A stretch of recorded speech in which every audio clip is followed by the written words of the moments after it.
question. Procedures with anesthesia. If you're nursing, pregnant, plan to be, or taking birth control pills. Hear that sound? Sulfonylurea or insulin may cause low blood sugar. That's the sound that you get when you get hit. So you'll notice that I've lost one thing of life, right? Oh, now two. That sound means change. Discover the weight loss you could be bound for. Ask your doctor about setback. Jumping crouch stab. There at the end, did I miss the...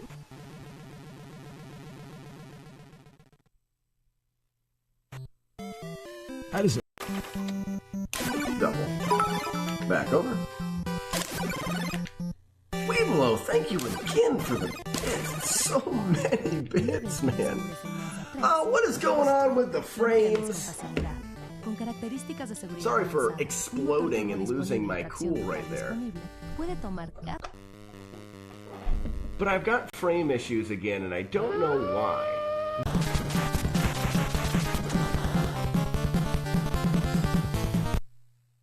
Did I just get the Joker glitch? Time! 123! I don't know why or how I did it, but 123! What? Yeah. That was the glitch, right? It went directly to the end of the game. So you can see, I know exactly what to do and when to do it in this. I want all things me, me, me. What I'm hoping to do, because this is the way that I... So we can try the skip. But let's just see. So let's see how much slower it is to do the despawn. Because like I said, the despawn's guaranteed. So if you mess up a bunch of stuff and you have to despawn, what's it take? What's it take for a time loss?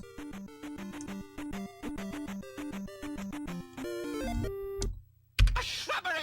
Yeah, see.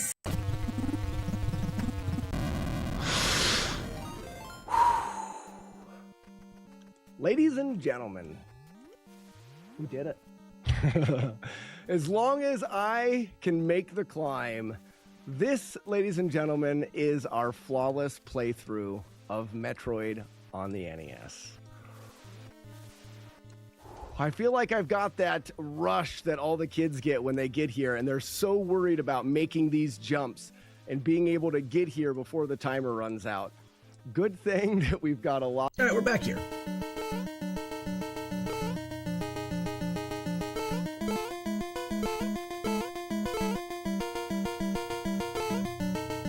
So after this, I drop down. Bitchy, bitchy, another one?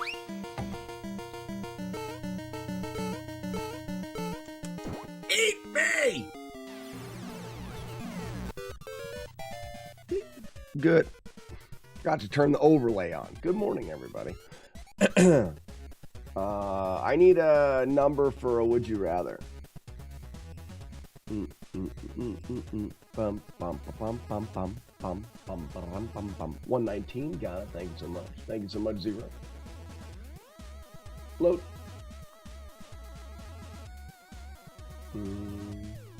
Pew.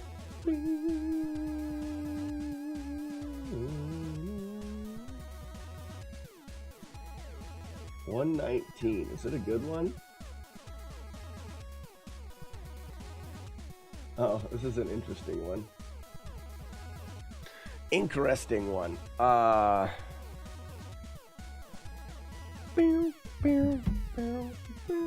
still attached to my head.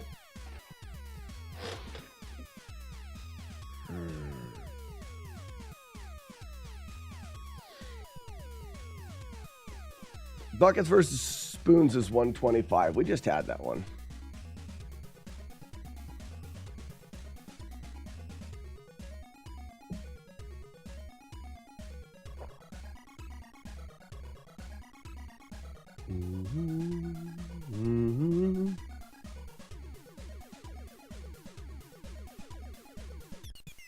Good to know. The more you know. Clean a cart. I want to go to, I have a very curious curiosity.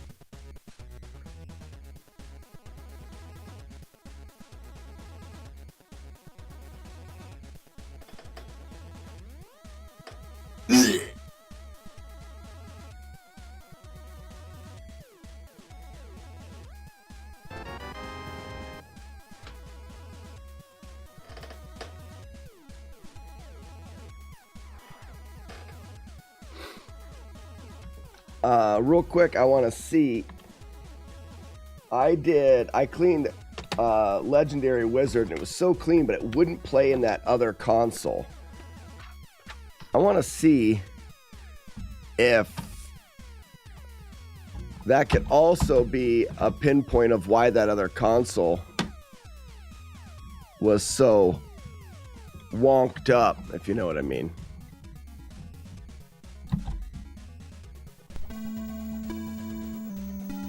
Yeah. So that's interesting to me. These Legendary Wizard carts I thought was so strange that they, it was so strange that I had two of them that weren't working right. This is another finger pointing towards that console.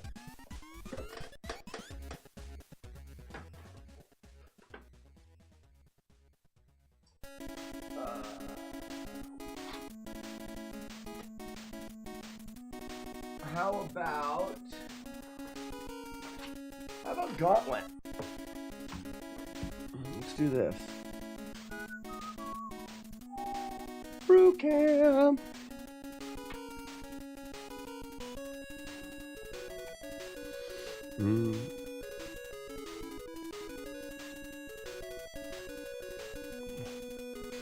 I think we discussed B versus S on a regular enough basis. It's a lot of BS talk. Gear Loop, good morning. Socrates, Zero, Fluffy Ponies, Marbo, Lock and Cane, Chiefer, Amsterdam, Courtney. All right, let me reset the doggos.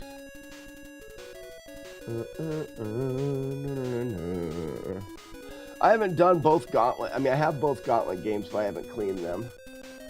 Someone's actually taken and scratched an X into the corner of this cart. That person needs to have like straight vomit into their mouth. Oh yeah, and then cope, I guess. Yeah. This person needs punched in their jejunum.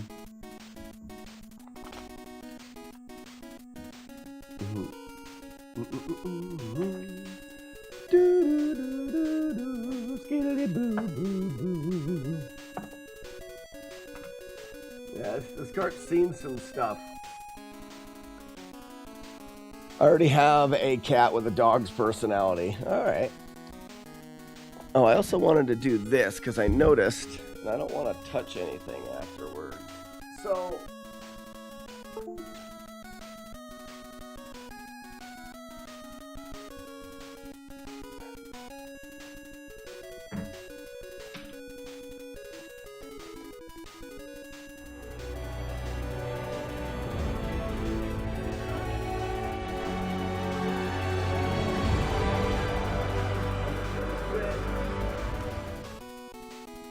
more concerned now about the static electricity in this room.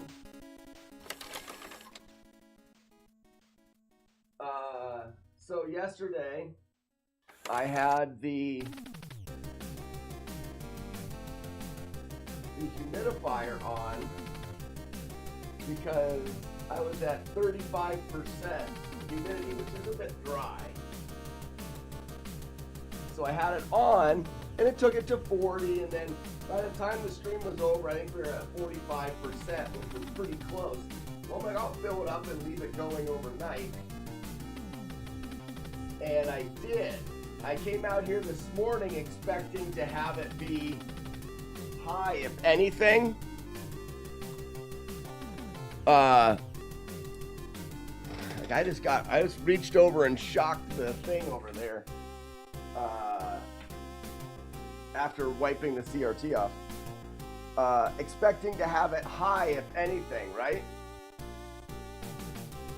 Well, it was back down to 35, and I feel like static is a bigger issue here. The humidity that it made last night had stuck all over, and the TV was had moisture collected on it a little bit. Not a lot, but I could just see marks on the TV with the dust and stuff.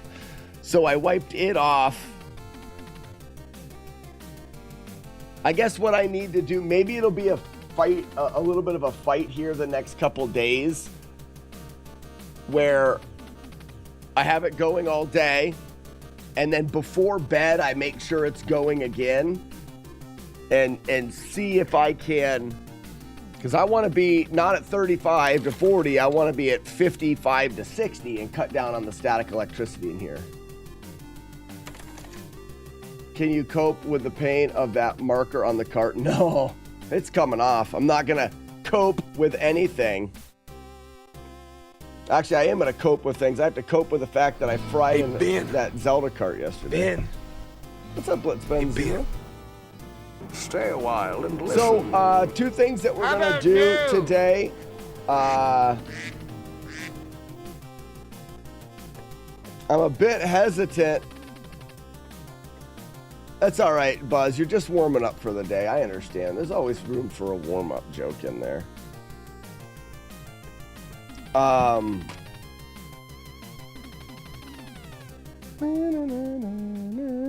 a bit hesitant to do Zelda stuff because I can't do it on the cart because I'm not risking another cart until things get more fingered out. Ooh, this is a terrible looking cart. This whole thing sucks. The outside of the cart sucks. That sucks. This sucks. This cart sucks. So I'll probably work on Friday the 13th stuff. Take my wife, please. No, thank you. I've heard enough about your wife or ex-wife or... Wait a second. Buzz, I'm curious if your ex-wife is a joke or you have an ex-wife and those are true. And then I'm also curious if, and you don't have to tell us, like you can just leave that a mystery. Curious if you're remarried, I guess.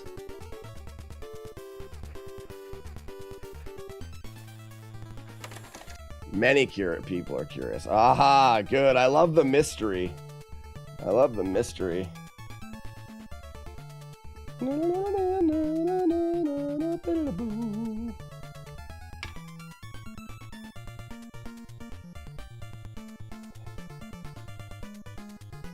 Scoop in the poop.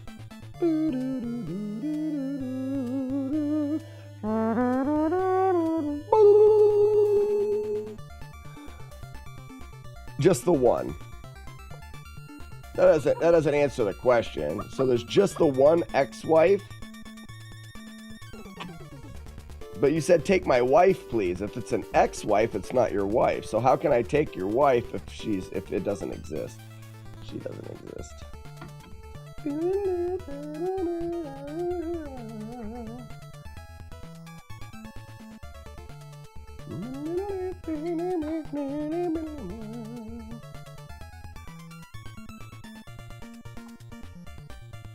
Underscore said, I had a former fiance, but we quickly called off the wedding. Okay. Hopefully it's for a good reason. Like, hopefully it was a good decision. I'll probably try, I mean, I can't hurt this cart much. I'll probably try a little bit of the magic eraser on this cart. There's a couple dents in there too. Oops.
Okay, that cleaned it up good.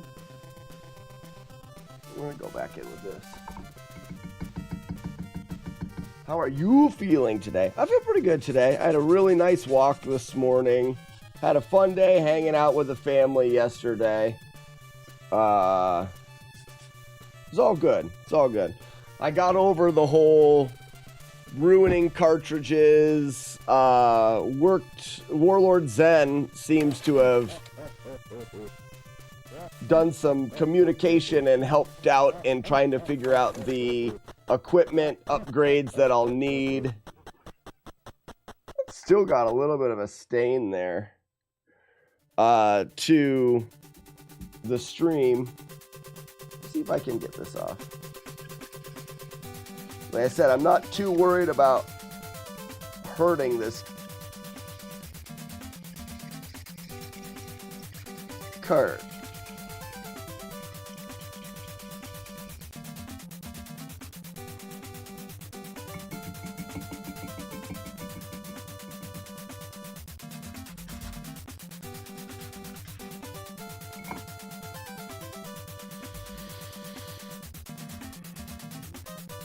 No reason was provided on her at all. She said was, I don't want... Aww. That's terrible, underscore. Boo her. She sucks. Oh.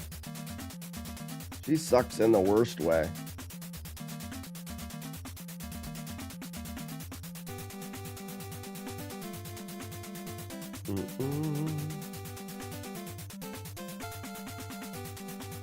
I mean, this looks much better. I mean, I can't get rid of that X that some doofus scribed into the corner of the cart.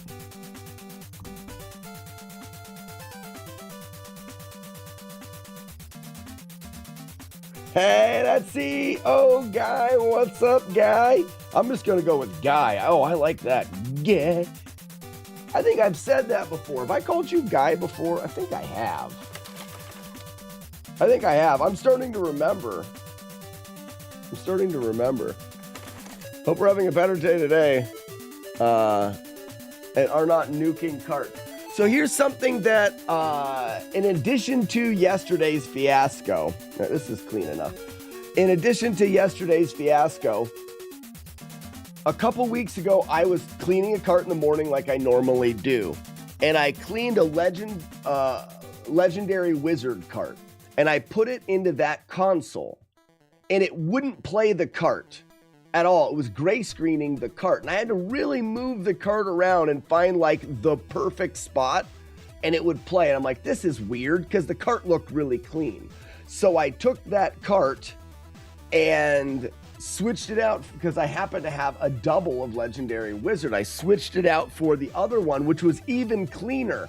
Put it in and it did the same thing. And I was like, this is really strange that two Legendary Wizard carts that are very clean would be having any trouble at all, and the console could play all other carts. Well, I just took that clean Legendary Wizard cart and put it in this console, and it works perfect. That is pointing the finger, these fingers, towards that other cart being the culprit, or that other console being the culprit. Something screwy inside there. Double, double, double, dingle. Double, double, double, dingle.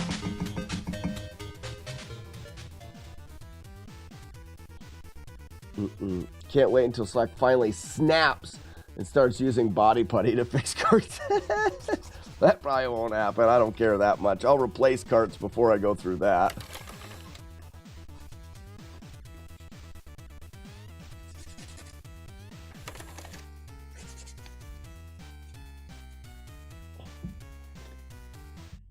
Right now I'm trying to cope with people putting marker on carts.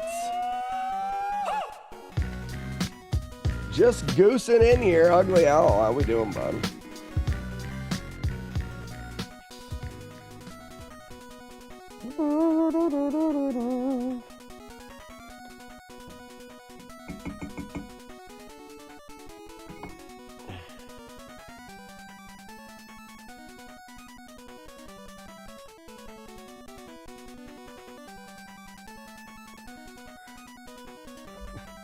Yeah, someone didn't engrave it. They used a marker. I think we can get the cope out.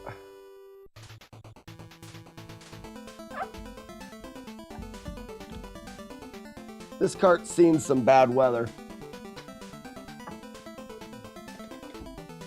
Cart shouldn't see weather, period. What are you breaking today? No breaking today. I'm better today. Right now I'm trying to clean up as best as I can this old gauntlet cart. Warlord Zen, good morning!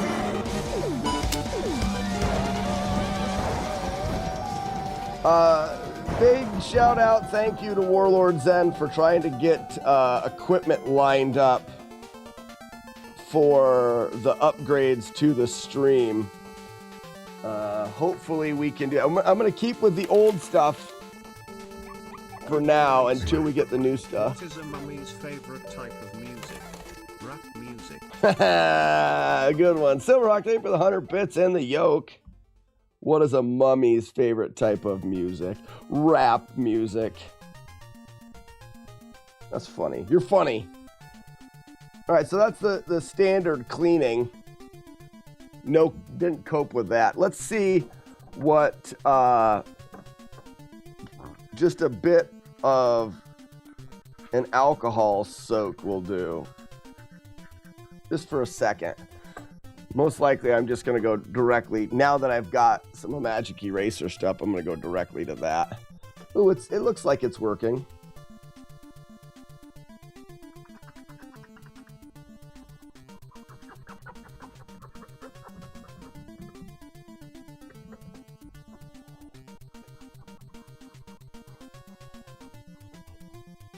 I mean, some of the purple came off, but we still have this to cope with. Now let's see about that Magic Eraser. This card is in disrepair anyways, so I'm gonna go with a light Magic Eraser, and it just disappears. Holy moly.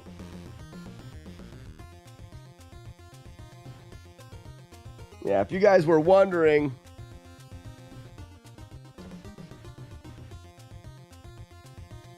before Magic Eraser do brake fluid. This, look at this that. cart's Look at got that. Oh, go figure. someone Look at that. scribed like an X into the corner of it. Like it's got some things. But look at that.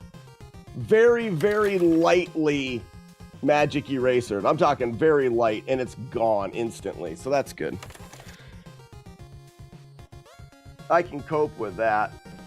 I'm just going to go around a couple other dirty spots on here.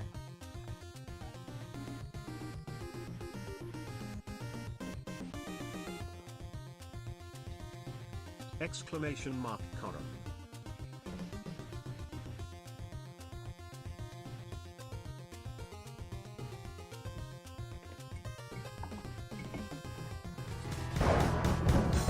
Hey man, good morning.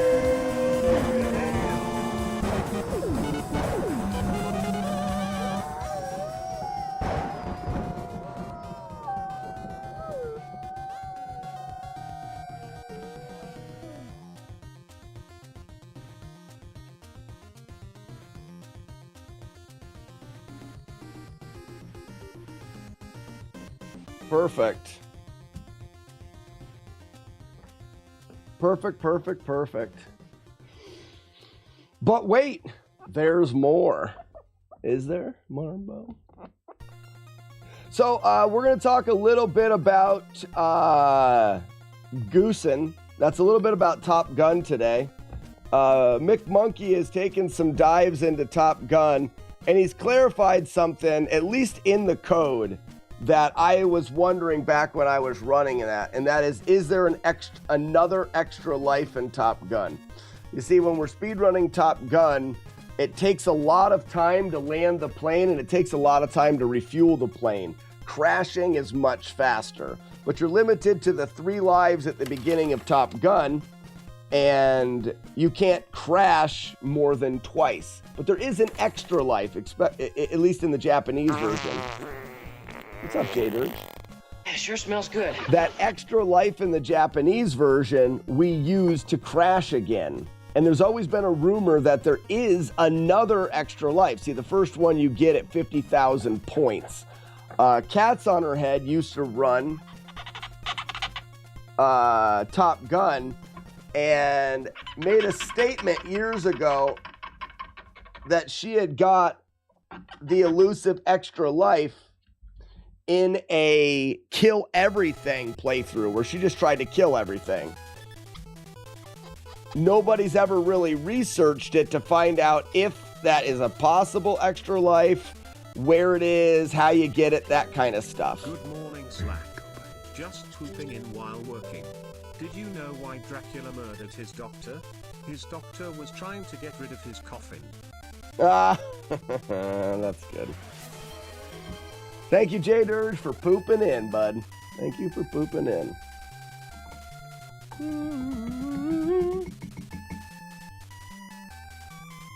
I wouldn't put it past to be able to take care of that X too.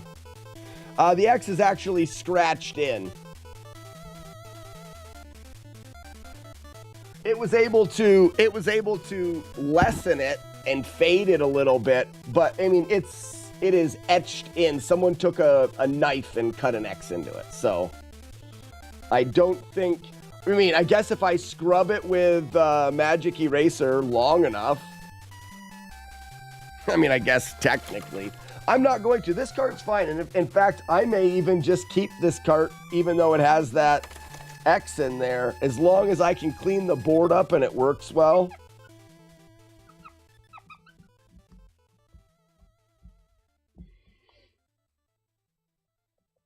Now, that melamine is definitely abrasive. So it's important to realize that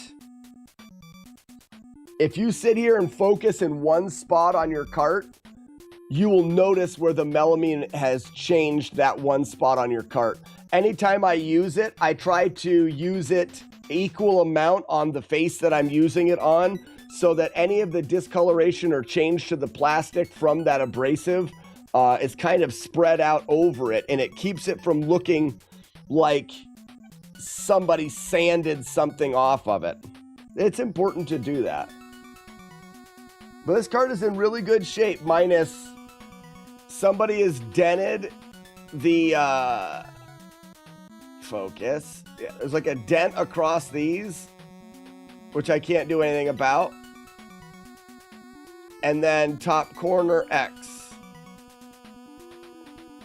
And that X might look like it's just a color, but that's just a deep scratch. Thin scratch, but deep. Now this board is gross.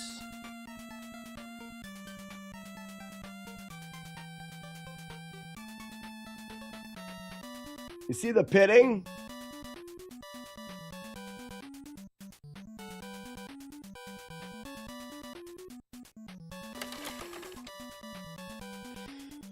There's significant pitting, and most, I mean, it's almost silver. Most of the coating is already worn off of it. So I don't know if somebody sanded this and then it's gotten wet or whatever. I'm gonna go through with the magic eraser.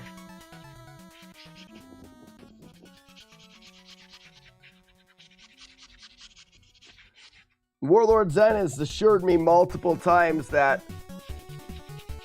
magic eraser on the coating and on these pins is not to be worried about.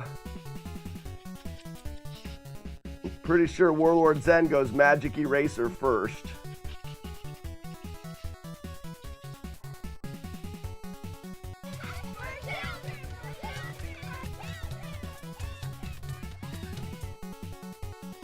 And then I'm going to come in to try to get rid of any of that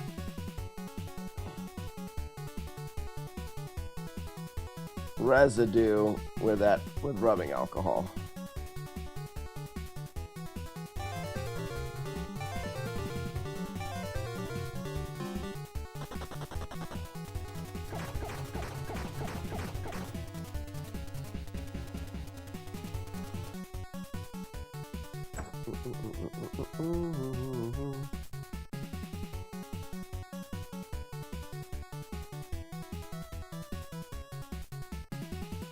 So that has really cleaned up and polished these pins up well. But like I said, this game here is one of those games now I can tell the coating is gone. So this is where this type of a cart, it would be very beneficial. Looks like there's still a little. This type of cart would be very beneficial to have a one of those moisture control things inside of it until it is very dirty. Then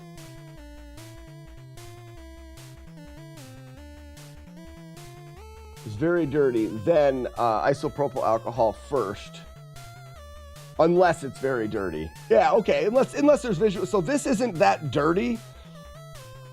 This actually, by the look of it, when I'm looking at it, it had some pitting in it and it's been rubbed clean, but it's like somebody had cleaned it off. Not super dirty. And that eraser did well.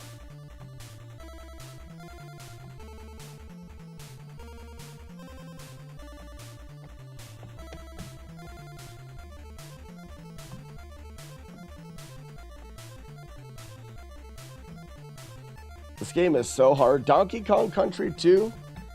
I've never heard of anybody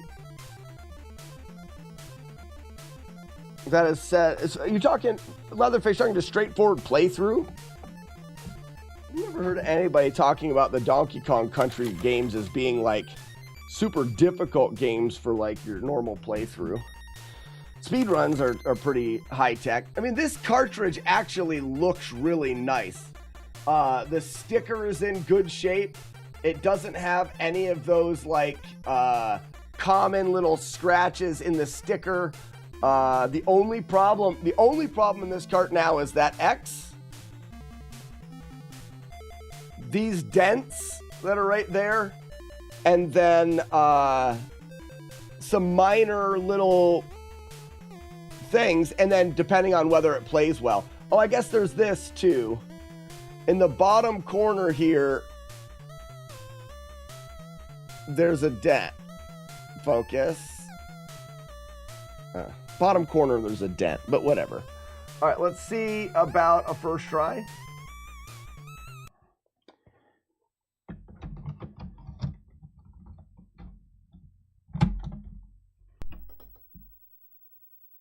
Nope. I'm tired of this gray screen.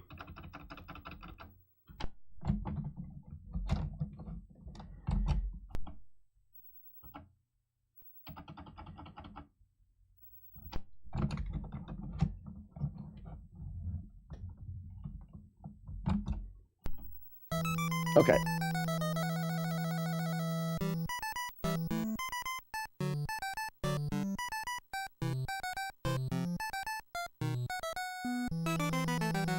Is this the version? No, this is the great. This isn't the Tangent version of Gauntlet. I wonder if it was locked out because now it seems to be. Okay, there it is still.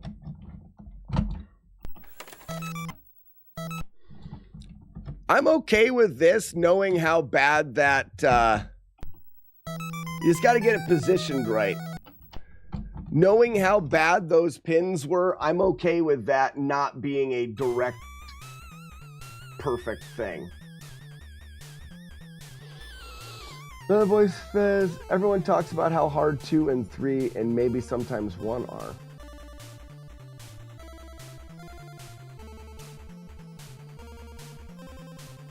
But there is another one, right? I'm not crazy. No, Gear Loop, you're talking about the Tangent versions of the game.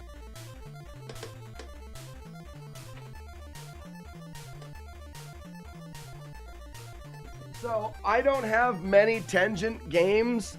but I do have a Tangent Pac-Man and a Miss Pac-Man.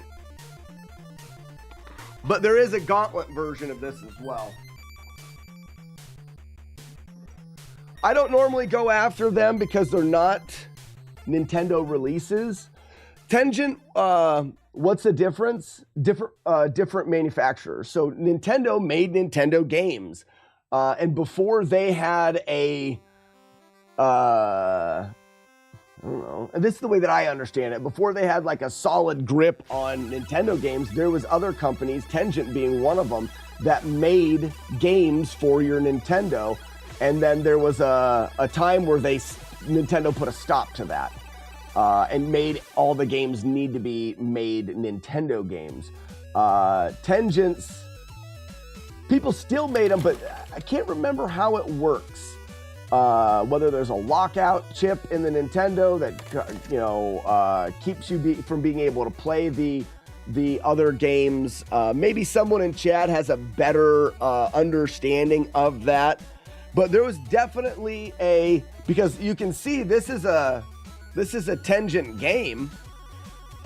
It was made by, it was developed by the company Tangent, but Tangent would also make the cart. Eventually Nintendo said, you didn't say the magic word. You can't make your own carts. You have to have us make your cart. And it has to be our gray cart. I believe it's the exact same ROM, yes. It's just they weren't allowed putting it in their own cart anymore. Is Miss Pac-Man just Pac-Man? No, it's Miss Pac-Man. I don't know if the game's much different, but you play as Miss Pac-Man. Oh. And I'm not a Nintendo historian, so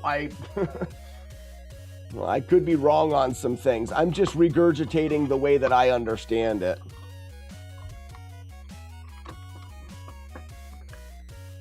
Is the game different?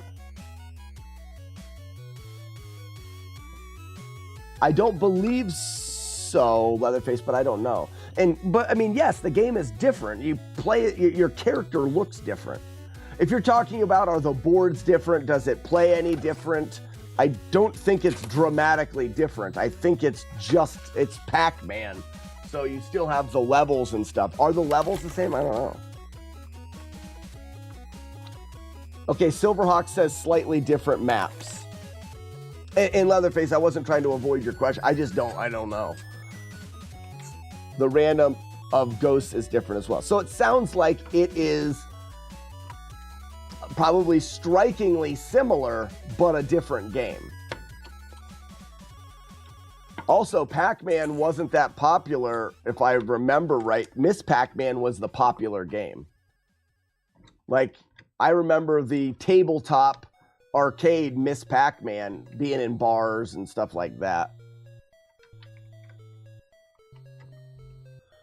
Pac-Man only has one maze. Miss Pac-Man has multiple mazes. Yeah, so Miss Pac-Man was the better game. It was the one that they did more with.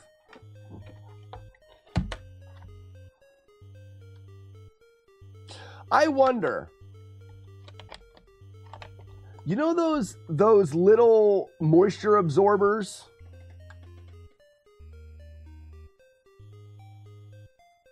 Could you put one in there on that side? And then one in there on that side? And just, use some double-sided tape and stick them to the bottom corners? Yeah, the silica gel. Or whatever. Because right now, this cart is clean and it does work. The pins are in rough shape. But it does work. But because the coating is worn off of the contacts there, it's at a much higher risk than any carts are for corrosion. But this case alone should be helpful and being in a room that's not super humid, I'm not trapping moisture inside there. But if I was to put those packets in there, I feel like I could greatly decrease the likelihood of any moisture getting in there and making this cart corrode. I don't think I have to worry about it, but I always think about those things.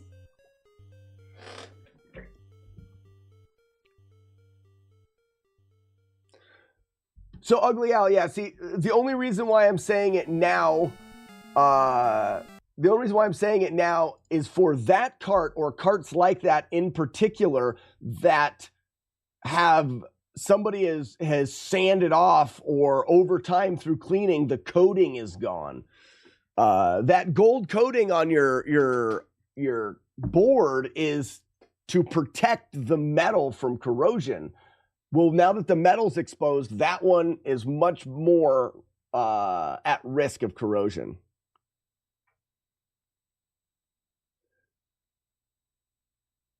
Would keep the moisture in the carts technically. They would absorb the moisture that's in there and create a very dry atmosphere. I wouldn't think that. I mean, are you saying that they would suck moisture from the air and bring it into the, even if but they're containing it, the way that I understand it. You want to put a thin film of deoxit. So is there something like that? I know that when I was working in the steel shop, we had a spray that we would put on steel that we didn't want to immediately rust. Bare steel, whether if we were machining stainless or something, we didn't worry about it. But there were some steels that were quite likely to rust quickly. And we would put a deruster on there. It was just a light spray. I don't know if that's what you're talking about. I feel like that spray was pretty tacky and heavy. I mean, so it's not something that you would use. Is there something that's easy to use?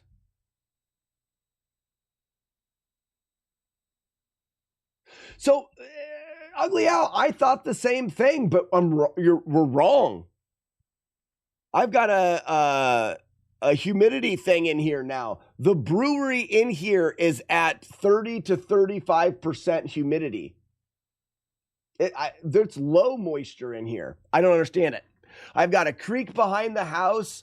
There's constant moisture. The trees hold everything in. I brew beer in here. And this room right here is at, right now I've had a dehumidifier going for 2 days and it's at 40.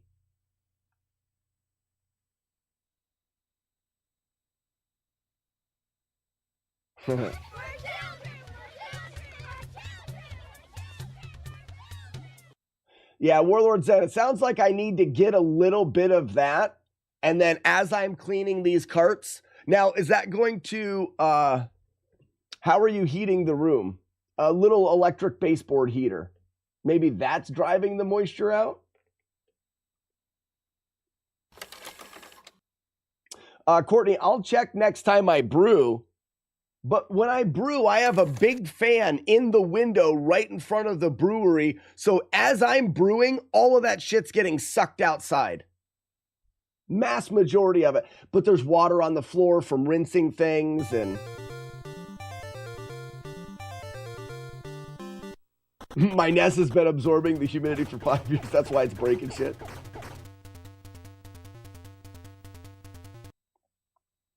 I would imagine, Ugly Al, when we're brewing beer in here that the level is high.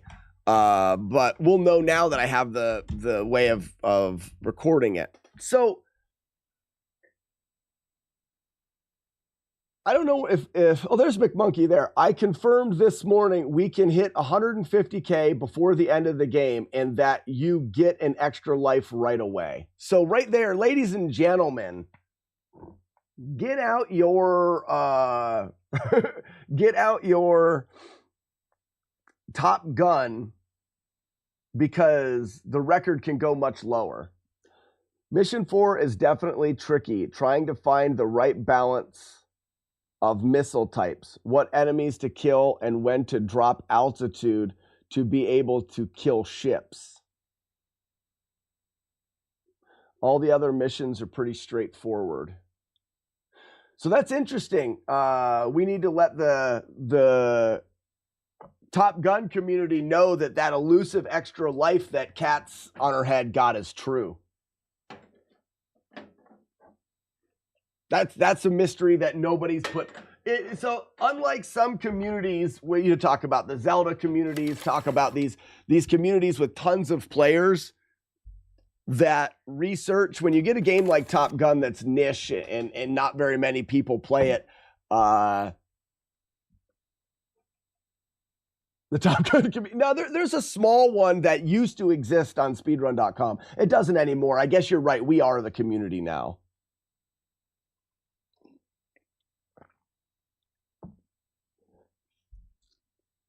And then the boss is super hard. I want to look, McMonkey, at 4.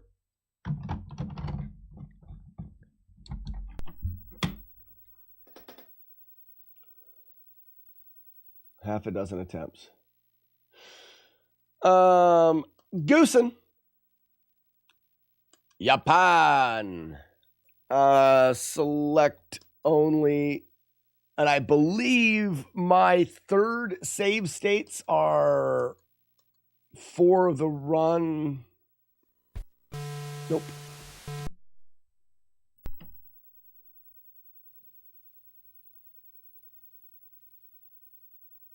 So Goosen 4.2.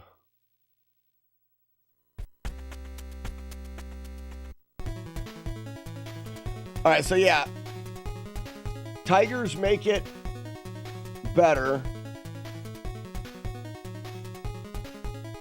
I'm just going to use Tigers right now. So in Mission 4, where are these things that you talk about that are extra damage? Or like 1,000 points?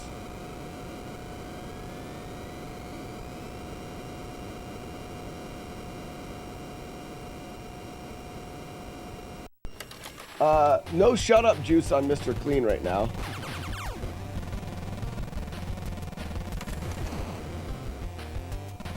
Oh, that thing? Was that it right there? Because I don't think that's on the radar.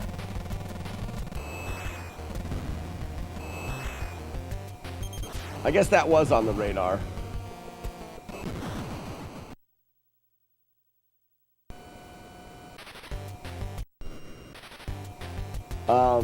There's 4 of them, I think, in this level. So you get 4,000 points for them.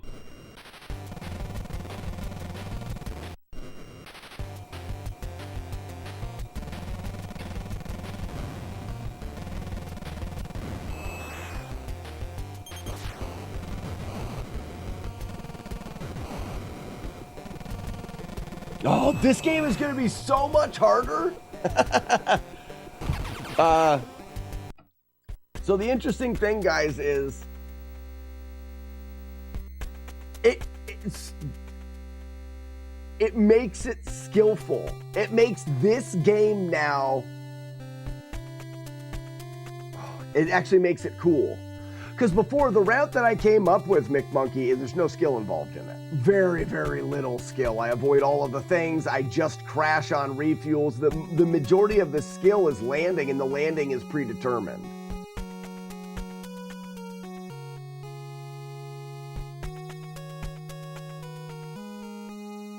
"25-minute keep away." Yeah, exactly.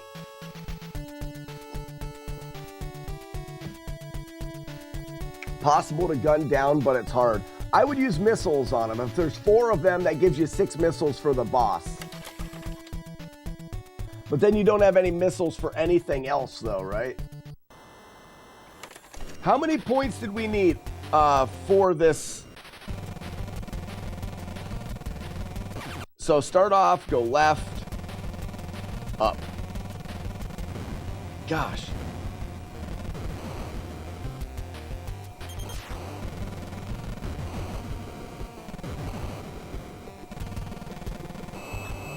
Everything's got to be routed. Those guys dive low. Oh, man.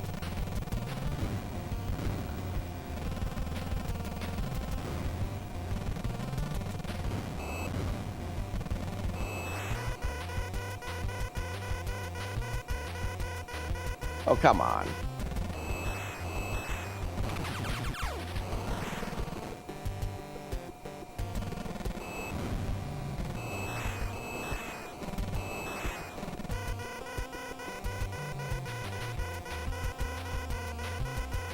Man, the routing would be so hard because you have to keep in mind the routing would be an exercise in perfection, which I would love it, because you have to keep in mind your altitude for the end. You have to keep in mind your altitude for getting the correct enemies to spawn. You have to keep in mind your missiles,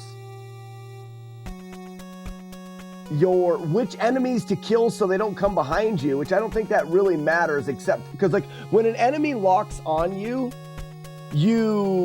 it doesn't slow down the progression of other enemies. So you're not wasting time in lock, but I'm trying to think, if you get locked onto, you can't shoot any more enemies. So enemies that are coming by, you'll miss.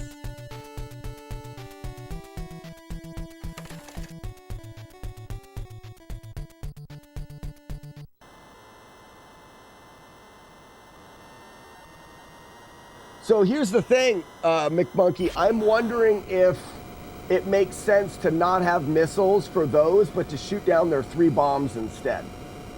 Because I think in my book, bombs are a decent source of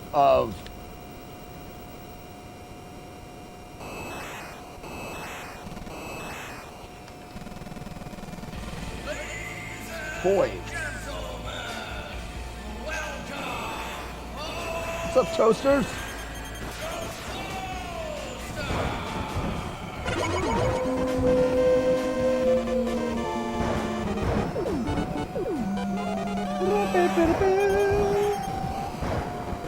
Army of Toasters, where have you been? Never beat this game as a kid. Julie Cat, good morning. Oh no, the Zelda cart came back as a Top gun. Oh, like a Top gun. The ships are 400, the missiles are 300. Right, so if you have a ship that shoots 3 missiles at you, you might as well get the 900 from the missiles and not worry about the ship. But you may miss out on kills while dodging. Right. So one of the questions is, McMonkey, I wonder if it makes more sense to optimize the early stages as much as possible.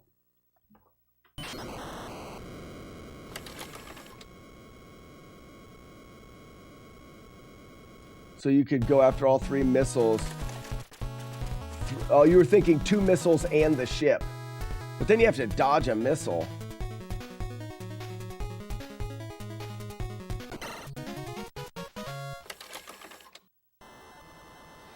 Because I'm pretty sure you could kill almost everything in this first mission.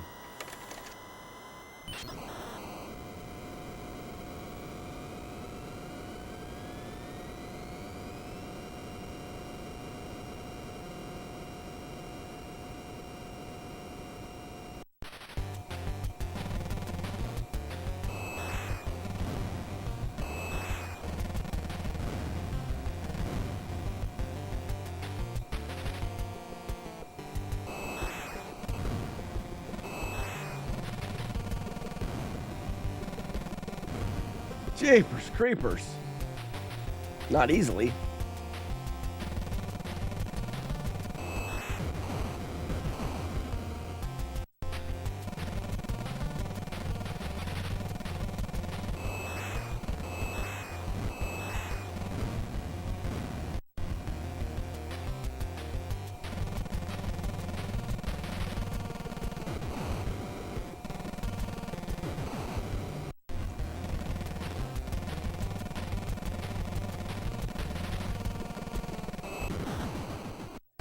So now there's an altitude that we could be at so that this bomb would come right in front of us, I believe.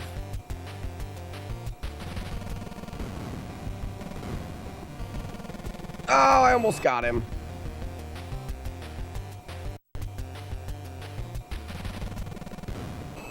Missed him.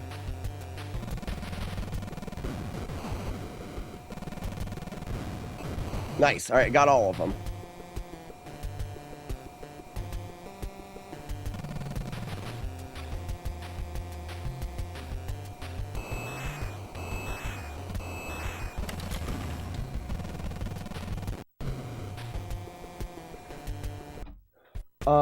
Point values for things change at some point, and I don't understand why when. Amount of kills, I'm guessing, McMonkey. There's something in the code, I remember someone stating that it keeps track of the amount of enemies that you do kill. So I would imagine that once you get to a certain amount of kills, you're going to get more points for them. I missed a couple things on the first 3 missions. There's not much left to add, and my score after mission 3 was 16. Okay. There may be a couple thousand left to get, but I'd be surprised if you could get much above 120 in the first 3. That said, there's a couple things still to look into. Point values for things change, yeah. And I don't know if you get points for refueling, which might be something we could use.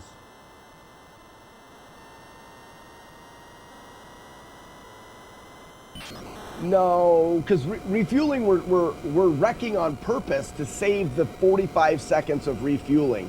I don't think refueling will ever be worth the points, if it did give you points. Because if you refuel, the only way to recoup your time is to wreck in landings, and we get 30,000 to land.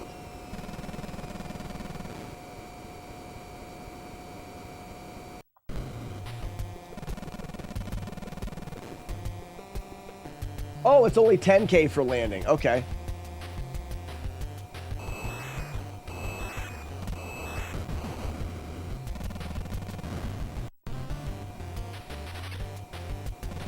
Okay.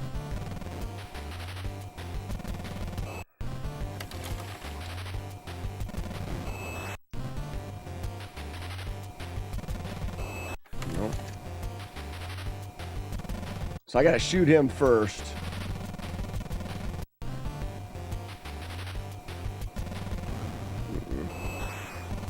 Those guys are so ridiculously hard to shoot. I want somebody's butt. I want it now. I had it.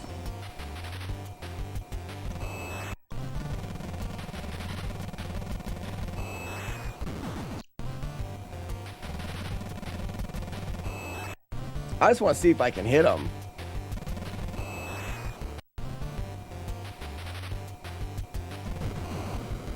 Man.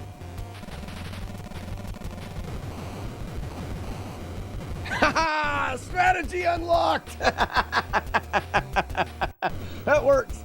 McMonkey, you they're just above your shot. You see how they're just above your shot? So you want to bump up a little bit so you're pressing down and shoot together.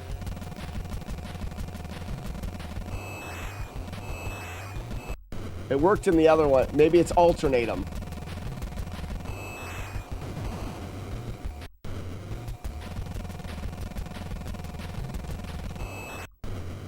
That's actually cool. There's a timing to it, I'm sure.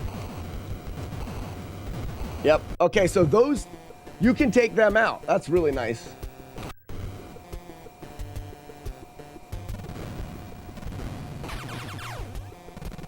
Oh, okay, almost got 3.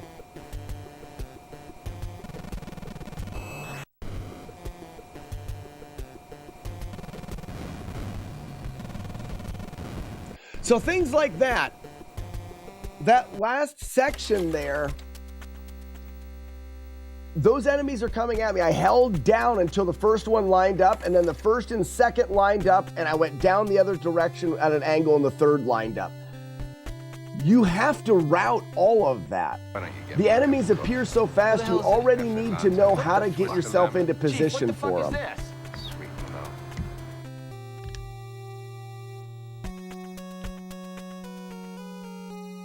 So McMonkey, what is the perfect amount? Because as you drop altitude, your speed goes up.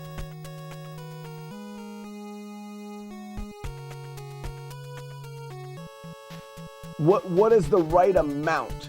Do you drop altitude until you hit the bottom, and then when you're all the way at the bottom, that's the best place to be? I can't remember. Until you're around or below, yeah. So the thing about it, what you would do, McMonkey, is in between kills, you'd be dropping altitude. And then kill. Do it again, all right.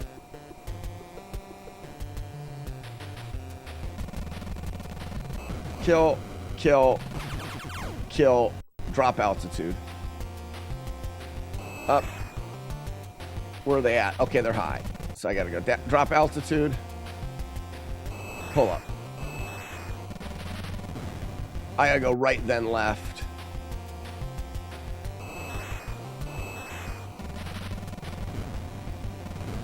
Drop altitude. And I haven't been doing this since the beginning of the stage, so.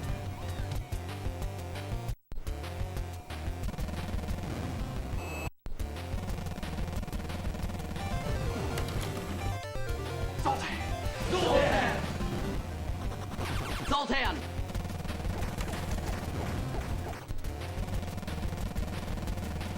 Okay, I can get over. There it is. Damn it. Straight left here. Almost. Why am I missing the bomb?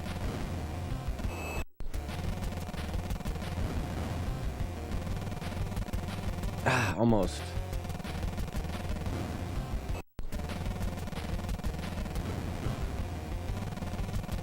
Ah, you suck.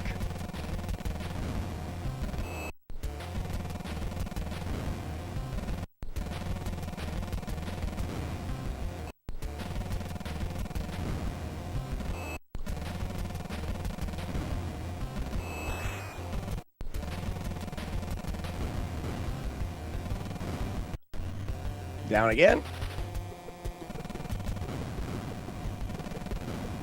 Down again.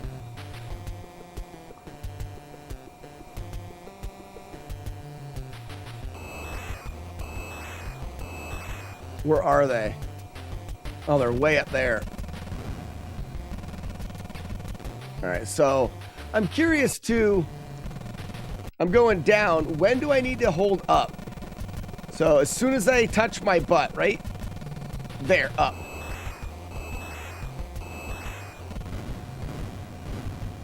Down.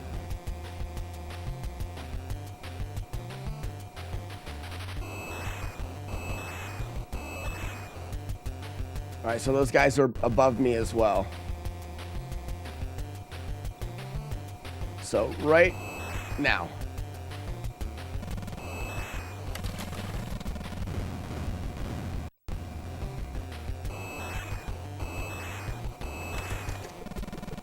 Okay.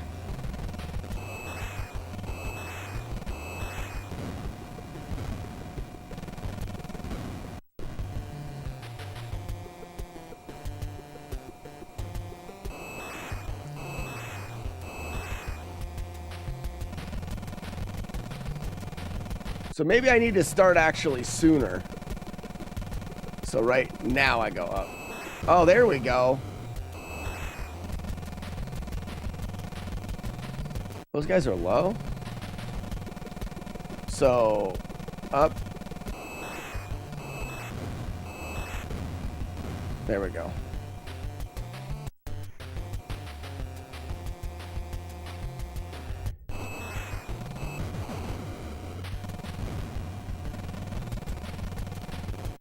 Where's that last one? 1, 2, 3. All right, so that's every kill.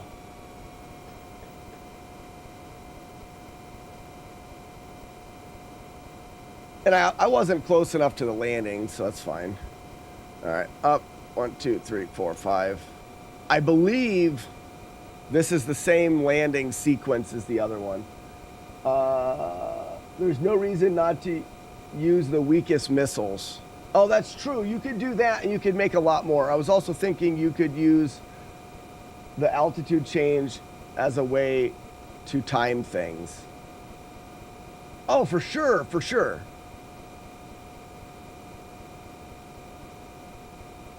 But yeah, you could lock on with missiles and make a lot of those easier for sure.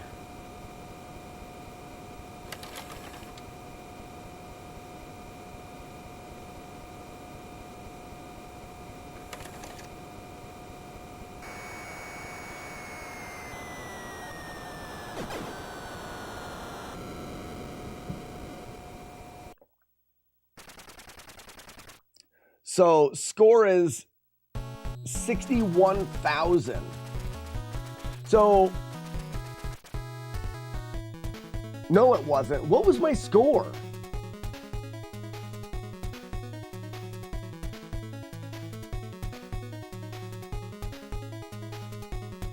Oh no, your score was 26,000. What was the 61,000?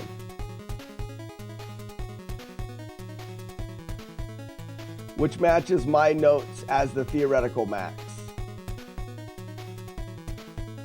So the score 61,000 was high score. So 26,000 matches yours. I killed everything that could possibly be killed. I killed every bomb that could be shot and every enemy.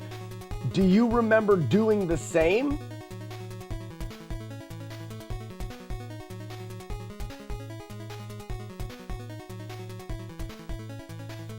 Survive to refuel then. So Jaguar, refueling takes too much time. This is a speed run. So my question is, and this is just McMonkey, if we didn't do exactly the same thing, I wonder how we got the same score.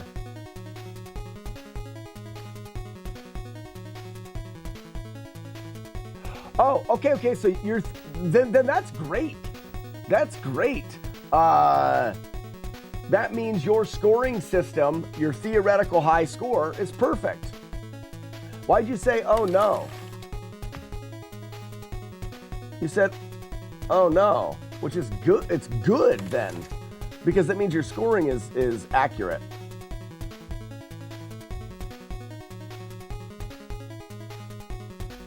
It said high score 61K, which is a lie, because that's the highest score you can get. No. Oh, yeah. Well, I was just looking quick. I don't remember.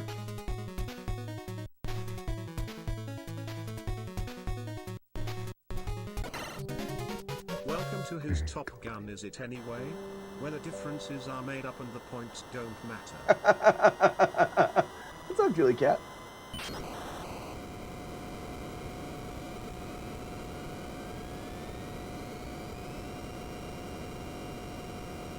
So I'm going to be going down as much as I can here.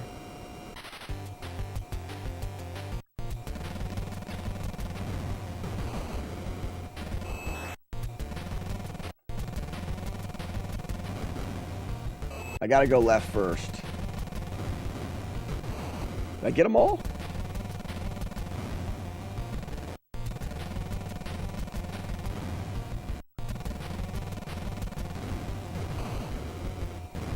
Got him. Down. Back up again. Okay, so you can't go down there.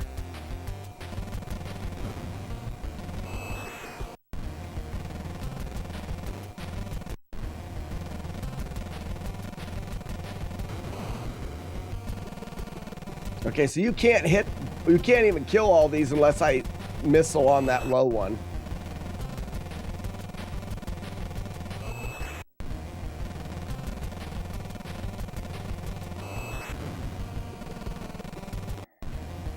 The low one is a trap. Oh, wait, how did I get them both to line up there? Nope, there it is. Oh, so close.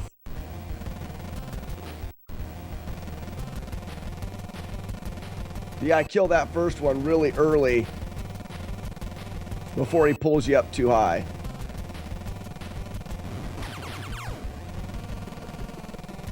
Oh, so close. Mission 2 altitude is less of a problem because you'll be fighting so many ships later in the level. Okay? But this beginning is a lot of pulling up. I've got other things that I want to think about today. I think McMonkey, you're on a good track with what we need to do is we need to, I mean, tassing would be the fastest.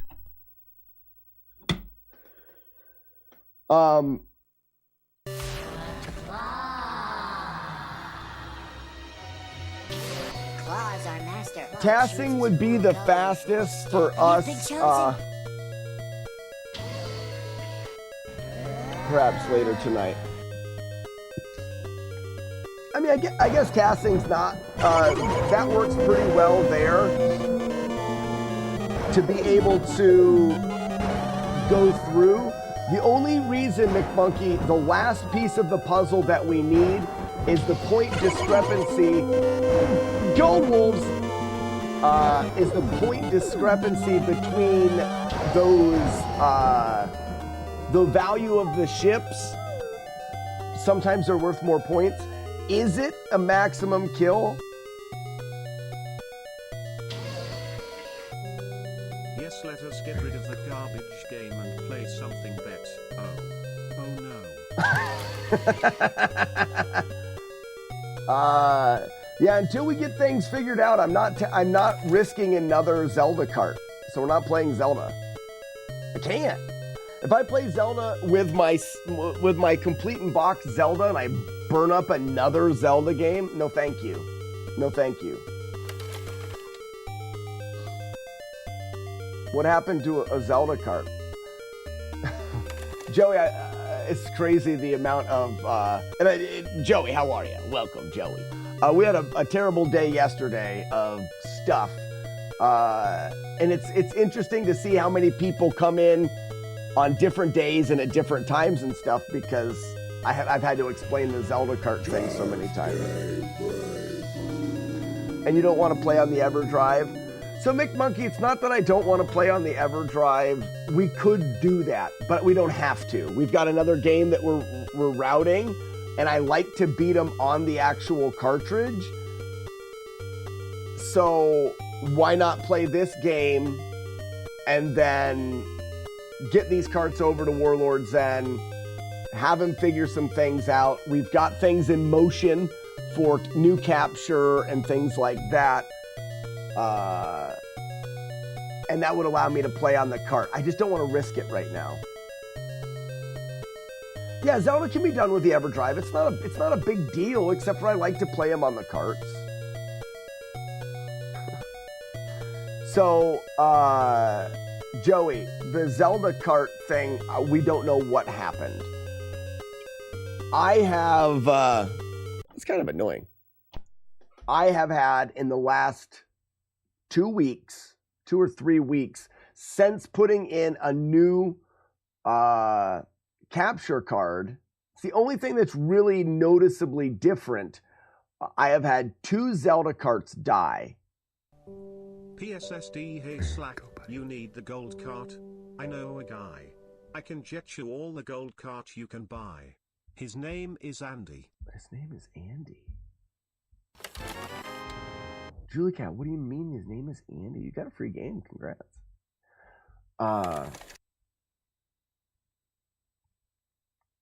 So no, I don't need a gold cart.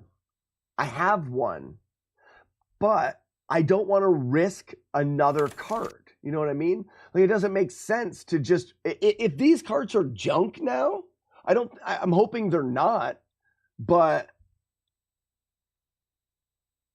so Joey, that's what we're worried. It leaked power back to the console. Somehow a cart got ruined, but getting 2 of, so what I've done, Joey, is I've went back to my old setup and I've switched consoles. But until I can isolate and figure out why, I'm not going to risk a cart with a battery in it.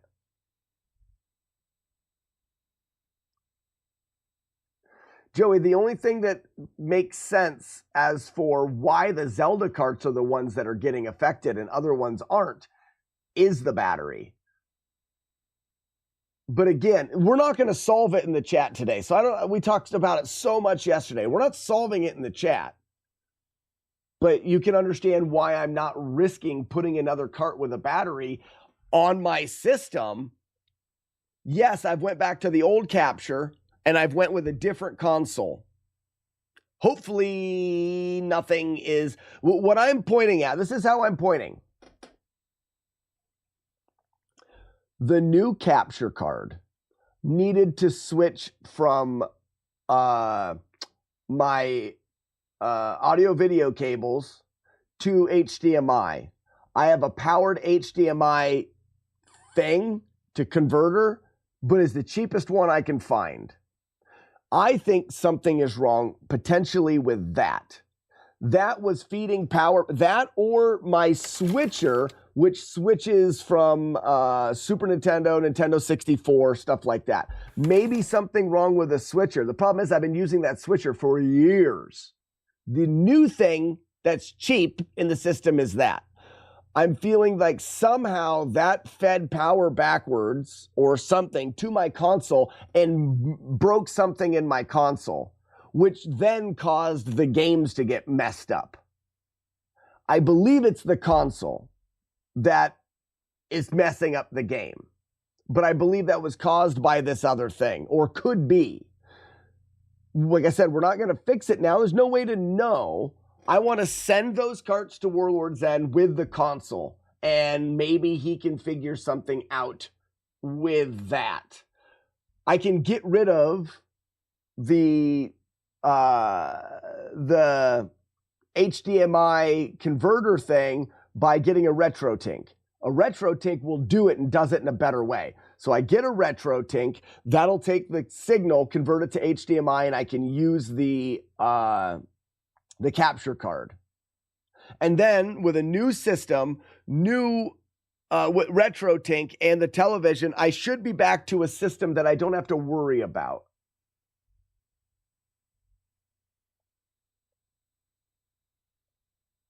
So Joey, it could be something's wrong with the battery on the cart, but why? And why 2 carts in 2 weeks after this thing? Weird thing is if a battery is dead in a cart, it still works. So why does the cart not work? And the cart doesn't work in anything. Warlord Zen, I don't know if you were here this morning. Remember the legendary wizard carts that wouldn't work, which is also after this switch happened, wouldn't work with that old console. For some reason, pretty carts, all the pins look nice, wouldn't work. Put them in this console, they work perfectly fine. That tells me that maybe there is something in that console, because those legendary wizard carts gray screened. I had to get them just right, like all the way on the corner. I get them just right and they would work, both of them. But they were beautiful and they play instantly in this one.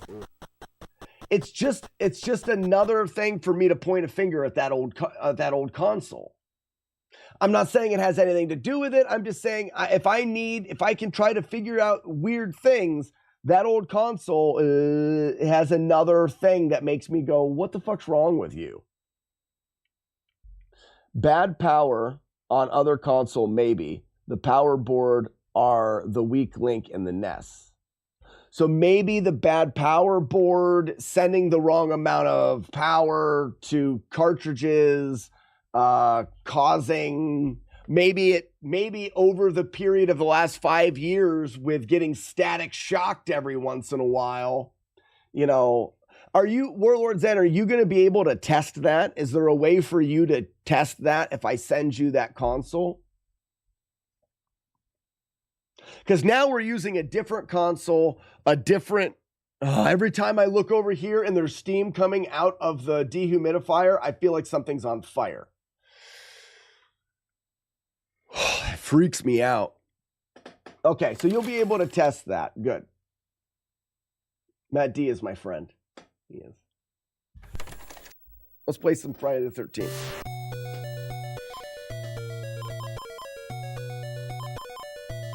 All right, Mark's in the right spot.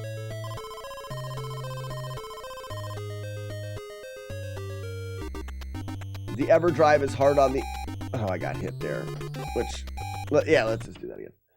The EverDrive is hard on the NES too, as it needs max power and the console can produce. So maybe 5 years of running that EverDrive in that console for 5 hours a day. Yeah, I finished off, Generic, I finished off 2 Zelda carts. My console burned up a couple Zelda carts, so... Really? That's the closest I got, Chrissy, there? All right, fine.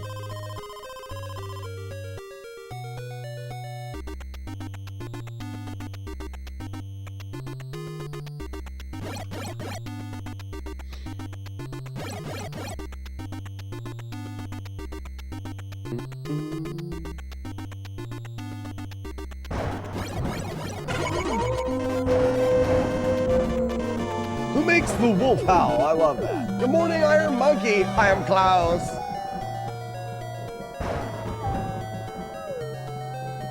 I am Klaus. I'm Klaus. Update, Angel, no. So I have a top loader that plays pretty much anything. The Zelda carts do not work on that. Everything else does. My guess is a recap and new regulator will fix it. What is your guess on the Zelda carts?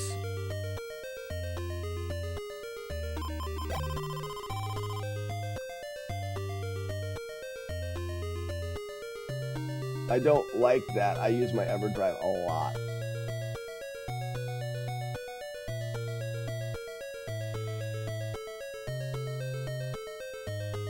I don't want to know, so potentially I'm I'm taking that as no fix on the Zelda carts.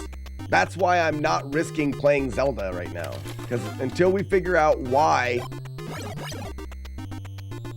those Zelda carts are 20, I mean, those ones in particular are in really good shape. You know, we're talking, oh, boop, boop, boop. Cooked the ROM chip. Oh, yeah, so they're junk. They're cases then. Potentially, we don't know that.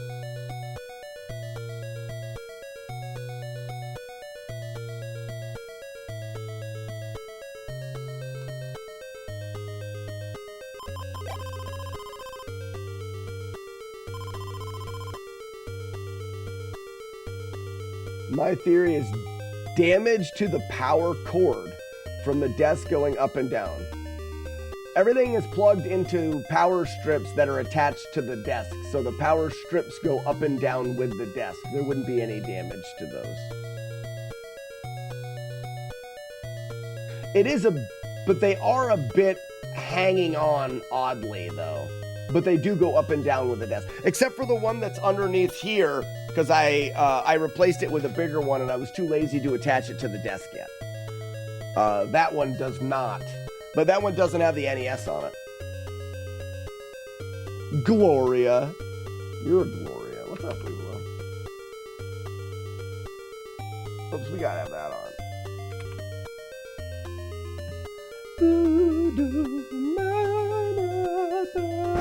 What's up, Great Designs?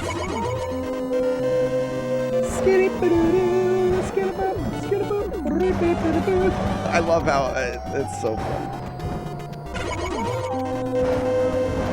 Oh, this way, silly.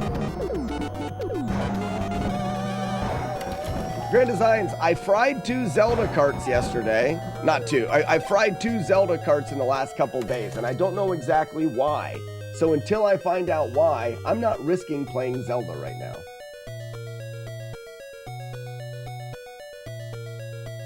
Great Designs, were you not here at all yesterday for the 5 hours of rebuilding consoles and talking about this? All right, I want to go this way. So right now, I have no idea where he is, but I'm guessing most likely he is in... I was here for about an hour. Was buried in a meeting and get... Oh, okay. Gotcha, Grand Designs. Something in my system fried a Zelda cart a couple weeks ago, and I was like, wow, this is weird. Well, I thought it... Potentially, the cart just died. That happens. Now that it's happened to 2 of them, I'm very convinced that something is wrong. I changed consoles. I switched back to my old capture. I've done my first attempt at like, let's figure out what's wrong. So let's go back to when things weren't wrong. But until I figure out what the culprit is, what's wrong with the Zelda carts and what caused it, I'm not risking putting carts with batteries into the system and burning things up. So we're playing this. If there's someone on one of the paths,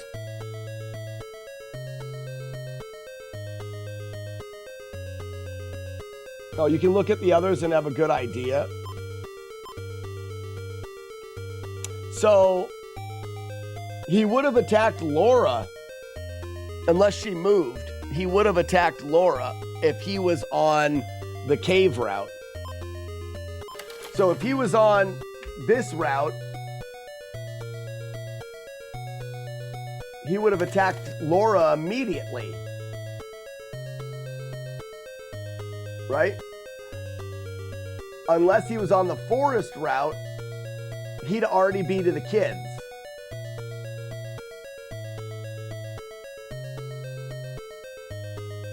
Maybe not.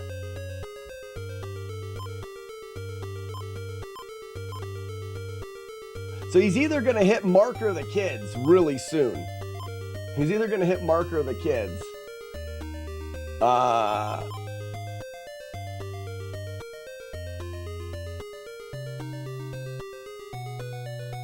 Assuming nobody moved.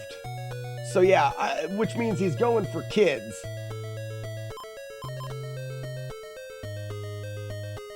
Which I can beat him to. Especially with the Buddy Crow here. Come on, buddy.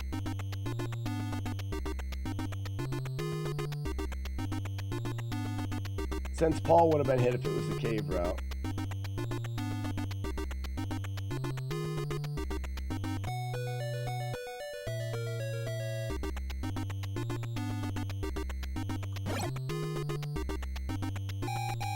There they are.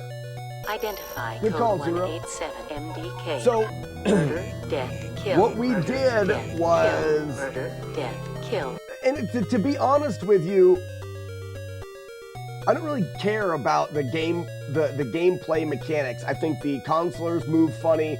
The jumping is a bit weird.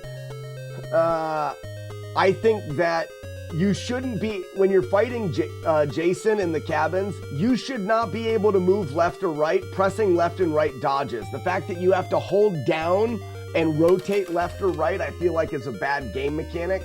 The moving your character left and right is never useful.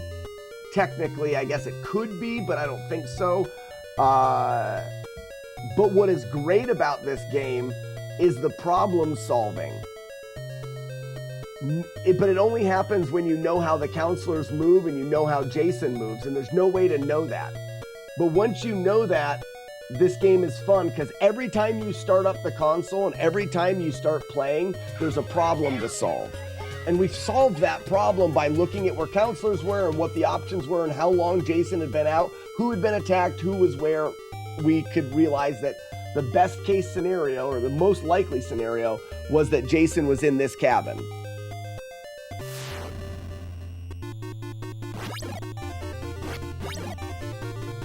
Too early. Too early twice. All right, we got 2 hits already.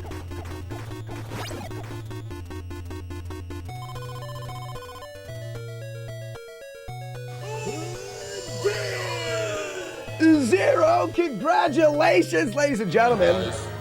Dale the male fail whale, followed by Dolphin Lundgren. Good job, Zero. Holy cow, look at you go. Let's see your shats. Let's see them shats, Zero. Good job. Oh, we're the Dale sighting. Look at you. Look at you.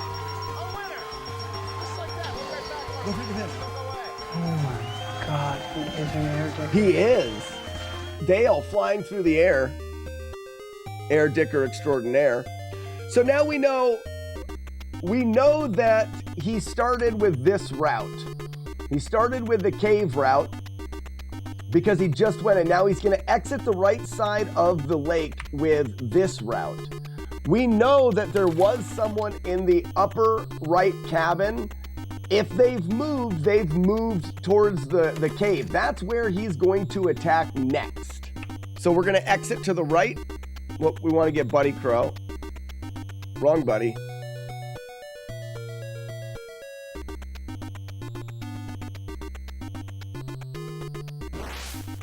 Why didn't I get a crow there? That was weird. I'm just going to go.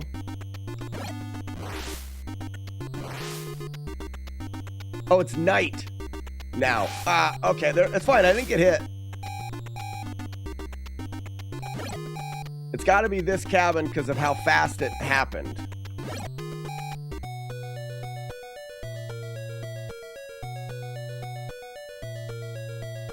Dusk. Yeah, dusk is instant crow, which happened, and then I went back in, came back out, and it was nighttime.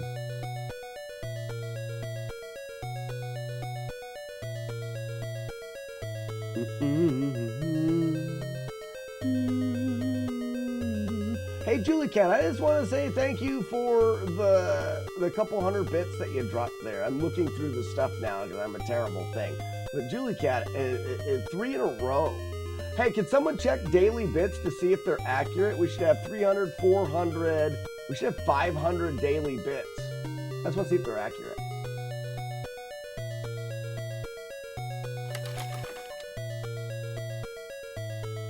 Well, now 600. Now 743.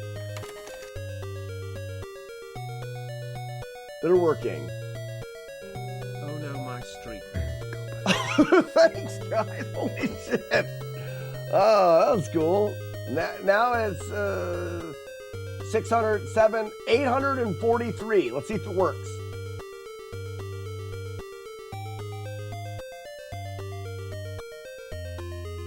Check daily bits, man. That's what that face was for. Not 43, 68. 868 now. 768. Oh, did I do math wrong? I did math wrong or it missed one. Frog Gore. Hey, Slack, love that game. Frog Gore, welcome in. How do you know it's the right cabin right away? So, if we look here, we know at the beginning, Mick Monkey, that he started with the cave route. Or, sorry, the forest route. He came down and then to the left side of the pond, and I caught him by the kids. So, we know, see the cabin that's flashing? We checked before and we knew someone was there. When he enters the lake on the forest route, he will exit the lake on the cave route. So now we know that he is exiting the right side of the lake doing this route. So he is going to come up, out, and to that cabin right there that we knew someone was in. And because when I exited the lake, that attack happened quickly, I know that it's in this cabin and the person didn't move on, because if the person moved on, they'd be over by the cave and it would have taken longer. No, I mean, when you go into the cabin, you're like, there he is. Well, see, I knew he was going to be there before going in, but if you're curious, Jason's life bar is there, then you know that. But I knew he was there before that. What games are on the menu today? Just Friday the 13th. We're looking to try to beat it while keeping everybody from being harmed. There's a flawless playthrough of the game. You don't get hit, counselors don't get hit, kids don't get hit. Sorry, I stopped listening because Zero gave me the right answer. For this to be considered damageless, no kids have to die, no counselors are... No one takes any damage at all, correct. I'm taking damage now as I practice, just to get an idea, but...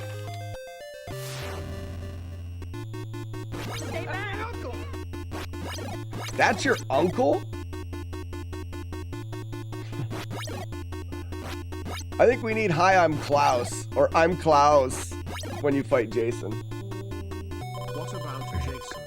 Are you gonna still harm him? Oh, absolutely gonna harm Jason. Absolutely gonna harm Jason. I am Klaus. I am Klaus. So we can look now. We know Jason's on cave route, so he's gonna go over to the cave. Is there anybody on the way? Well, right here. So Laura is on the way to the cave, and we potentially need to get all the way over to Laura before Jason does. That ain't gonna happen.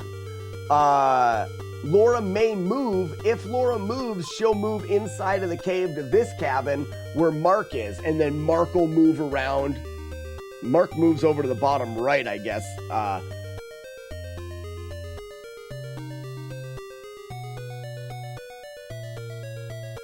And 2 free podium times.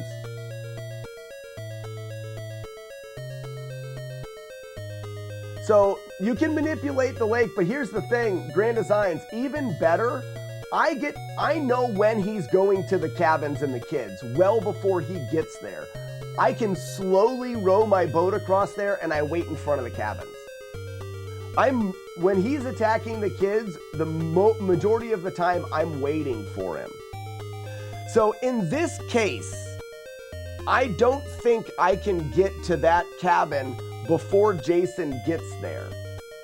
It would make sense for me to hunt Jason down on the road.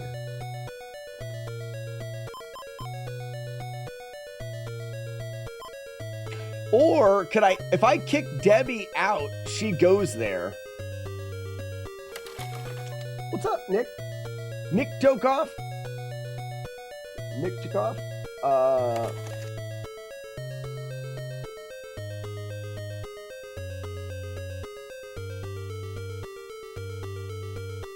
Because I don't minute much in your route. Grand Designs, you'll never beat this game without understanding the manipulations, not without damage. Not saying that you'll never be able to keep people from getting hit. You have to know where Jason is and where Jason's going and how counselors move to know how to save them. No amount of skilled gameplay can stop it. This camp for children didn't really know what they were doing. Cabins strewn about all willy-nilly. What is this garbage? I don't know what this garbage is. I don't know what it is. So, I'm gonna try something.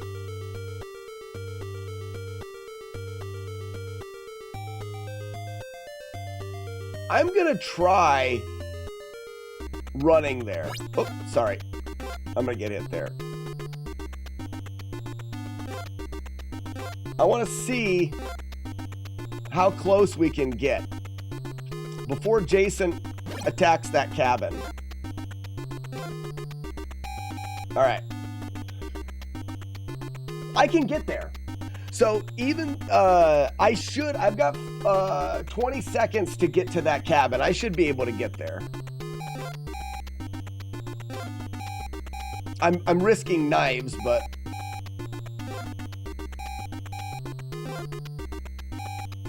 So 48, here's the cabin. And there's Jason. All right, so we were able to get there. This is nice because now we can finish Jason off, not having to attack him on the road in there. It's also nice to know that I can make that. The problem is Zero, the only reason I made that was jumping, and jumping's risking knives. Is knife better? Knives are terrible. Well, not terrible, but the fire is the only real way to beat Jason. It does so much more damage.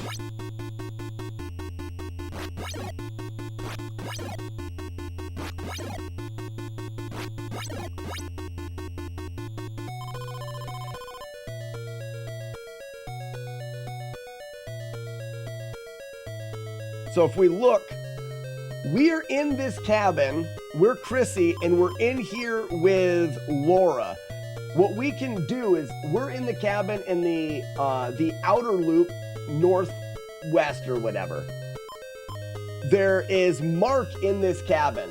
So we don't have to kick Chrissy out, but I want to see, or not Chrissy, but Laura.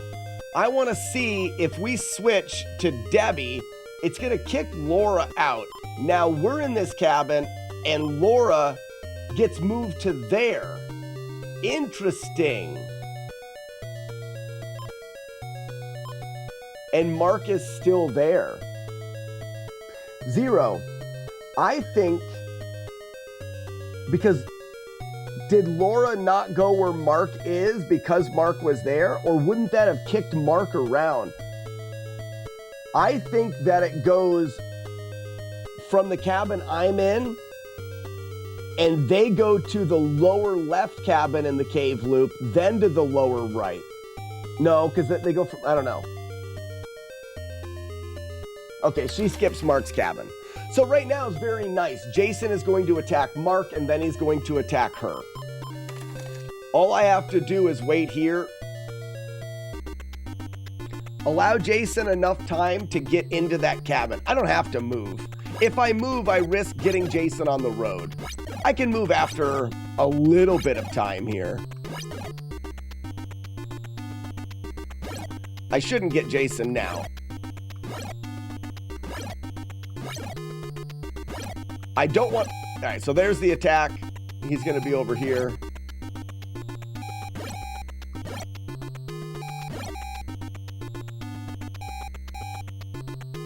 Hello. And now this is a fight to the death.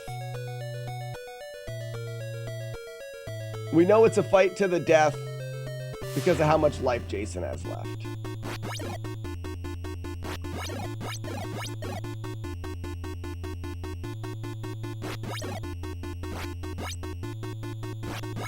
I am Klaus. I am Klaus.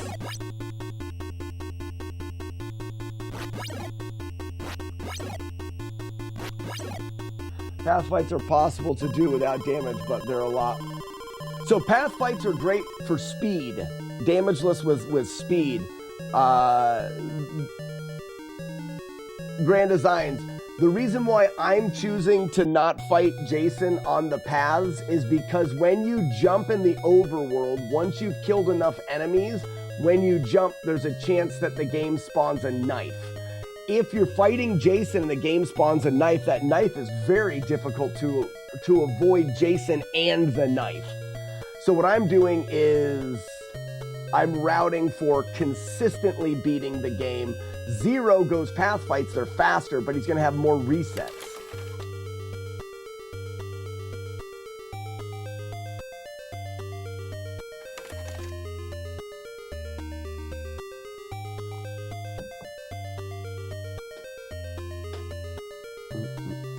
So now we look where Chrissy is.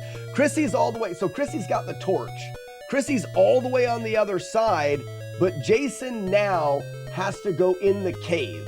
So that's gonna give me enough time.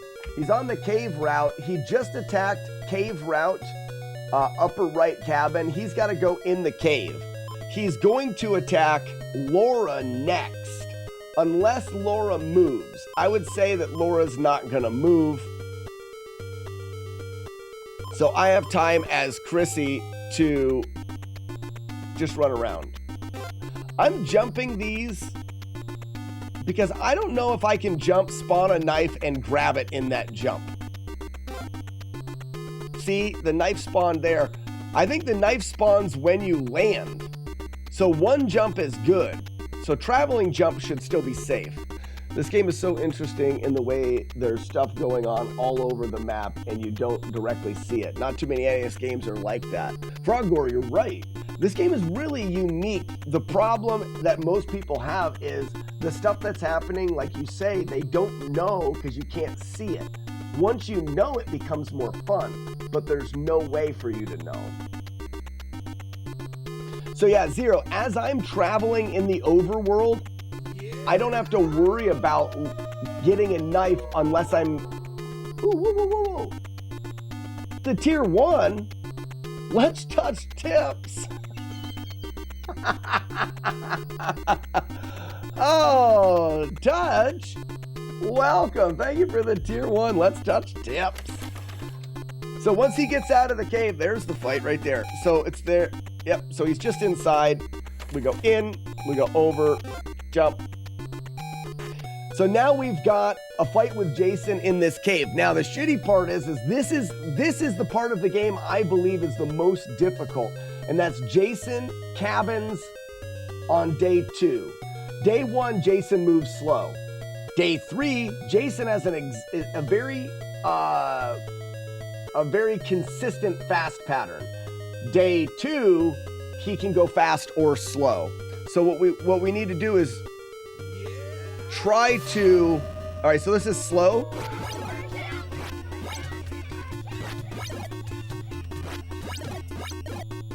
Fast. Still fast. Too early on that dodge, but that was decent.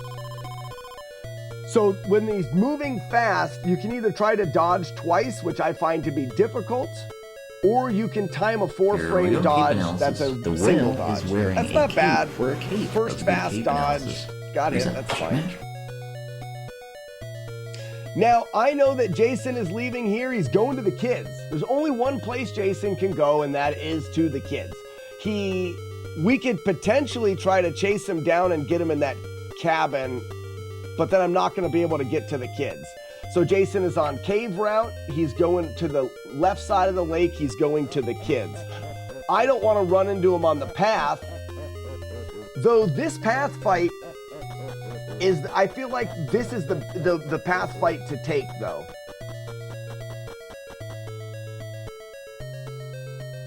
If I was to do a path fight, I feel like this is the one.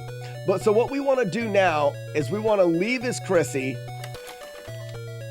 and go around to the other side of the lake.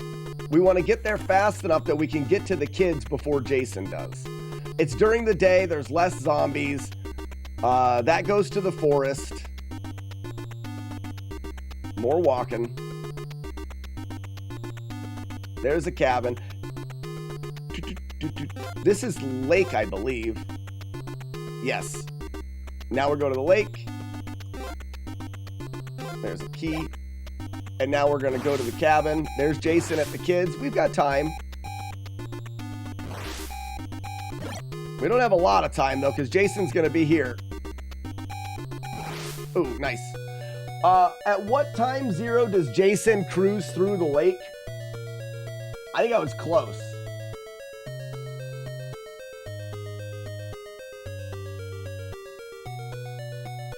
$43 and $30. Oh, so I had time. I have time. So that, but the thing is that's something to know. That's a scenario that's going to happen quite a bit, and that is Jason leaving that last cabin in the cave and going to the kids. If you fight Jason in that last cabin, I know if I book it around, I can get there before he is in the lake. All right, here's slow.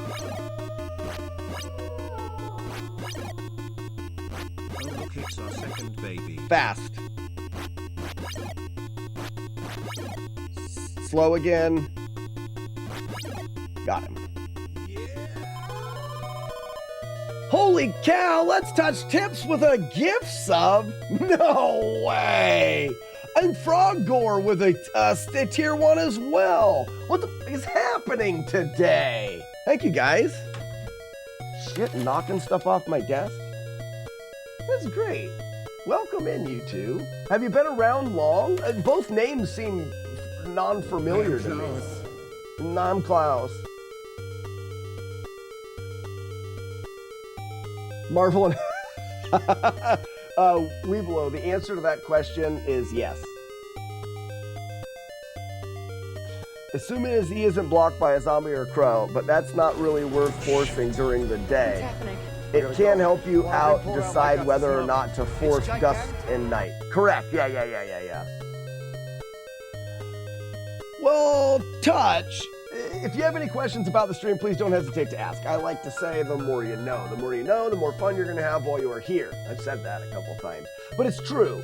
I play a lot of different games, but my main focus is beating games without taking damage. We do deep dives into games and game mechanics to learn more about how the game works so that we can have more fun while we're playing it. God, so if you have questions, just shout them out, and I'll try my best to answer any questions you have. Haven't been around long. Saw the Ninja Gaiden damageless run and had to check it out. Well, Frogdoor, thank you so much. I've actually now completed all 3 original Ninja Gaiden games. I did that this last year because I want to attempt a no damage playthrough of the new 2D Ninja Gaiden game that's going to come out this summer. I wanted to have the 3 trilogy done on the NES. Ninja Gaiden 1 is the hardest. 2 is infinitely easier and only slightly harder than 3. The games got easier to do without damage as you went. Do a no damage playthrough of The Messenger. That's one that we've talked a lot about. Seen a YouTube video and did a search on Twitch, and here you are. Yeah, YouTube, you're doing your job. YouTube's bringing people in. I love it. So now we've got this setup. We know that he was on cave route when he went into the left of the lake. And now we know he's gonna come out in forest route. He can attack quickly that cabin right as he exits the lake on the right before he gets into the forest, if someone's there. I have to start to remember whether or not somebody is there and check that before this, but I didn't. So I'm gonna try to go as fast. If he's gonna attack, he'll attack really quickly. We'll hear it any second now. So he, I'm guessing, is not attacking that cabin, meaning there's nobody in this cabin. Yeah, so there's nobody in this cabin. We know that he bypassed this cabin and went into the forest. He's gonna come out in this lower right cabin where Paul is. Now, counselors can move. If Paul moves, he's gonna move down the line and Jason will skip this cabin. But Laura can fill this cabin, meaning if the counselors move, Laura will be here or Paul will be here. So we know the next cabin to be attacked is this cabin that Paul is in. So I'm gonna exit. I don't wanna be Paul. Hi, I'm Paul. I'm gonna exit and go to that spot. This is the forest. No knife. That's why you don't wanna jump. So he is now gonna hit the cabin to the right of me, and I can wait right here.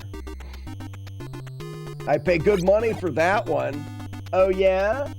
Oh yeah, I like money. I like money. Mr. Pee Pee Poo Poo. Pee Pee? Oh, look at this. There he is, attacking the cabin that we knew he was going to attack. Isn't the messenger really long, though?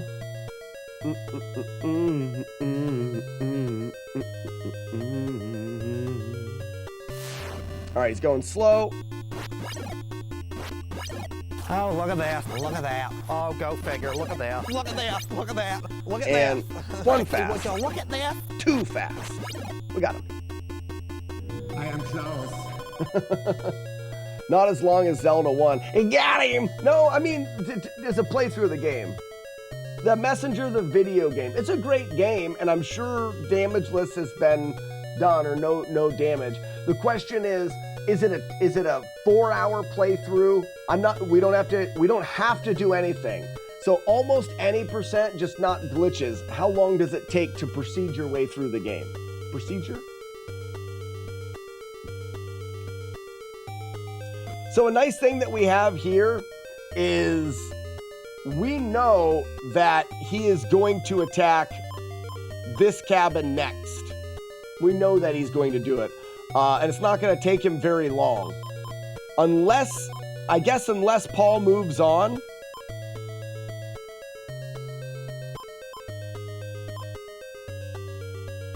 And normally I just leave here and then just wait a little bit. I'm here for Flawless Pictionary. You can do it in 30 minutes? I didn't know that. All right, so he's already attacking. Yep, good.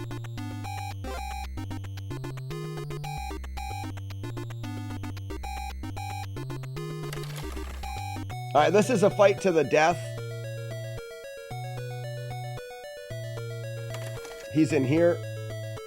One turn, there he is. Double. Double.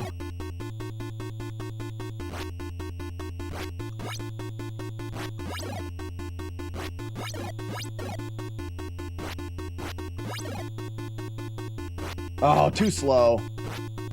Oh, man. So both, I got hit 3 times in a row on big dodges.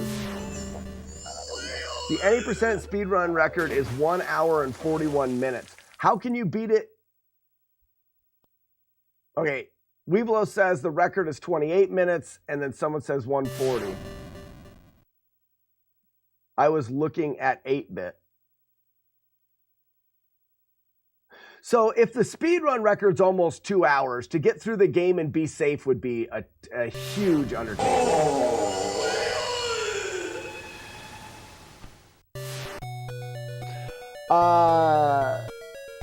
So Touch, this game definitely has RNG in it, and it's really complicated, but everything can be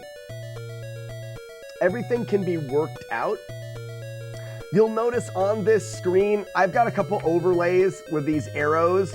Those overlays show the 2 different routes that Jason can take. There's enough information that we know that are constants that we can pinpoint what's going to happen. But there's definitely RNG. That fight that I had with Jason there, it is random, but there's enough that you can find in there that you should know what to do when to do it. In the second fight and the third fight, I've got a 4-frame window dodge to dodge Jason, and that's timing that I'm working on. It's taking a while to get the timing for that. Weeblo is looking at the 8-bit part of the game. There's an 8-bit part of the game? So right now, Touch, where the counselors are is random. Where Jason starts is one of 3 locations. What route he's on is either the cave route, where he's going to go to the cave, or the forest route, where he's going to go in the woods. So those are the 2 different routes in the game. Right now, we don't know where Jason is.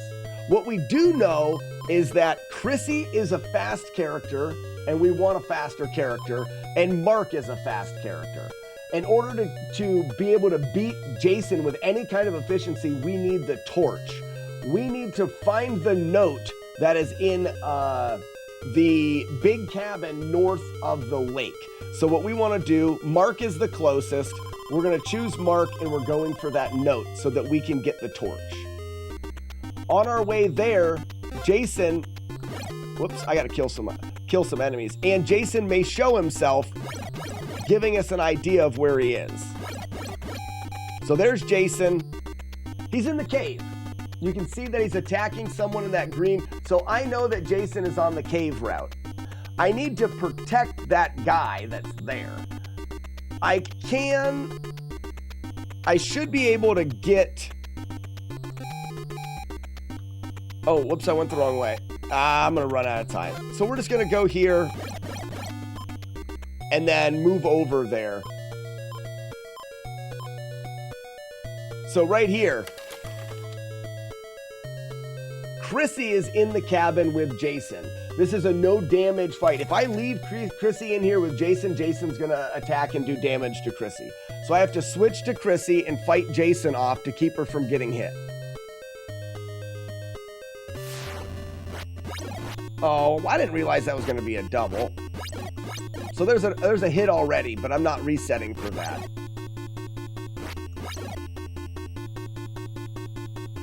Oh, no!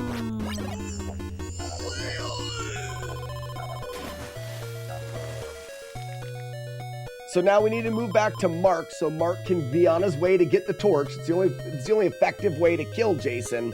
But we know Jason is in this route. So Jason, after that cabin, can attack Laura. But before he gets to Laura, he's got to go in the cave. I should have time to get the torch before he attacks Laura. If the counselors do a shift, then Jason's next person he's going to attack will be... Chrissy can move there. So let's go and move on and get the torch while Jason does his route. we need to get a knife first, which should be right here. There it is. We move in. We've got a note right here that tells us to go to the woods.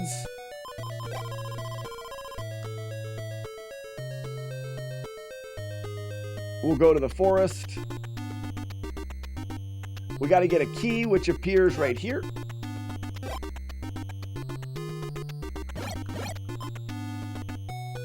Now there's a second note in here. Once you get the second note, it tells you about the torch. Now the torch is going to be back in that cabin that we got the first note in. That's my ox. So Jason is fighting Laura now, which is fine. We'll go in here and get the torch.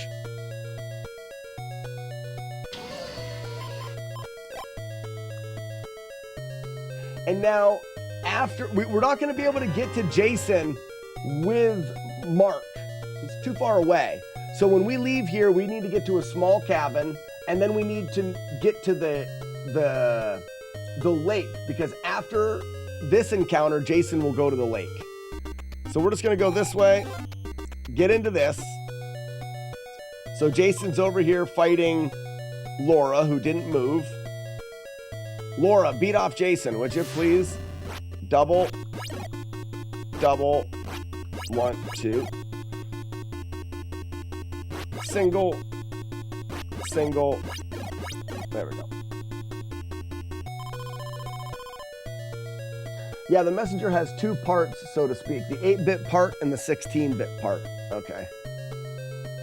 If you hear that first buzzer after 17 to 18 seconds, you'll know he's on the top route, right corner of the cave loop. All right, Zero. Good luck on the doctor's appointment. So now I know that the next place Jason can go is to the lake. So I'm just going to go there now and wait for him. I've got the torch. It's sunset, so we can get a crow to follow us. Not that side. Crow comes this way. This will just keep any zombies from spawning, and we know that we can get to the cabin safe. It's nice when it's in the sunset. We'll go into the cabin. Now we're just gonna wait here for Jason and try to dodge any zombies. There's the children, so Jason's in here.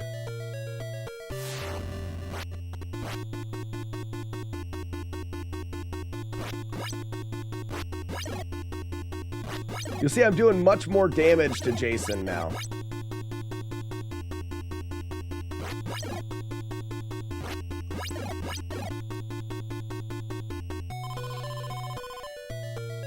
Now this is where I gotta remember. I need to remember to check the cabins before I go to the, before I go here. Because now, Jason was cave loop. Every time he hits the lake, he switches from cave to forest. So he entered the left side of the lake on cave route. He's gonna come out forest route.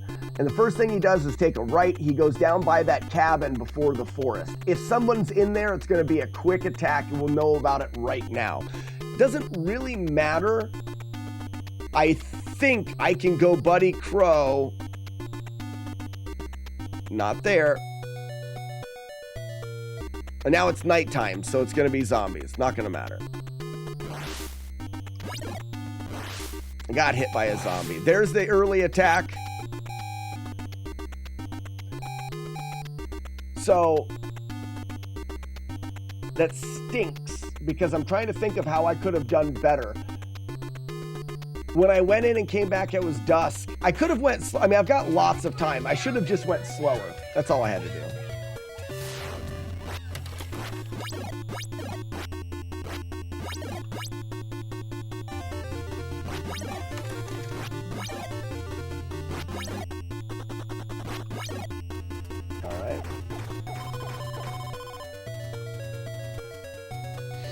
Now, is there anybody in the lower cabin? so nobody is in that lower cabin. I believe I can kick Debbie out of this. And she goes up there. Okay, so it didn't kick Debbie where I thought it would.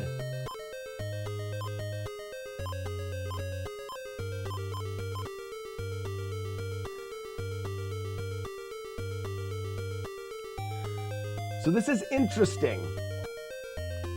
Cave route. There's nobody on the cave route right now that Jason can attack. Meaning Jason goes back to he's gonna go back to the lake. Except I think Laura can move from where she is right there to the very first cabin out of the bottom of the forest. So I wanna wait. Other than that, Jason goes back to the kids. Because Jason can't, this cabin right here, Jason does not attack this cabin on the forest route. He attacks it when he goes on the cave route. It's not on it, he goes by it with the forest, but he's not gonna attack it. So unless Laura moves, Jason will be going to the kids again. So we'll go to Mark.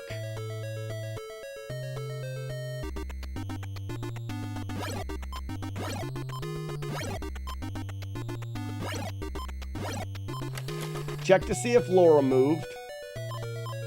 Laura's still there.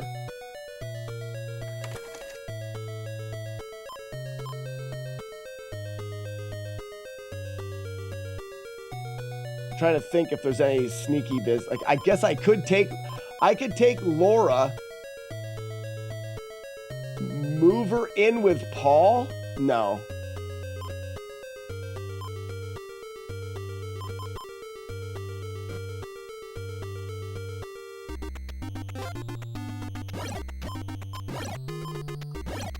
If Laura moves, it would be right around now, and Jason would hit her here.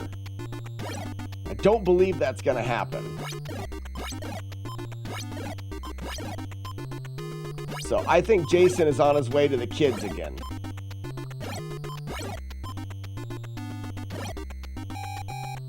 Oh, no, she did move.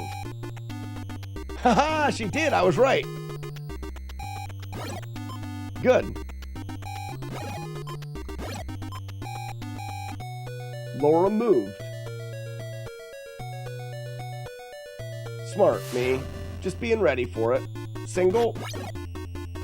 Single. Single. Double. Alright. What's the point of the fireplaces? Touch, I don't know. So one of the things that I slack on a little bit when it comes to learning these games, I tend to only learn what's necessary for the playthrough. And I'll deep dive into things. Oftentimes I find different things out, but if there's gameplay mechanics that don't affect, like you can get a shield, or it's not a shield, but like you can wear something that acts like a shield in this game that doesn't do any good for me because it only reduces damage. It doesn't eliminate it. So I don't know how to get it. I don't know where it is, and there's no reason for me to know. So I guess there's a little bit of a lack in. Sammy says it's the sweater. It's a little bit of a lack in the coverage in a game as we only really dive into that. Oftentimes, there's people like Sandman or Zero just left. Zero knows a ton about this game. Through asking in chat, you're gonna oftentimes get an answer. But for me, I don't know what the fireplaces do. It would probably be smart to know. The fireplaces are only in the big cabins. Maybe it keeps Jason out of the big cabins? Let's find out.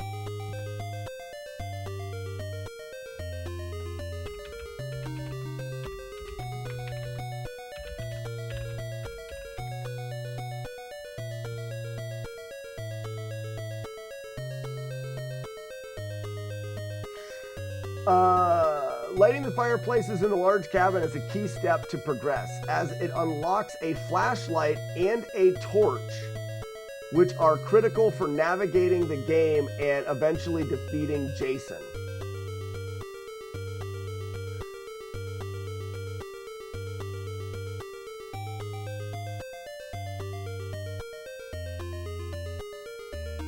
The objective is to light fireplaces, which is a misdirection. The true goal, the instruction manual and introductory screen suggest that the objective is to light fireplaces, which is misdirection. The true goal in the game is to protect the kids and counselors by killing Jason. You need the lighter to light the fireplaces, which can be found by jumping, locating and lighting. The large cabins, you'll find fireplaces. You'll need to light all the fireplaces with the same character to get a flashlight, and later find a note in the cabin that tells you where to get the torch weapon. Function of the flashlight and torch. Flashlight allows you to see hidden doors in the cave, and the torch is the weapon that can be used to fight Jason. Navigating cabins. So it sounds like the reason for the fireplaces is a series of events. It is that gameplay that says start here, do this, this, this, this, and this. They wanted you to light the fireplaces to find the flashlight, to get the note, to get the torch.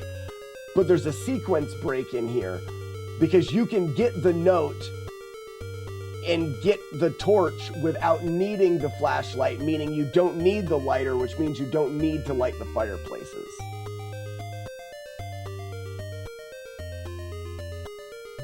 Yeah, if you light the fire, he stays away from that cabin. I think the way you are getting the torch might be a bug. See that, and that's what I think. There's a sequence break. No life. I call it a sequence break because the sequence of events is what the developer wanted you to do. Want you to light the fireplaces, to get the flashlight, to get the note, to get the torch. That's what it wants you to do. But I'm doing it in a way that is a thing. And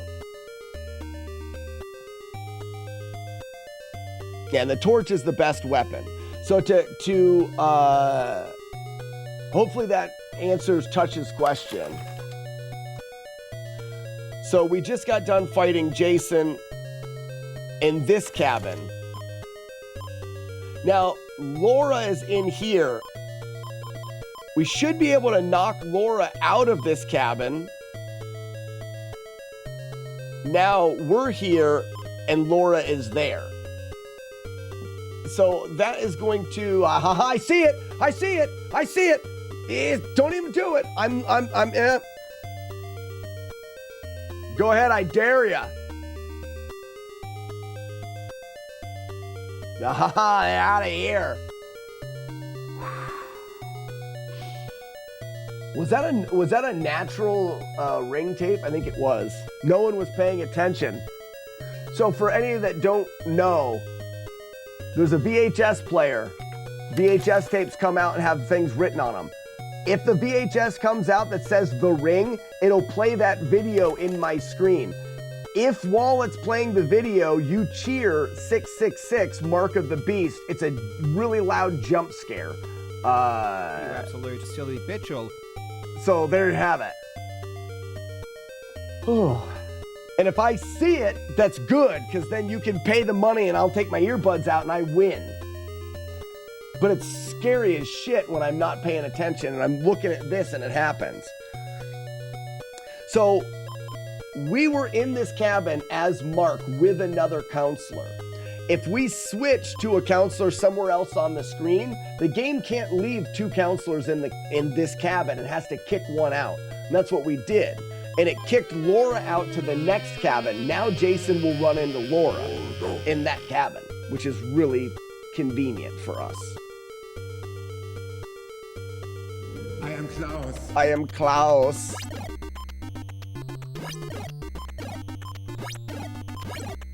I could also chase Jason down on the road. So there's Laura. I don't want to jump. I've got plenty of time. And this will be a fight to the death with Jason.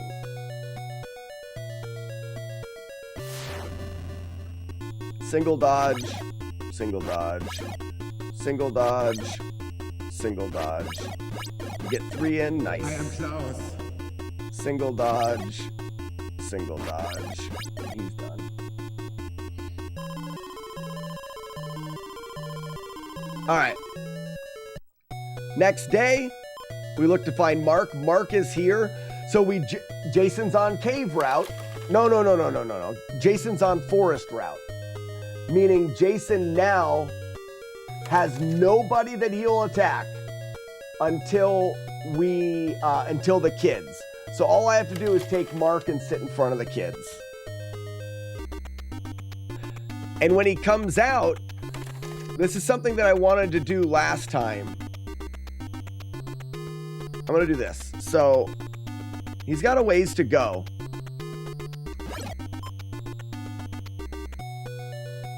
I want to check to see. So there's nobody in. So when Jason comes out of the forest route and is now on the cave route exiting the lake, he can attack the upper right cabin. This one right here. But there's nobody in that upper right cabin. So likely we're not going to have to worry about Jason attacking that leaving the cabin, which is nice, unless Laura moves there, which she could.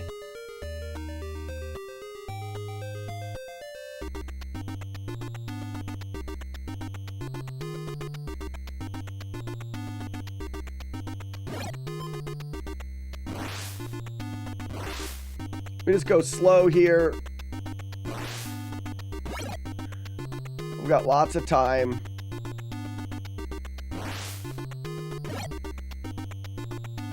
Where's our crow? There's our crow.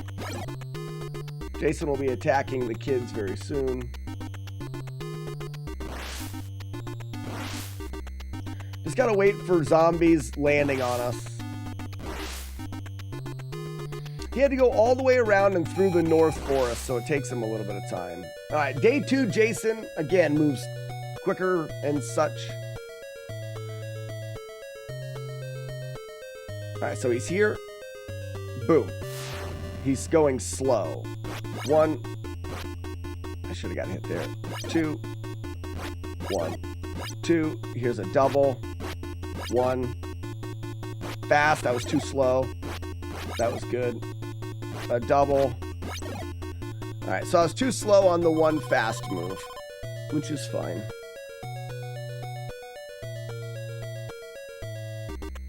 If she moves,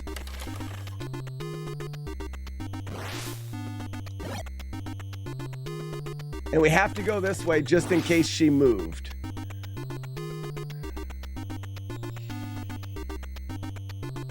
Otherwise, he's going to attack. If I don't think she moved, let's go this way and see if she moved. So Laura didn't move, meaning Jason should be around the top by now. And the next person he's going to attack is Debbie up top.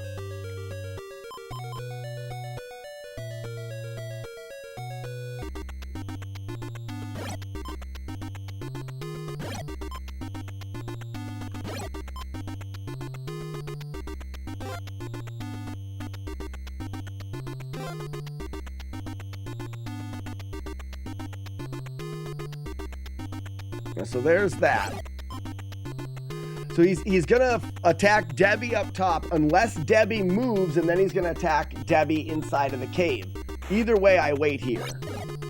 I can see that tree right there, and I'm good. I'm guessing he's gonna attack Debbie just to the side of me.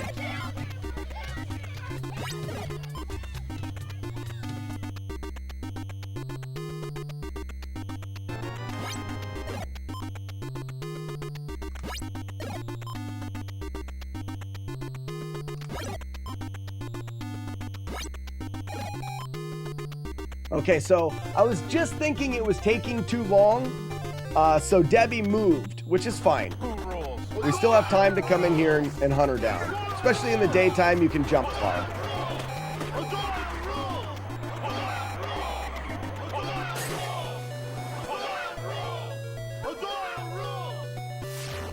All right, slow.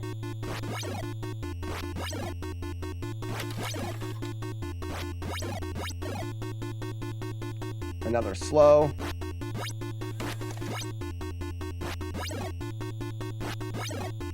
Okay, that was an easy day 2 fight. Now the nice thing is I can hunt him down and fight him in that lower left cabin. And Paul is there, so potentially I'll be able to fight him and then get him with Paul. Sandman, the ring. All right.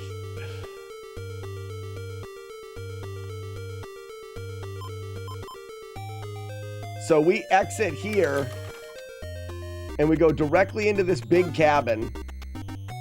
If he's not there, we leave and go back in. Really? Maybe I'll wait just a second. There he is. I don't like fighting Jason in the big cabins.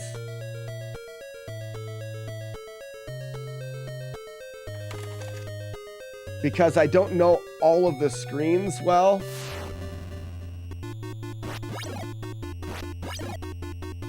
Too early, shit. Fast. Too early on the fast again? All right. I really am not very good at that timing. All right, now Jason should attack. And I'll go this way just to see if he moved. So Paul's still there. So Jason's going to attack Paul. Like, really soon. I'll just go right.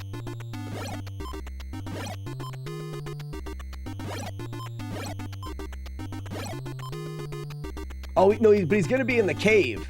He does. He does.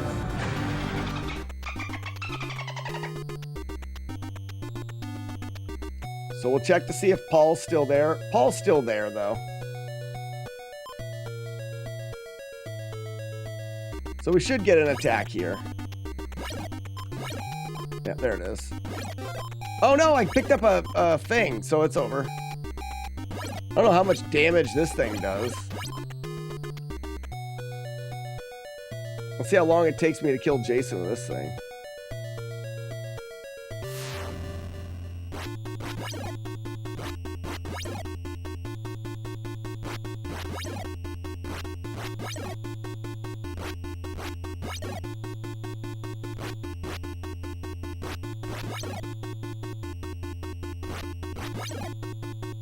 It didn't do any damage. But that was a good dodge. Jason should have died in that fight. And that would have been a nice day 3. 11:30. Need some coffee. It's going good. My dodging was better there. I was dodging earlier before. The dodge on Jason when he's moving fast like that is 4 frames, which is not tiny, but it's tiny enough to be tricky to be consistent. Waterboy, what's going on? I'm going to go get a delightful cup of coffee just for you, Waterboy, and I will be right back. Don't go anywhere. Ladies and gentlemen, more Friday the 13th after this. I'm such an announcer. Website's www.don'taskdon'ttell.org/we.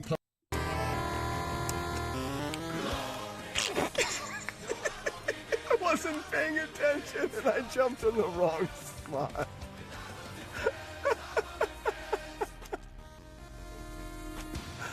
Oh, do we reset that?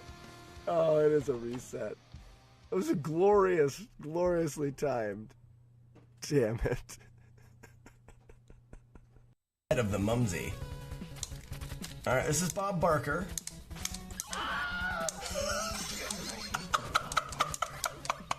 Oh, yes! Oh my gosh. That was entire world. Oh, the scream was perfect. Who was it? It was Hit the Bricks. Had to have been. I'm guaranteeing it right now. It was Hit the Bricks. Did both of them. Well done, sir. Oh my gosh, I can die happy now. That was the greatest thing in the world. You did it. You did it. I'm crying a little bit. Oh. You got the Willie scream, the Bob Barker. Oh, it was so good. Wow. And we're not, this isn't a good run, but it's worth every second. Wow.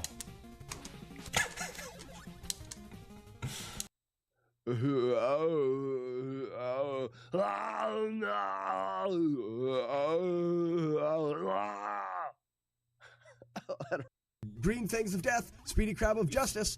No. Speedy Crab. Oh, fuck.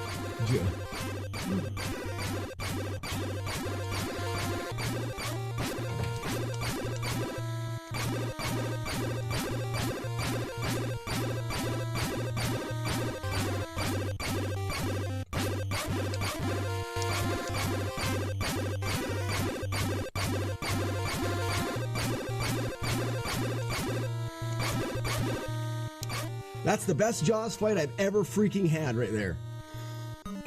Holy cow. Holy cow.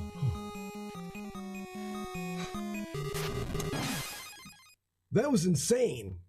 That was insanity, and I had a seems like if you were in the dark, you wouldn't see the D coming, but I needed to be a little bit later than that. A little bit later than that. Just a little. D-do-do. Go. It's that last note I hit go. Nope, he's spawning instantly, so it needs to be, so you hear that last note and you gotta jump just a little, yeah, Gnarly, you're right, Weeblo. Gnarly.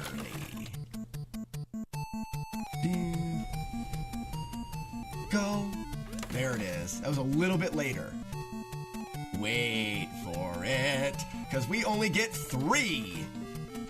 After the bush, big jump, be right with you, honey. And jump, jump, and I think we got the setup. Little jump and no snowman! Light bulb! Yeah, my wife's here. Give me 1 second, guys. I think, Fruit Bat, I think we may have nailed something right there. You going... Kelly!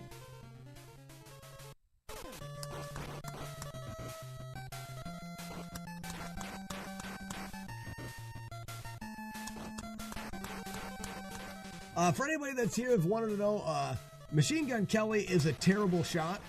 I mean, look at him. Awful shot. Really bad at the shooting. Oh, you shoot that gun so well. You're doing so good. Yeah, shoot it. Shoot it. Just trying to be encouraging. You stink. Here is your jug right there, you know. Though you don't know, it's really pee. It's not water in that fountain. The channel. You can clip this and you have a new command. We'll go down slowly.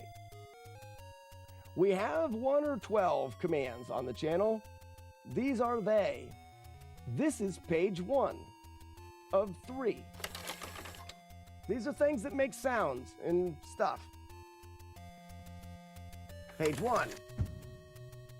Hey, thank you for the fireworks. Yes! Feisty Pancakes is right. Well, Confucius also, I'll say it for you.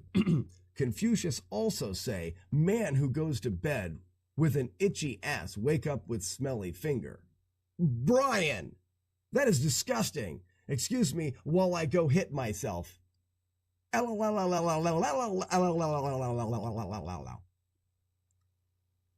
it. Nailed it. Yes, Rygar is definitely better than Karnov. And what does it do? Nice. Actually, I want to do this. All right. Lit Gaming says Jason does have some hard to read fakes. So I think Jason Lit is very similar to fighting Tyson and Mike Tyson's Punch Out. The idea is you almost don't have enough time to read for fakes. What happens is you get better at it because you recognize what he's going to do through the pattern rather than, like, for example, I know if he starts all the way on the left, he'll never do a double hit. He'll never swing twice if he's all the way on the left or all the way on the right. He won't. If he does a double, he backs up, he'll more than likely come down and do another double. If he's done that, he will not do another double. The next time, even if he's short-sided on you, he's going to do a single followed by another single in the pattern and back around. Like, you start to recognize those things because, shit, I don't know if I'd ever be fast enough to get them. There's a list for commands? There's not a list for commands. Okay, so starting off, hey, it's a pissy run.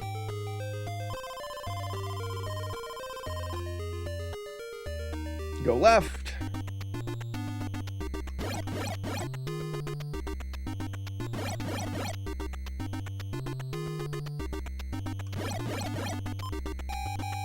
All right, so we get an early knife there. You know, I probably could have made it to that cabin and out. I shouldn't have. I jumped in a little bit early here. So Jason is in with Laura, and we'll fight George next, but after the cave. So we're gonna go to Laura, and we're gonna beat off Jason with Laura. Laura, get prepared to beat off Jason. All right, a double, another double. Now he won't do a double again.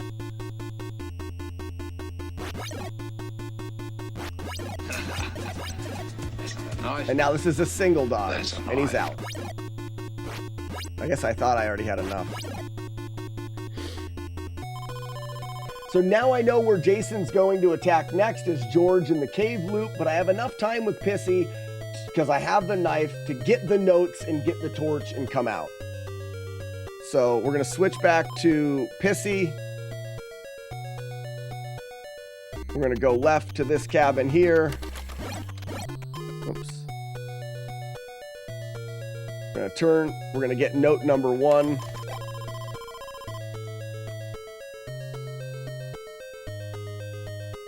Leave and go. Because Jason's got to go all the way through the...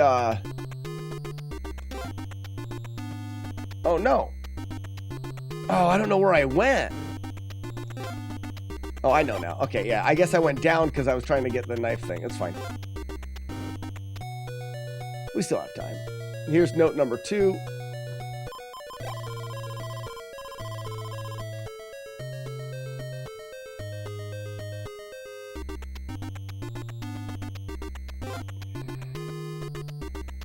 There's the attack, which is fine. I've got enough time.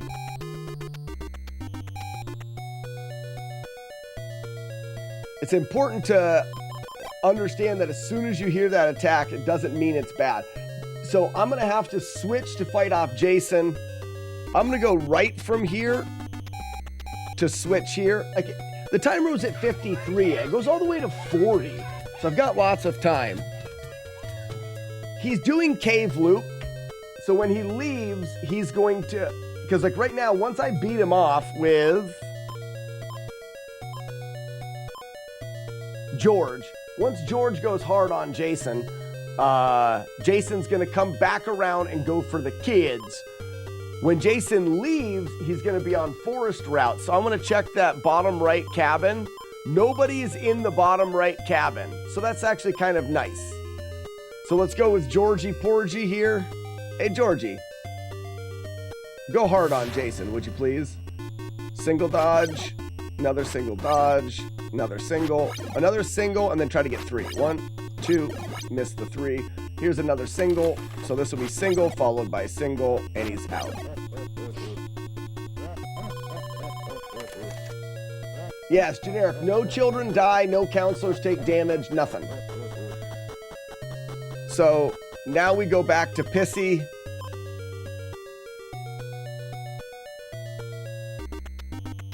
And she'll get Buddy Crow to the lake, which is nice.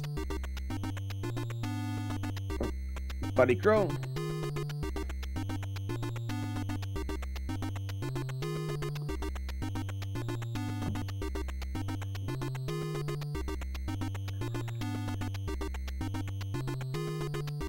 No, I want to go in and leave to get the right crow. And now, but now I'm going to get left crow, aren't I? So this is going to be left crow. No, it's right crow again. Okay. There's the children. I don't know what crow I'm going to get, which is fine. What's up, Jason? Single dodge. Single dodge again.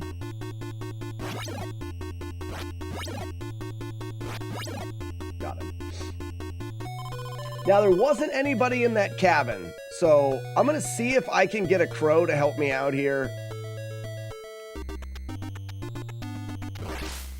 Oh, so it's already nighttime, so I'm already at zombies.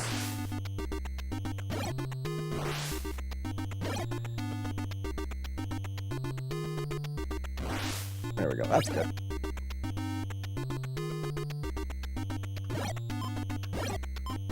So now there's nobody in this lower cabin here either, but George can move.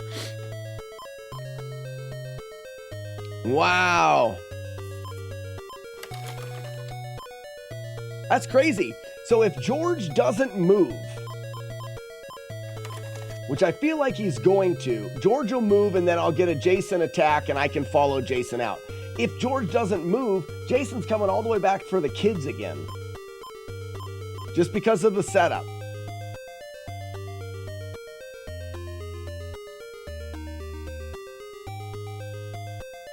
So I don't want you. I want Pissy. So I'm going to take Pissy around. Being careful not to get hit.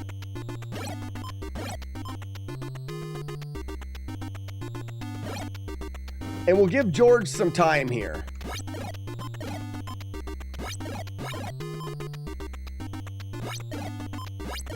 If George doesn't move here in the next... Oh, George moved. He did! What a freak! Well, good.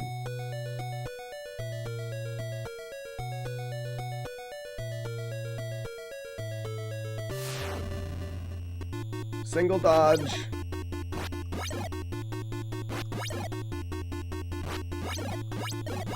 All right, missed that. Another single. All right. Now, because George is here with us and nobody is in the next cabin, we can switch and kick George out. Now George is in this cabin and Jason will attack him next. We need to get Pissy. And we'll just wait.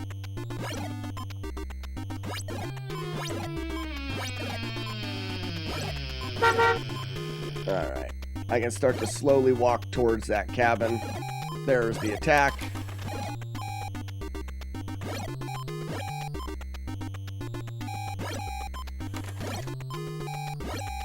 There it is. And then Jason's going to go kids at the end.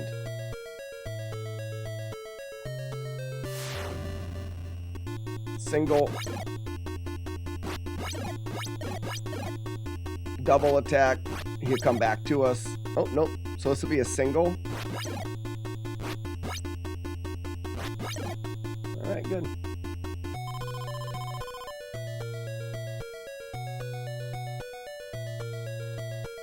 And now, see, it doesn't matter. Jason's on Forest Loop. There's nobody he can run into. The next place he can attack, and he has to attack, is the lake.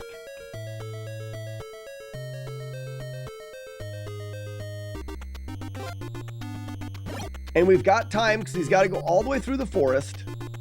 So we can just, whoops, that's the forest. We can just slow walk, making sure not to jump.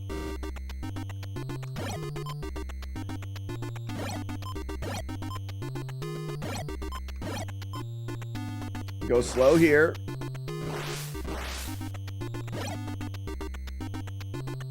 That's a hard crow to get. Oops, I threw that the wrong way. That's my bad. There's one hit. All right, and now we have to be careful here.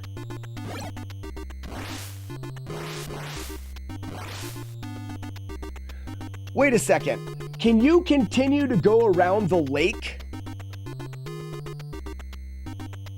If I had Buddy Crow...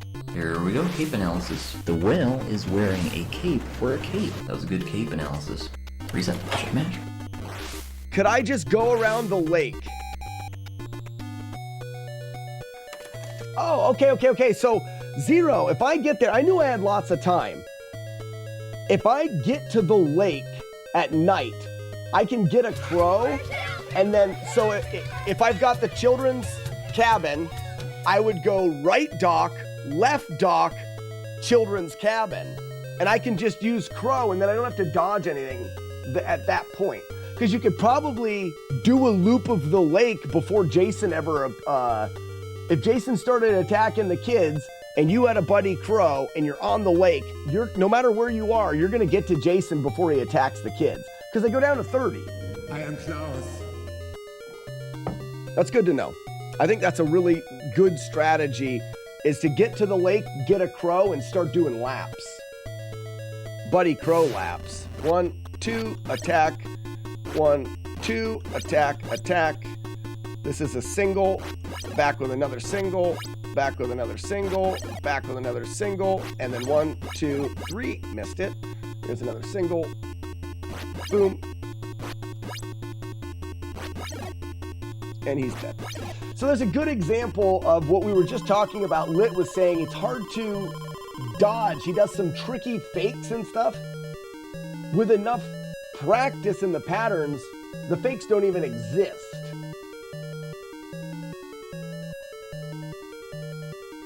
If there's a bad crow or zombie. But as long as you keep a crow on the screen, there's never another one. Bedwa, thank you so much for the GL. You like this game.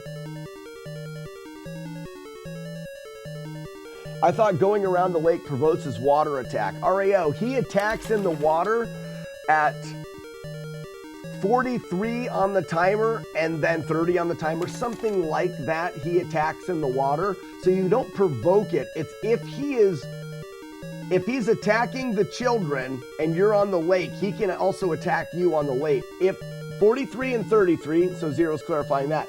If there's a crow on the screen, he can't. When you're waiting in the lake cabin. So what I'm thinking, Zero, is I'm often to the lake early before Jason, and I'm trying to kind of wait around. Well, it makes the most sense while I'm waiting to get a crow and then just start circling the lake with the crow out. If I am circling the lake, no matter where I am on the lake, if the kids start getting attacked, I can take the crow there. Then that way I never have to worry about dodging. I only have to worry about dodging zombies a couple times until I get a crow. And then I just keep the crow, circle the lake. All right, so that was forest route. So now he's leaving cave. Oh, he's leaving cave. And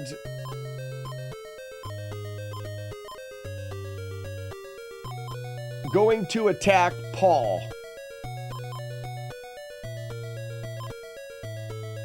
So I'm going to go to... Actually, you know what? I have enough time. I'm just going to go to the cave and wait out in the cave.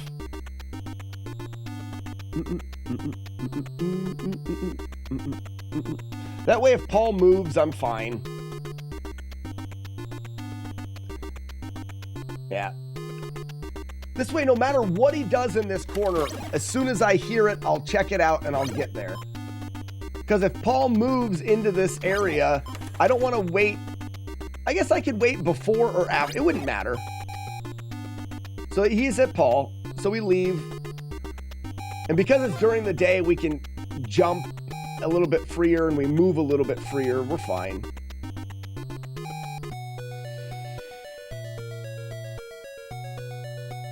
I never studied the game like you did. See, RAO, I didn't study. This is a lot of Zero's knowledge and other people from the community giving me this knowledge. I'm just digesting it and verbally spewing it back out.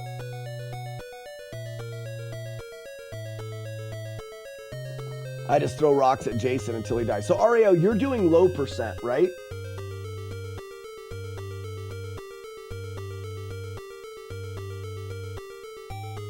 So what I would do, RAO, if I was doing low percent, I would want to fight Jason on the roads and in the cabin.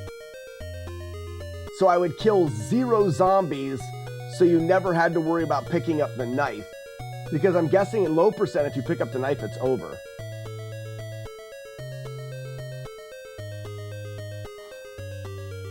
Why the hell is Paul blonde? I'm not, I'm Chrissy. Look at the top of the screen. All right, day 2 fights. I'm going to call out what I believe he's going to do. All right, this is fast. Good dodge. Good dodge. Still fast. Good dodge. Nope, early. That's fine. Double. Fast. Fast. I'm a little bit early on my 4-frame dodges. That's coming with time. If you're doing it for speed, you can kill everybody but 2 counselors and just fight to the death.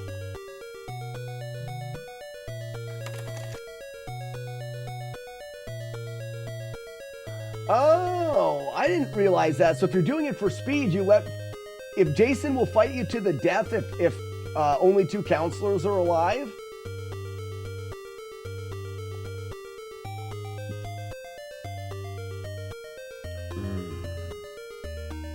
Well, RAO, even if you're not doing it for speed, it makes sense to kill off the other counselors. All right, who is moved here? All right, so we don't have to worry. Mark is in there, so he's going Mark next. Unless Mark moves, but if Mark moves, then Paul's gonna, he's going there next. So we'll just hang out here until we get the signal. After about 3 kills here, 3 or 4 kills, I can start moving. Yeah. But I don't want to go down the path because you'll be right there. As soon as I see it, I can go. There we are. And he did go top left. We should be able to finish him right here in the cave. Should be able to force the next 3 encounters. All right, slow. Man, does it suck to miss those. Fast. Too late. That was good.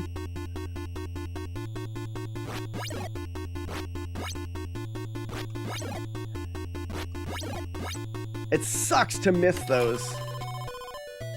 Knowing what I'm doing wrong is good. I can hunt him down into the big cabin now. 1, 2, 3, go. There he is.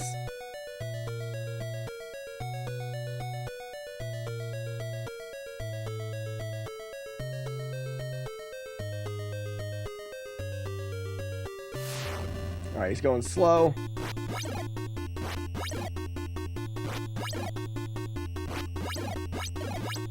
Fast.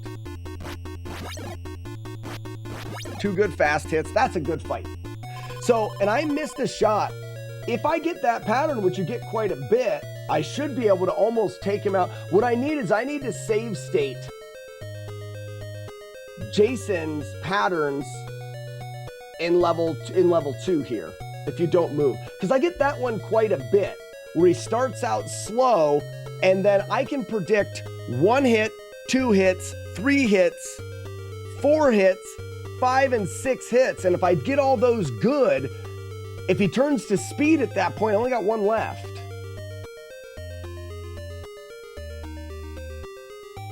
So I don't need save states 0 for 1, 2. No, all I need is save states, and maybe we'll do it after this run.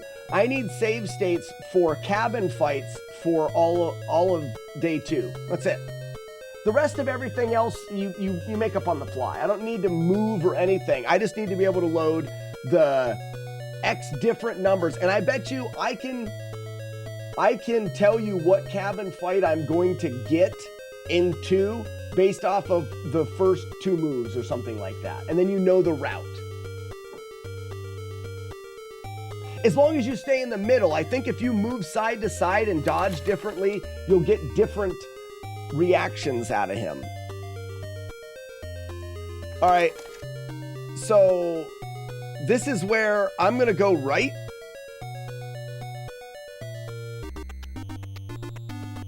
And check to see if anybody's moved. There should be, yeah, so Laura should still be right there. You seem pretty confident on the internet. Don't you have a seat right over there for me? What I need to do is I need to be prepared if Laura moves. I need to exit the cave.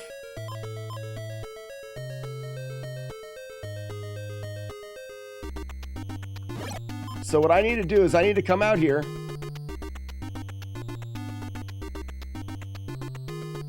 Leave and go to here. So now I can check. Did Laura move? Laura didn't move. He's gonna attack Laura. Let's say Laura moves. Then he's going to the kids, and I need to make the big loop around. So Laura should be getting attacked here. I don't want you. Laura should be getting attacked here any second.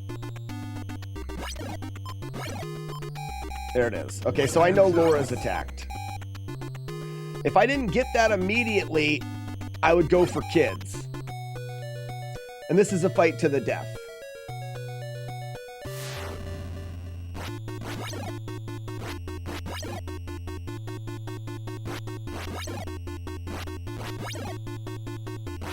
Double.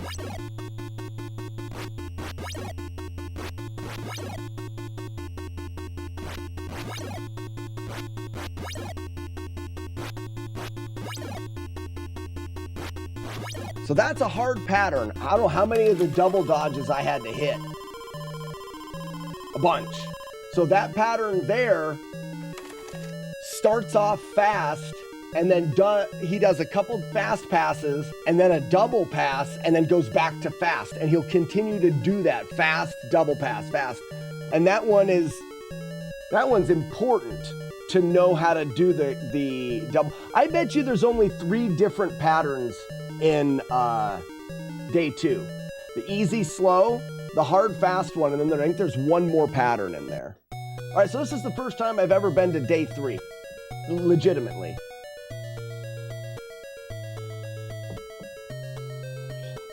And it would make sense too, since the Pamela fight can be scripted. I don't know if the cabin fights are RNG or not, but they're scripted like that. If they're scripted like that, that would be incredible. For sure. So Zero, I'm really good at figuring out patterns. I would imagine it's a timing thing.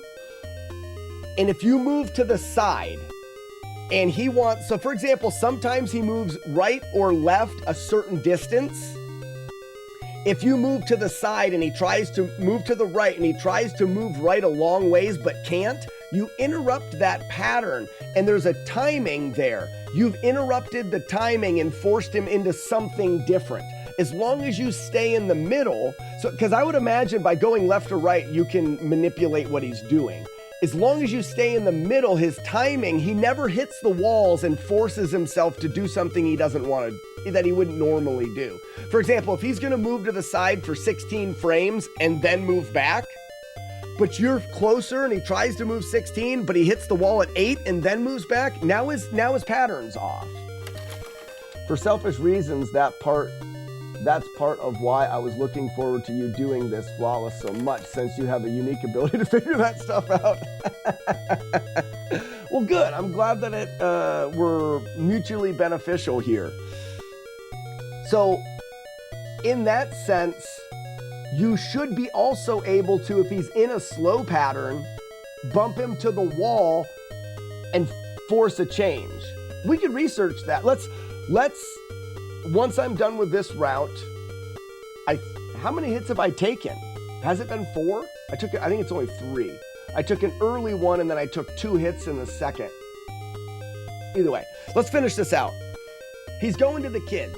He's leaving that lower section. He's going kids. We need Chrissy, and she's in a great spot. And we're gonna do the kid loops here. See if that works. So I'm gonna just sit here until I get a crow.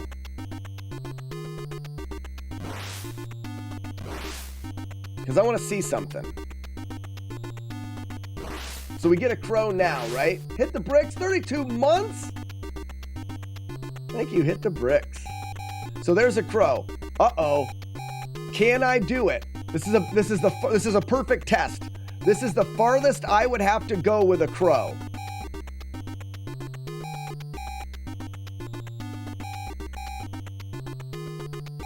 I don't think I can.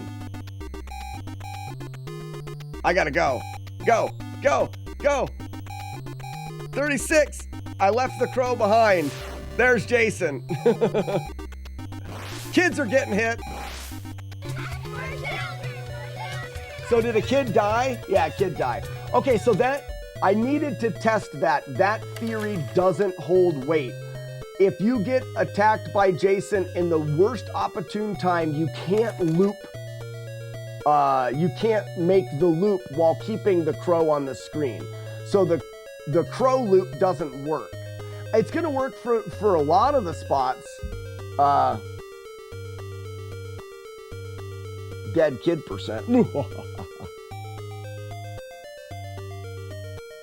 If it was dusk or night, it might have worked since the crow appears much faster. Well, so Zero, technically, it doesn't matter when the crow appears. It matters when Jason appears and where you are in the loop. All I would have had to have done there is killed the crow and then went the other way and I could have had time. You know what I mean? We're looping the pond and we've got the crows forcing us one direction in the loop. If Jason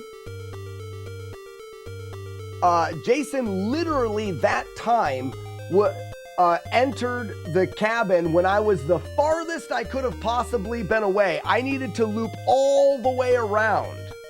And that was because I was at the, basically the worst case scenario. But what you could do is if that happens, then you know you just turn around because you're close enough to dodge that way. All right, let's see.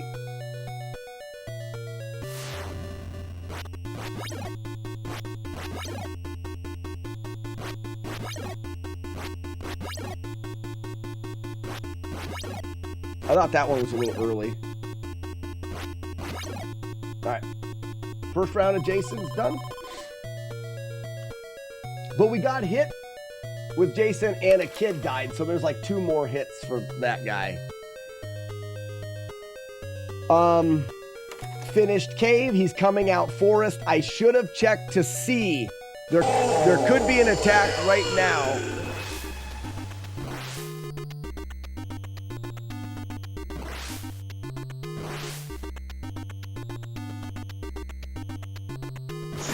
So there's not. We finished lower left. So he's in forest route now.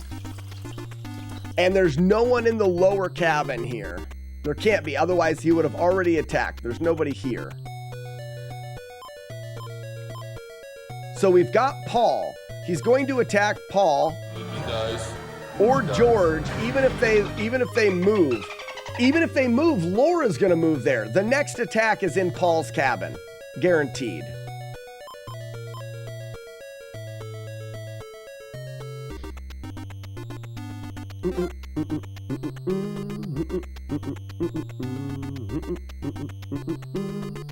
So we can wait right here until that attack happens.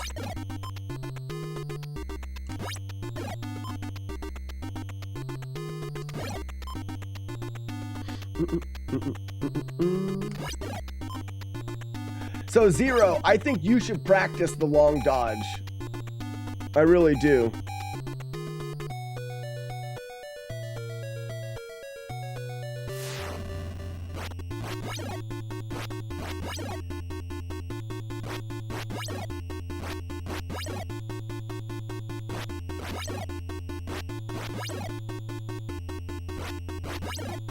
If I miss it, I can feel it.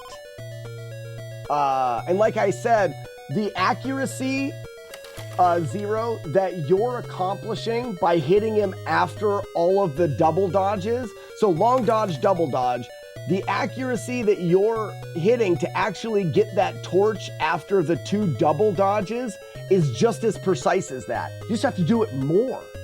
Yes, overall, avoiding the damage is less precise, but when you actually dodge properly and get the torch, you're just as precise.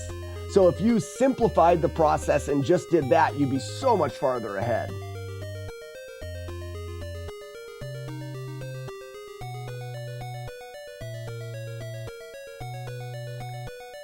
I just can't do double. I just can do double dodges in my sleep, but not and land the torch. You can do double dodges in your sleep without getting hit, but it's landing that torch. And if you're going off of speed, every time you miss the torch is a wasted time.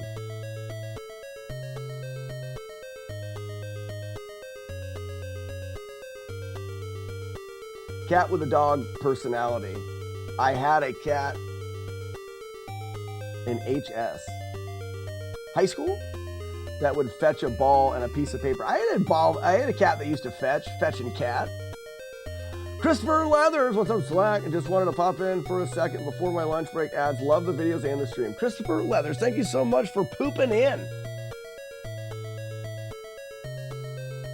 I spent like 10 minutes in a no jumping run just on day 3 cabin fights.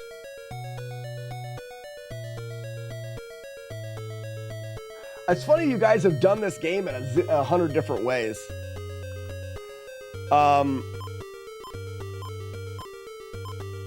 we've got George. There's no sense in pushing George up. If they move, I'll leave Paul here, so if they move, I get the move I want. So I'll leave Paul here. We'll wait just X amount of time. We probably could calculate kills after, I think it was, I said after 4 kills. Yep. Oh, wow.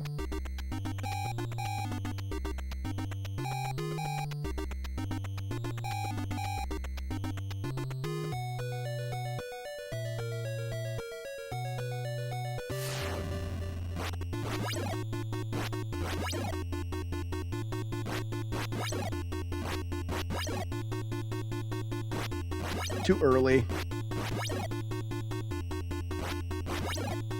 So what I'm finding, Zero, I'm starting to narrow that down.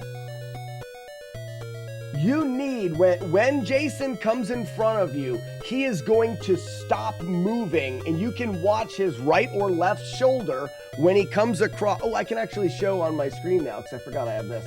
So when Jason comes across, you're standing here and you've got this edge, this black line here, this black line. You're in the middle panel here, right on the edge of the window. You've got a line here that'll line up right beside Jason's body or his head when he's here and here. He has to touch that. When he touches that, if you like physically have him touch that, then you press the button.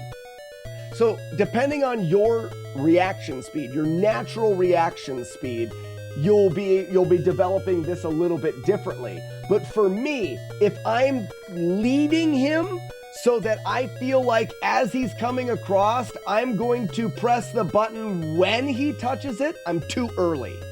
I have to let him touch and stop, and then I can press the button as fast as I want. Touch and stop, press the button fast. If he does that, I'm in that window. So that's what I'm going off of.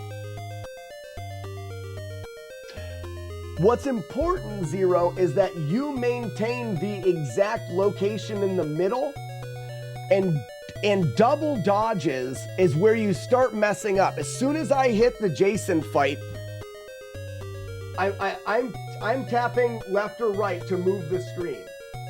But actually, so it's like this. I'm tapping the way.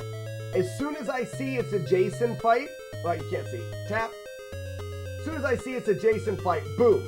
I'm holding down. Because holding down now guarantees that I won't move left or right at all. If I'm holding down, the only way I'll move left or right is if I dodge and then try to dodge again before I've stopped. That will overwrite the down and I'll start moving. If I'm okay, it's hard to explain.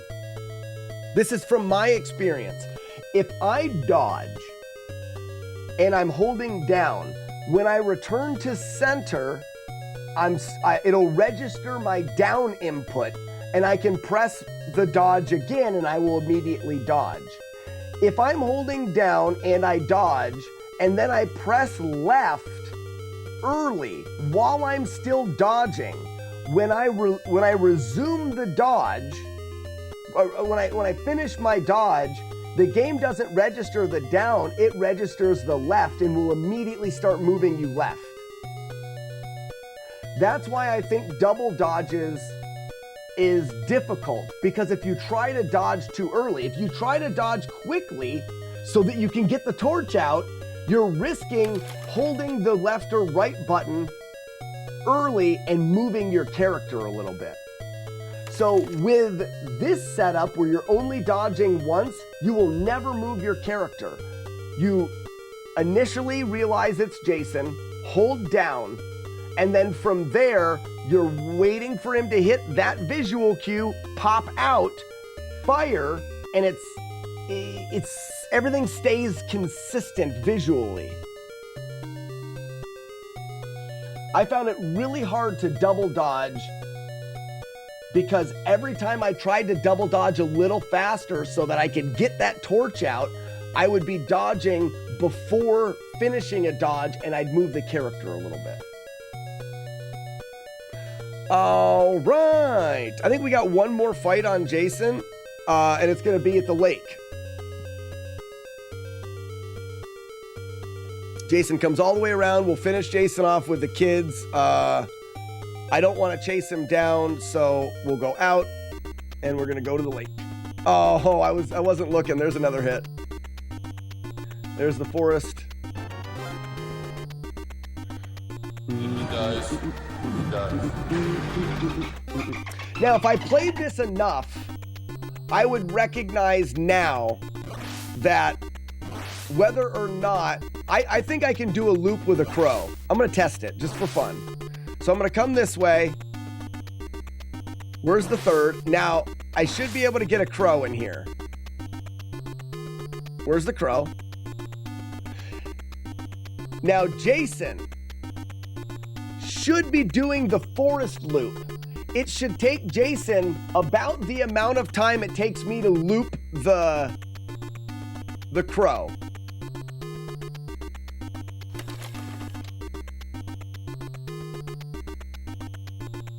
And this would be consistent. I would know that I could do this.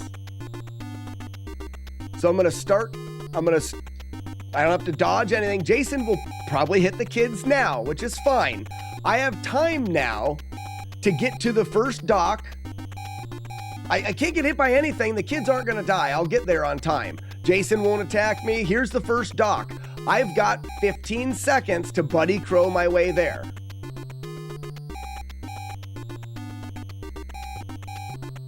Plenty of time.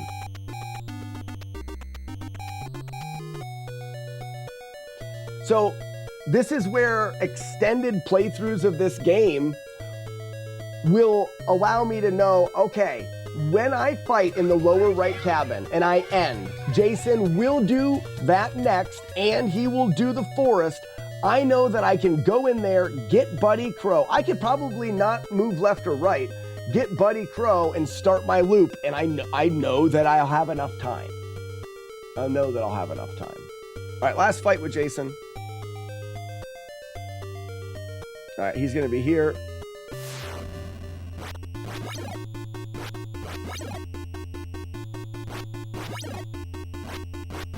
Free.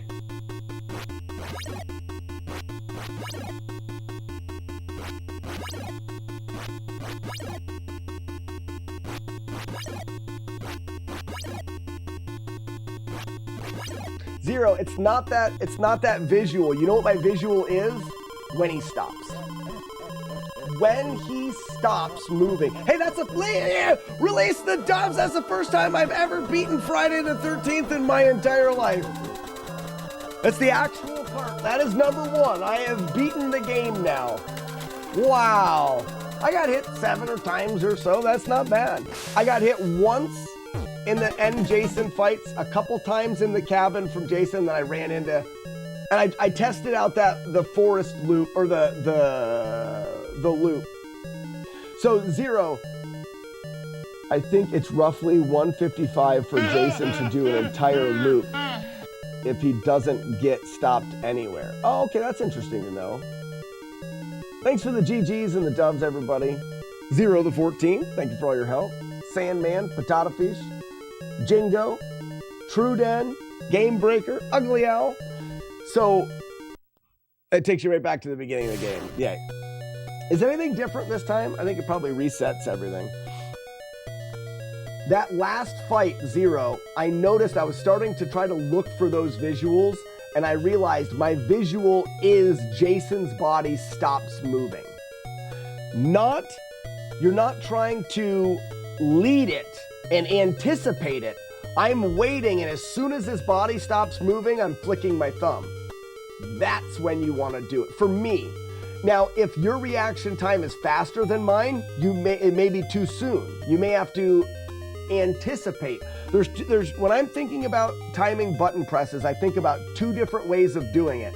Anticipating, where you're actually trying to lead your visual or your audio cue or whatever. Hey, when this sprite meets this spot, I want to be pressing the button when it meets.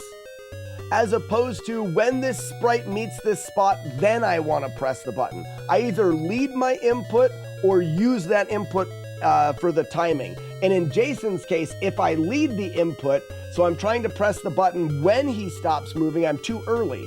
It seems to be, for my natural reaction time, that when I visually see Jason stop moving, if I press the button as fast as I feel like I can, that is the right timing.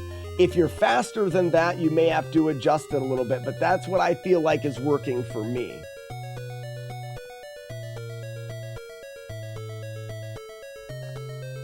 Friday the 13th Master Quest. Did you notice that everyone had this game when you were a little kid? RAO, I didn't know this game existed until I was 37 years old. This game here, I didn't know it existed until I started working with 8-Bit Steve on his Easy Way series, and he had the Easy Way guide for this game. When I started working with Steve on these guidebooks, he had wrote this guide. So he had wrote the guide, Easy Way Guide to Friday the 13th, which covers all sorts of stuff. It's a really, really great guidebook. He's going to be printing these again soon, I believe, though I don't think you'll ever be able to get a hardcover again. Boop. So this is the Easy Way Guide for Friday the 13th. It basically covers in great detail like all of the information that we're talking about in the game and the locations and all of the stuff. He had printed this guide, and then he got a hold of me to help him write and print this guide, Easy Way Guide to Jaws, and that's when I started working on the Easy Way guides with him. That was the first I had ever heard of the game Friday the 13th. I can do the punches and axe a little more consistently, but the machete gives me so many issues. Oh, when he has it, the timing's the same. Don't look at what it's in his hand, look at his body. I think I stare at his head. When he's coming across, I stare at his head. As soon as his head stops moving, I flip the button. Everyone you knew had this game. RAO, I lived in a shitty little farm town in northwestern Pennsylvania with nobody. I had a handful of NES games. My neighbor had some. I had a cousin that had an NES, another cousin that had a Sega. But there just wasn't any people. We had a local video store that carried some rentable games, but we rented games very infrequently. I'm not the good subject for that thought. Let's look at day 3 cabin fights, and let's look at day 2 first and see if we can get some save states.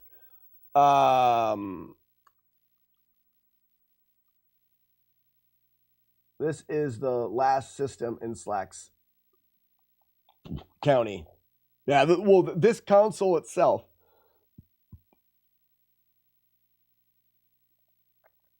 Yeah, let's just take a deep dive into that Zero and see if we can figure some things out. NES 1 over up Friday the 13th, select only.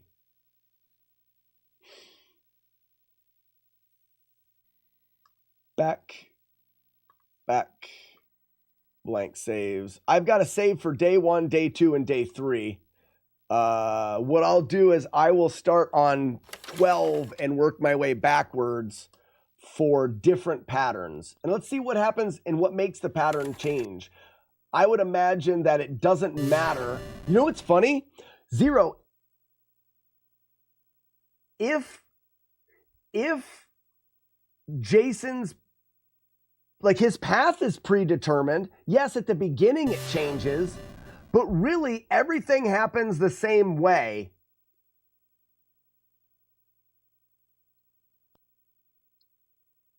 And if the first fight you get on Jason is always the first fight and it's always followed by the next fight, we may be able to determine what fight we'll get from Jason the next time we fight it. Okay. There's a couple ways to do that. First thing that we want to do,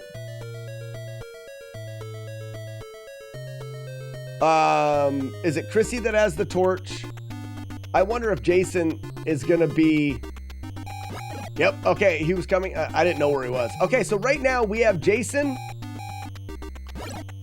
in this cabin.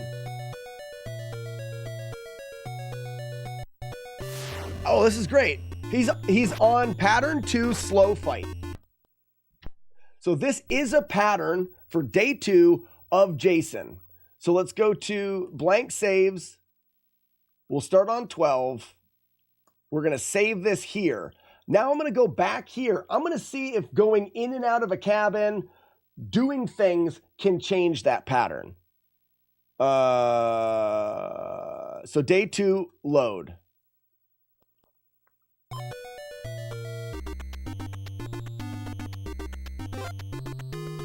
Because we may find out, so here's Jason, and we know that right now, I went in here, and I got Jason in a slow pattern. Okay, I got him in a fast pattern. So that right there tells me that Jason is constantly changing.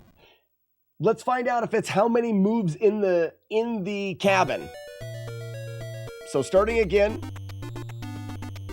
Could be how many times, like, so when you go in here,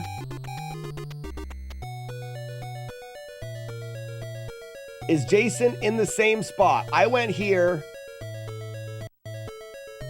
He's in a different spot now. That's where he was the first time I was here.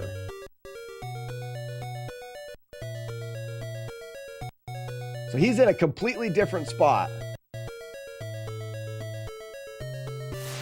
And he's slow.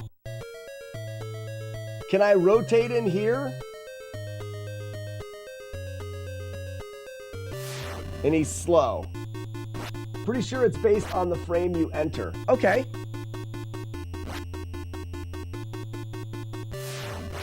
The room he's in the cabin depends on the frame you enter the cabin.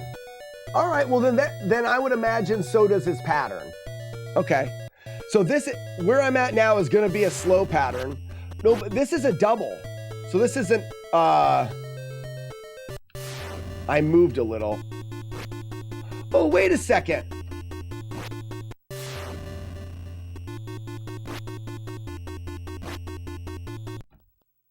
It was different.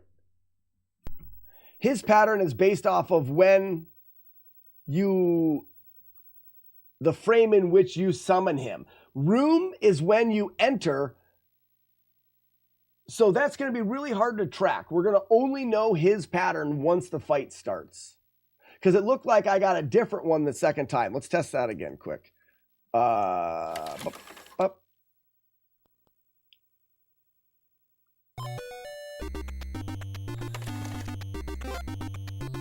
So running directly here.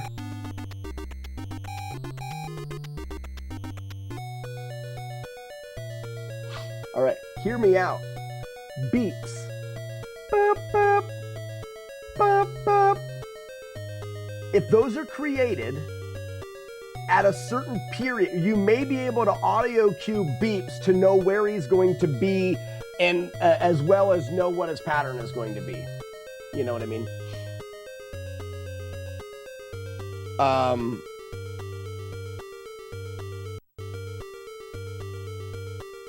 So I've got him back in the start again. He's actually here. So this is a slow. This is the same as the, let's test. This is two slow patterns. So when he starts, he moves all the way to the left. Let's see what his pattern is. Slow, slow. Now he's gonna back up and go around, and he goes fast. Slow. Oops, slow, slow, slow. Back up, and he's going slow again. Back up, slow again. Does he go back to fast? Double. This is a long pattern. Here's a fast moving. I was a little early. Fast again.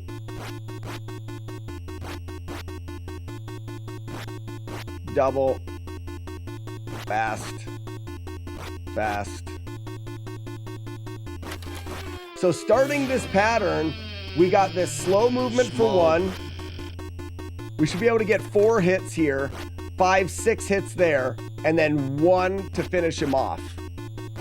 Let's save this in a different spot and see if it matches the other slow pattern that we got. Blank saves. We got this one here. Now we're going to load this one in. This is the first slow pattern I got, which is the same thing. 1, 2, 3, 4. Back up. Go speedy. There's the speedy. So if he starts off and he's moving to the right, that is the pattern that you're going to get. At least that's the way that it seems like right now. We noticed in that last one that I dodged a couple of the rounds and then he went slow pattern for a while. So let's see if that happens. 1, 2, 3, 4. Back up. Go speedy. Dodge. Dodge. Speedy, and then goes back. And now he does the slow pattern for like 2 loops. So this is the slow pattern. He stays slow. Yep. He's gonna do another loop here. And then he stays slow. And now on this one, he started doing doubles. So he's gonna go back and come up for a double. There it is. Okay. That tells me right there, Zero, without a doubt, when he starts his pattern, if you stay in the middle, his pattern is the same. depending on how he starts. We know that he can start fast and slow. Maybe those are the only two. Let's find out.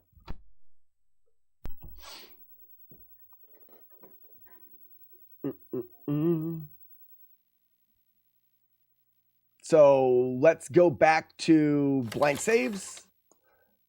Go to the load of day 2.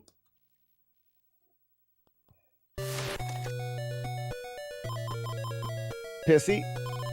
Oh no, I gotta load the save state. Pissy.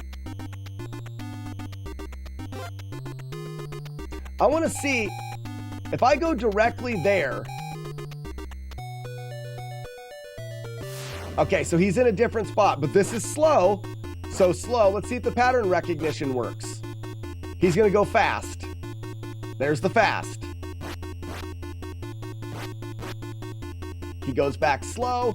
Now he's gonna do the slow pattern for, then he was gonna do the slow pattern for X amount of loops and whatever. We know that.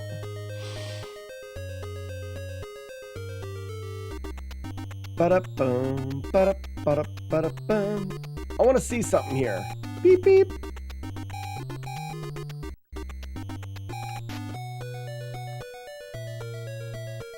So I entered on beep. I entered on the beep after the save. And I've got this pattern, which is starting double. This is a starting double pattern. So there's the beep. Ready? I enter on that beep. And I get him in the same, nope, different spot. Starting double though.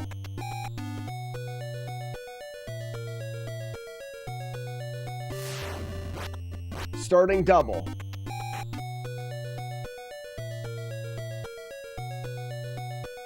Now he's here. Starting double.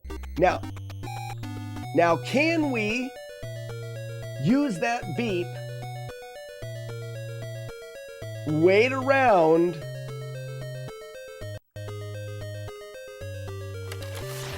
starting double. I'm gonna wait here, and I'm gonna dodge this way, and this way, and this way, and this way, and this way, and this way.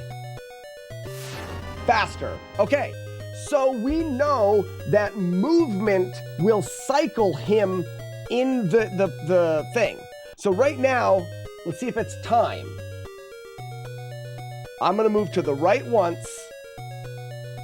I'm gonna save it. Okay, I'm gonna move to the right, and there he is. And he's doing his slow pattern. I'm gonna wait. Is it frame? Or do you cycle through his pattern every time you move in a thing? He starts slow. I'm gonna move back, then to him. He's slow. I'm gonna move back, 2, 3, 4. He's slow. 1, 2, right. 1, 2, 3, 4, 5, 6. Now he's still slow. Let's wait.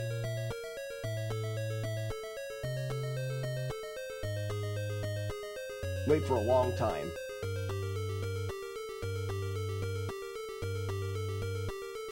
Music changes.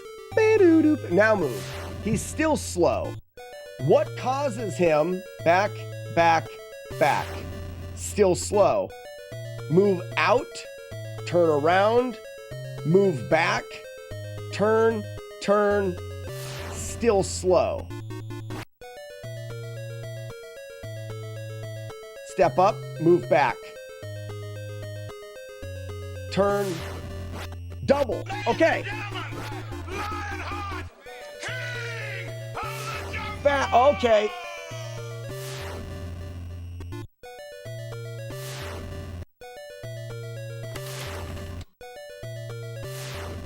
Okay, it's frame based. It's not movement. It's frame based. So watch, if I load the save state and go quickly, double. Really quickly, slow. Slow. Slow. Slow. Double. There's only 3 patterns. Fast. Okay.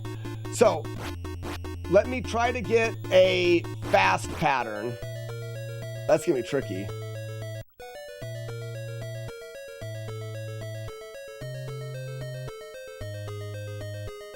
what I can do is I can save this here. So there's 3 patterns in this. That's a sure thing of that. So 1, 2, and 3. I'm going to save this at 9. Well,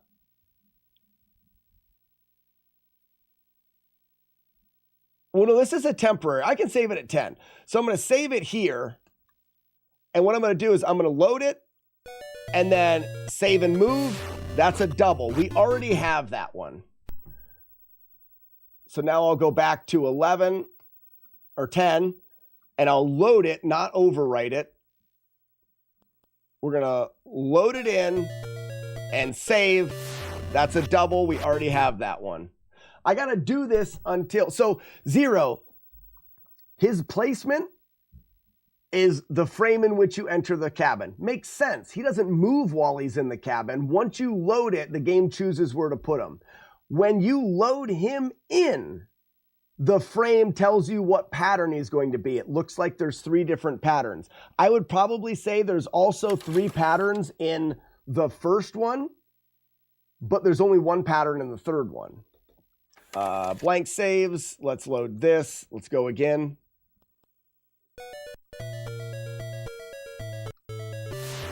That's the slow pattern. That slow pattern looked like he sped up though, didn't it? Hold on. No.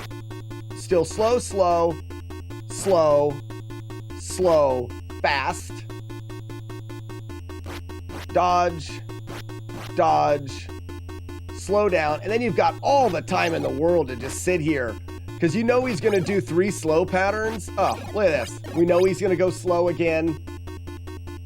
I mean, there's no reason to die. We know exactly what he's going to do.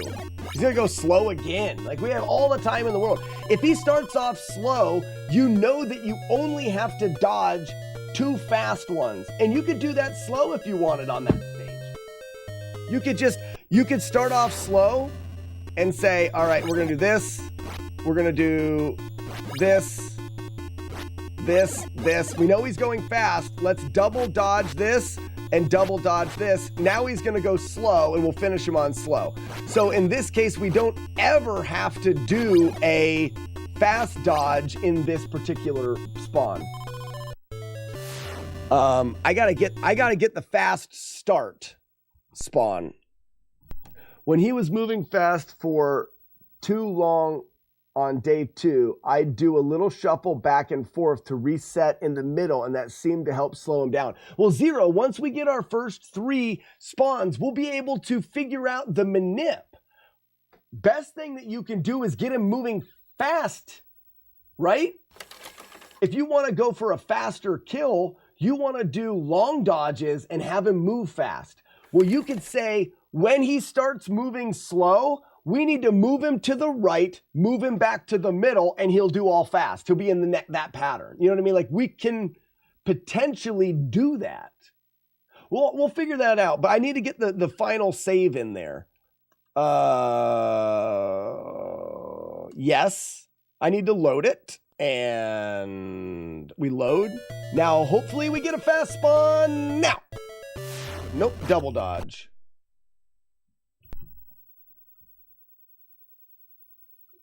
Blank save, load. Oh, I saved it. That's wrong. Again. Don't notice it on day 1 because we really don't need to.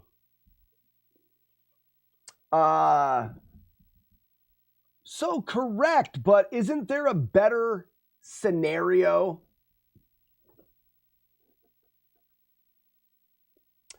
Dong lodges. I like dong lodges better. That's smart. I gotta do things right. My brain. What's up, Lionheart? Sorry, I'm not in the right spot to talk to right now because I'm in the middle trying to think in this horror. Ooh, coffee. I like that. In me. So I've got to pick the kids up from school. Don't let me forget that. Do not let me forget that. The latest I can stream 1:30. It's the latest. I should probably be done before that. While I'm doing this, I can forget stuff. All right, so down and load. 1, 2, 3. I did it wrong, but it also wasn't good. Hour max, yeah. I just want to figure out blank saves. Boom, load, go. Load, save. Slow. The nice thing that I'm seeing here, Zero, is you're most likely to get the slow pattern, then the double dodge. Maybe oh, you know what I should do? This is what I should do. Blank saves. We'll load this one. We'll get a new, so what I'm going to do is I'm going to load it.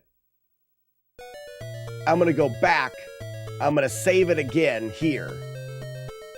No, I'm not going to do that. Not gonna do that. It's a waste of time. All right, and save. Damn it, slow again.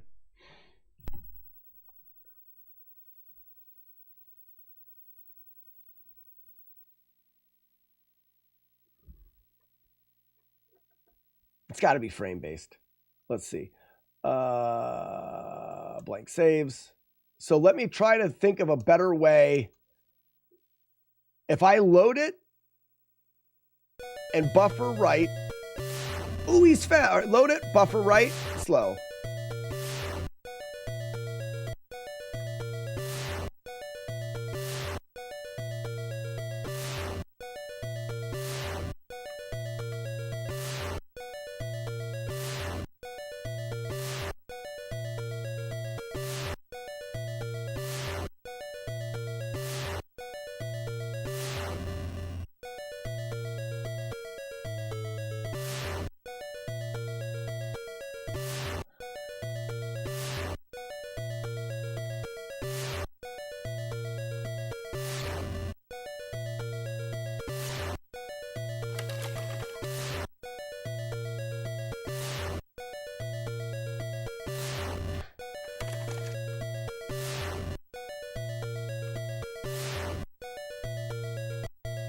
Oh, man.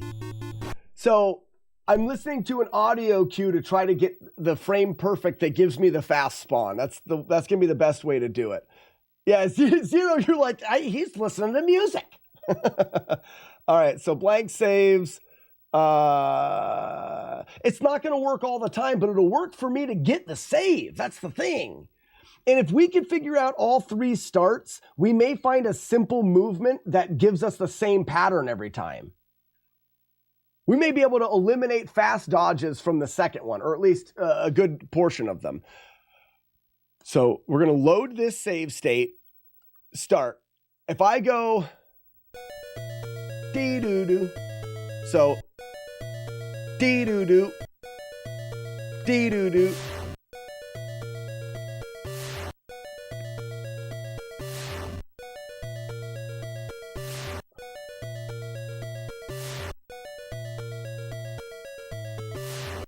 dee-doo-doo, dee-doo-doo, dee-doo. Dee-doo-doo, dee-doo-doo, dee-doo-doo-doo. Dee-doo-doo, dee. Dee-doo-doo, dee. Dee-doo-doo-doo. Dee-doo-doo-doo. Dee-doo-doo-doo. Dee-doo-doo-doo. Got it! Yeah! Got it! I did it! Fast spawn every time. So let's see. Well, before I do that, man, that was tricky to do there. I think fast spawns, you never know how the RNG is. My RNG right now, fast spawns was harder to hit. Maybe you get them a lot. I have no idea. So now we are going to have blank save. Yes. Here. Overwrite. Now we have fast spawn, double throw, and slow spawn. So for fast spawn, double. So watch this. So Zero, I've had this spawn before. I feel like I know what it does. Let me see if I'm right. It's going to come in fast, go over, come back. Then it's going to come up and come in fast, go over and come back. Then it's going to come up and do a double stab, move back, it's either going to move back after the double stab and then go back into the 2 loops of fast, or it's going to move back after the double stab, come forward once, and then do the double loop. It's basically 2 fast loops with a double stab. All right, fast loops. Second fast loop. Too early. Double stab. 1, 2. 1, 2. Fast loops. So fast loop, let me do it again. Fast loop, fast loop, fast loop, fast loop, double stab, 1, 2. Again, a fast double stab. Now the fast loops again. 1, 2, another fast, oh no, there's a double stab again. To a fast double stab.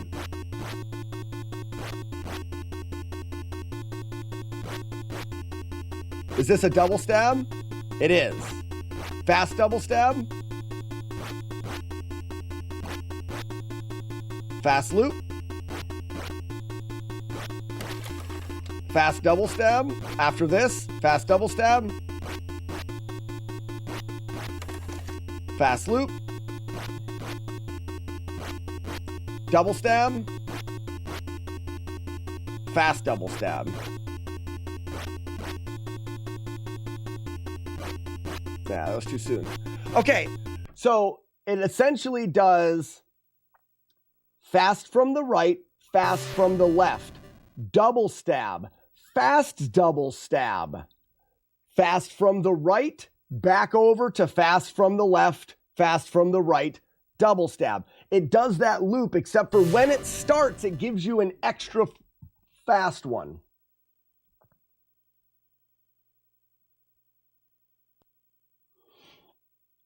Zero. I don't believe hits change anything.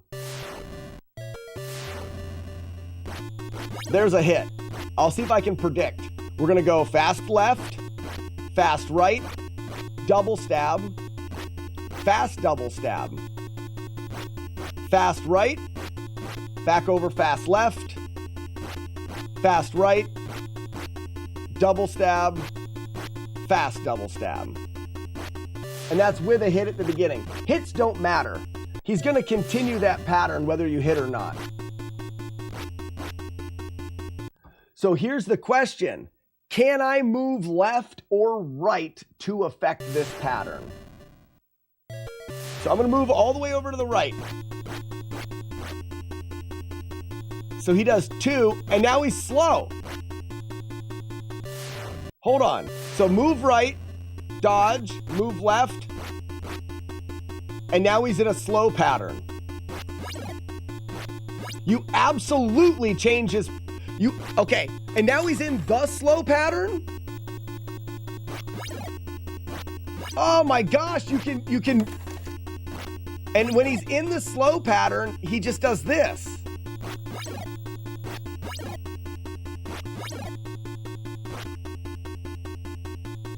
Wow. So now move over, dodge once, and he is now in a slow pattern. So all you have to do, all we're going to have to do is know how far to move to the right and dodge. We may only, so right here, if I stay here, fast, fast, and he's in this loop. If I see the fast move over and dodge, he's still fast. He's still fast. Does he go into that pattern? Here's the double. Oh no, he switches. Now he's slow. Move over. Dodge. Dodge. He's gonna do a slow move. Okay. And it's because right here, that wall interrupts him. So right now, he turns and that wall's interrupting him. So all I have to do is nudge. And there's a slow.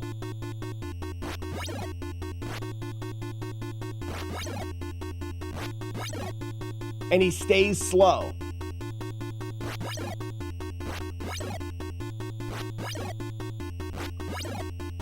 So, 0. When you get the fast pattern, I'm lined up in the center with one of the panels. I move over to the line of the next panel and just do double dodges and he'll go slow. So ready? Dodge, dodge, dodge, dodge. Now he's slow.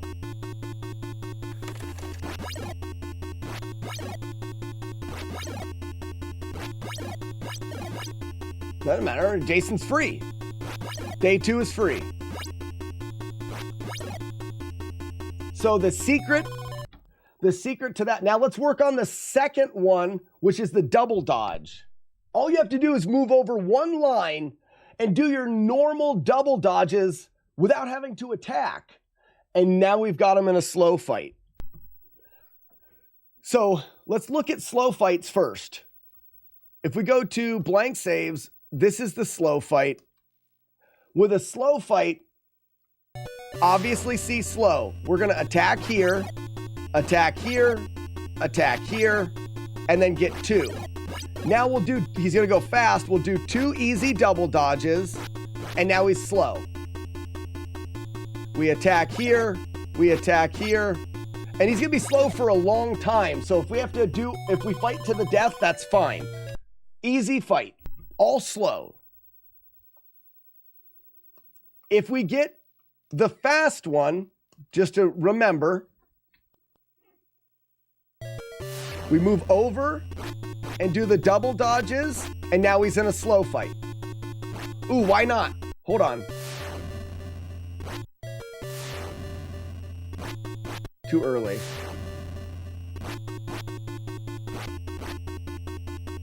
He stayed fast. Now he's slow.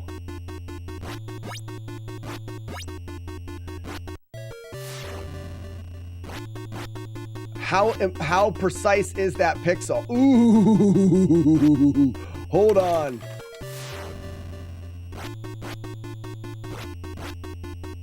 Okay. I want to see if this stays. It stays here, and then we're fine. Hold on. So 0, it's going to depend. I started here. Oh, come on. Oh, it's not going to let me do. Ooh. Does this ever fix your location? You're always misaligned if you move in a fight? Yeah, so 0, what it looks like is if I go past it to here, it doesn't interrupt it correctly. You see? Now we're weird. Or even right on it is okay. But if you just go right into the middle, all you're doing is nudging. He'll go slow.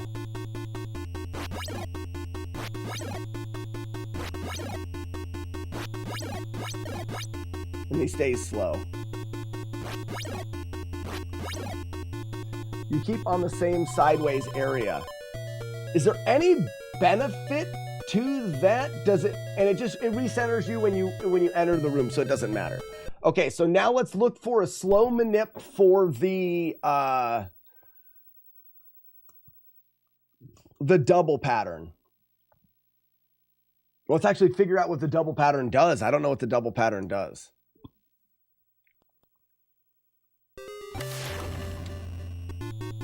Well, this isn't the double pattern. Didn't I save the double pattern? Or did I just do it wrong? Blank saves. 11 was the double pattern, right?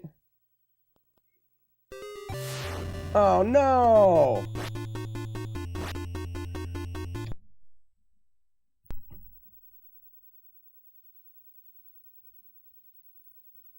I must have accidentally saved over it. So we need to get a double pattern back. 2.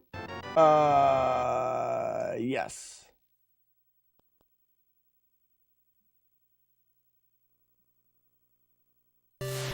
Oh no, Rocket, what happened? Hospital stays are booty.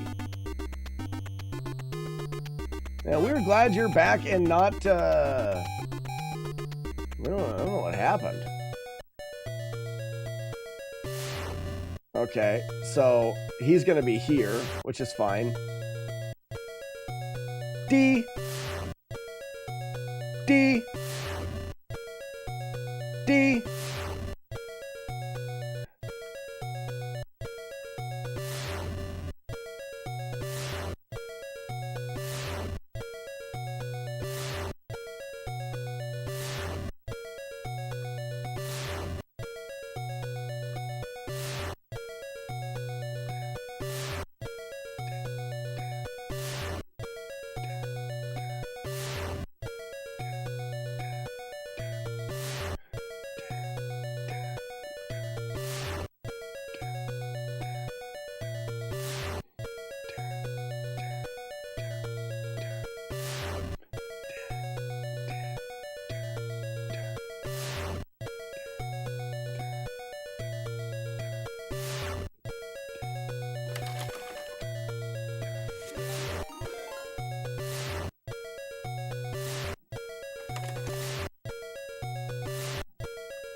I am Flawless. Got it. Wow, that one sucked. Gotta head back to work. Have a great run. Oh, Bill, thank you so much for the raid. Sorry, my brain is in routing mode. You might as well be talking to my left foot. I'm sorry, Bill. I really appreciate the raid, but oh my gosh. So blank saves. Now we've got our routed save for our double dodge. 1, 2. What's he do? 1, 2. And he goes slow. 1, 2, 1, 2. All right, that's it. That's all we need to do. So the double's easy. You dodge once, twice, hit him once. Once, twice. Come on.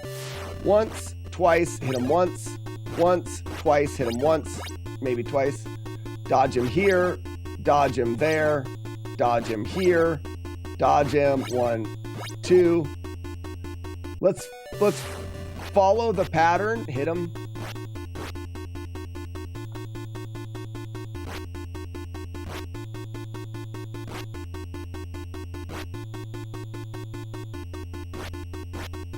All right. Oh, then he goes fast though.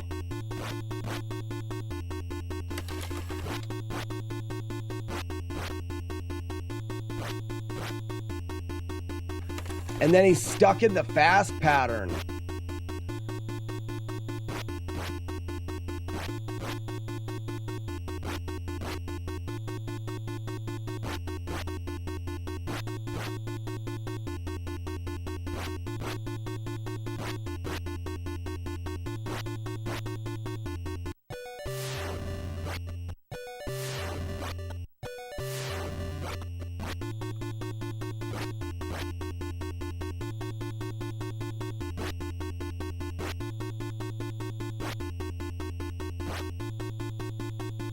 Oh, nice, a bump.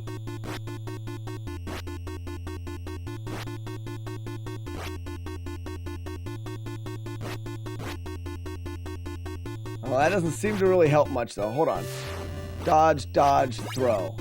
Dodge, dodge, throw, throw. Man, I missed that. Dodge, throw, dodge, throw, dodge, throw, dodge, throw, throw, dodge, dodge, throw, throw.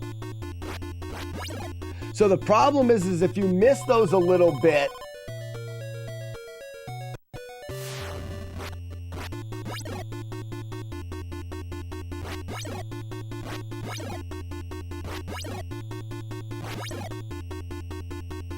oh, now he's fast.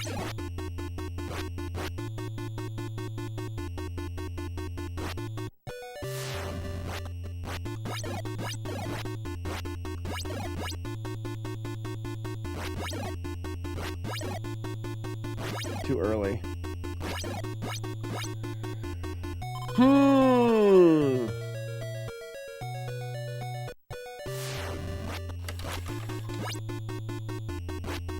So that goes fast, quick.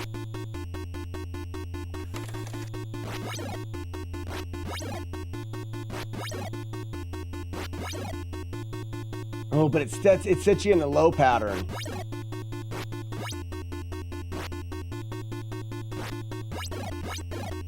Oh, I don't know.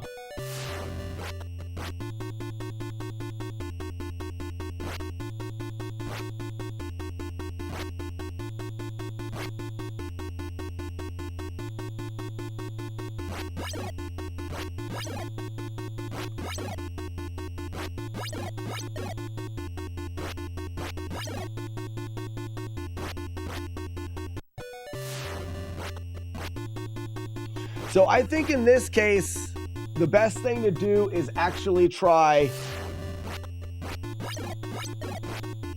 See, I can't do, I gotta go once. Oops.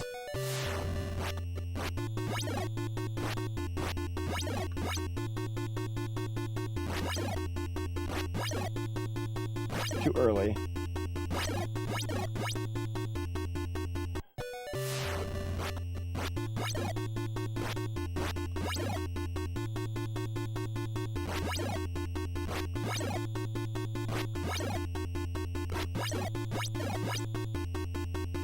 What if I had to finish to the death, so I miss a hit?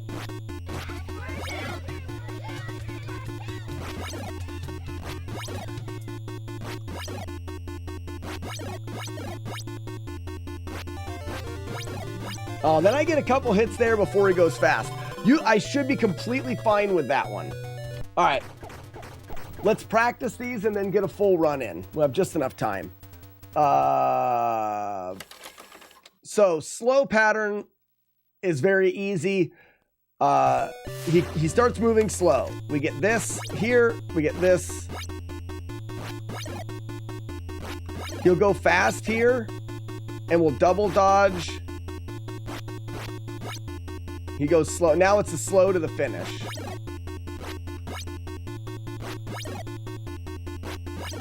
So that's good.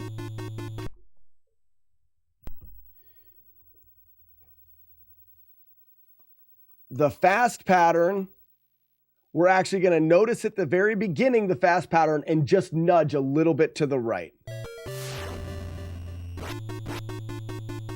And that'll make him slow.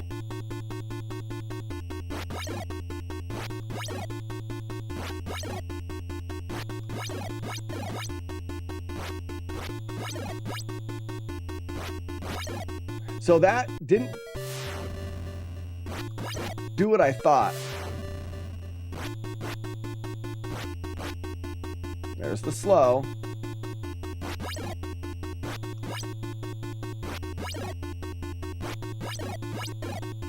There, back to the slow again. So I got this nudge. I only want to do the nudge on the fast pattern because it's just going to make it a little bit easier. That nudge is pretty precise. I'm lined up with my line there. Here's the slow. Now it should stay slow here.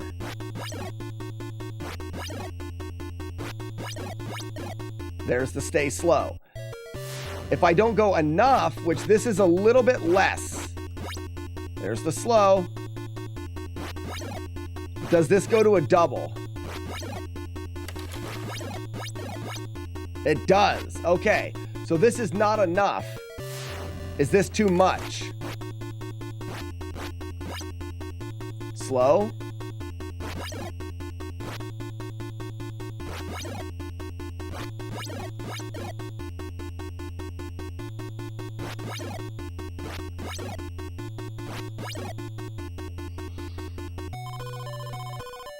It's not zones, it's zero. And this is weird. I can say this with a lot of confidence without having any idea of ever looking at the code. It has to do with Jason's movement after his attack is on a timer. So when we first start this fight, Jason's movement, can I pause that? after he attacks, so right now, he starts to move after that attack. Once he starts to move, there's a timer that says do X.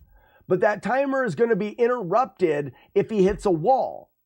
So he's either going to execute something at a certain amount of time, depending on where he is. So what's happening is when I move to here, which is where I want to, I know now he's going to go slow and he's going to repeat his slow. When he goes back, he'll repeat slow. There. But if I nudge too short like this, so I'm 1 pixel, let me die. So now if you look, if we follow the right, now watch him go for a double after this. Double. There's your double hit. If we look at where if we're looking at this, I'm in the center right now. The right side of my head is in the center here. If I nudge over a little, now the right side of my head is short of this. It's pixel based because he's going to move based off of our pixel. If the right side of my head is short of this second line, which is right now it's still short, then he's gonna do a double, the double attack right now. So after this, he'll go slow 1 loop.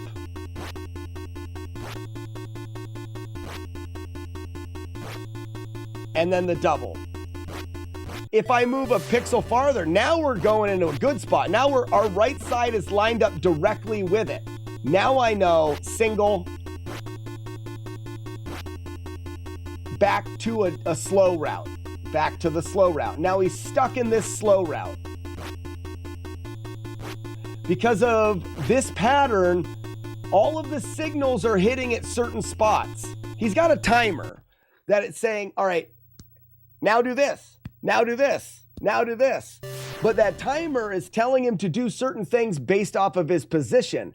We can essentially change his position of where he's going to be when that timer hits based off of how far we move to the right, because that's going to, in turn, send him backwards sooner or later. Because he's going to hit a wall signaling to go backwards. The farther we go right, the quicker he's going to hit that wall after swinging. So there's your pattern. And it can only go off of pixels. So it's not frame perfect, it's pixel perfect. Now, let's see if I move. Now I'm about 1 pixel past that line.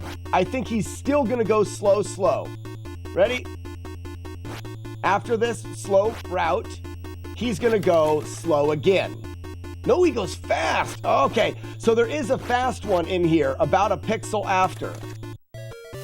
So there's a pixel after. This is fast. So he's going to go slow here and now return to fast. I'm 1 pixel to the right side of that black line. Return to fast. Yep. If I go 2 pixels, so here, now he's going to go slow. Slow. He's going to return to slow. I'm in the middle. The right of my head is in the middle of that. He's going to return slow. Okay.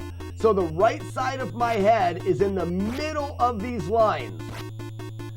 So if we're looking at the back here, I paused that at the wrong spot. Zero, I hope that you're able to follow along with this. But I know that if I'm just short of that line, I just barely tap the button, I'm going to be short of that line. I'm going to throw him into a double pattern, which isn't terrible, but neither is a fast pattern. So what I want to do is I want to twitch right there. See now, right now, I'm about 1 pixel after that, so I'm worried that he'll jump back into a fast pattern. But I don't think he will, because I think I'm all right here. Yeah. Oh, it's a double pattern there. What's after a double pattern? It goes to a fast double. And oh, look at this pattern. So he's stuck in a short double to a fast double. Oh, this is weird. I want that. Nope. I want, nope. There. This is what I want. Now he's going to be slow, slow.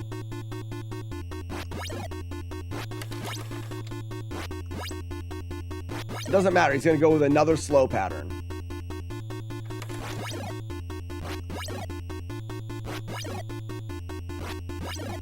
Another slow pattern.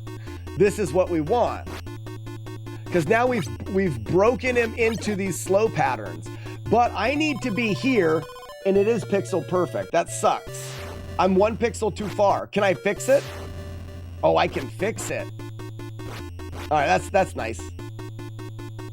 So now I can fix it. But I know that he's going to be fast, so it's...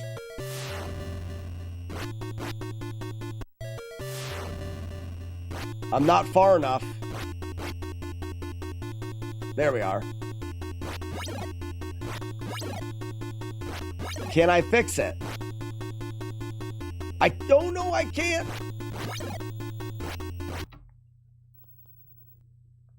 So, well, here's the thing. It's only the fast fight. Does this work for every indoor encounter? Whoops.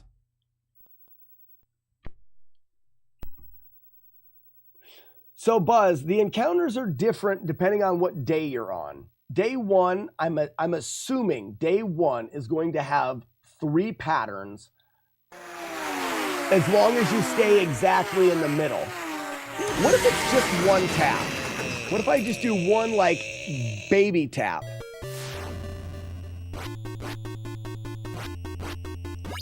So he goes slow.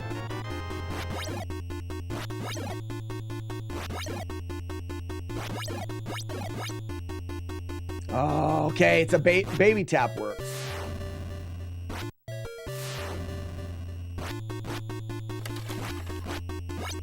So now he's going slow.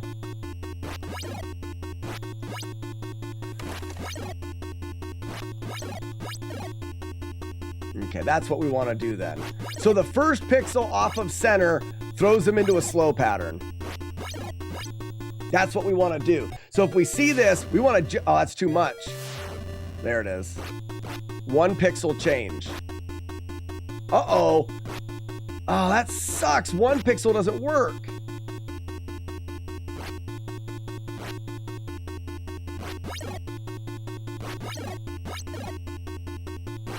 I guess it does.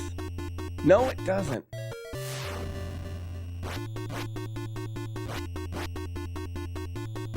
Because 1 pixel will give us this.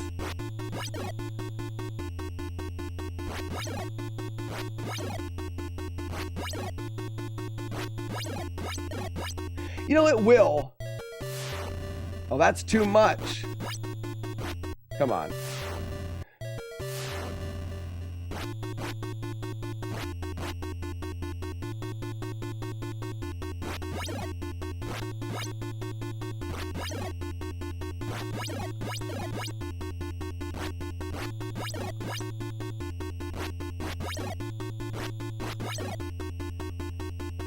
That's going to be the hardest one. Ooh, go left. Good call. Whoops.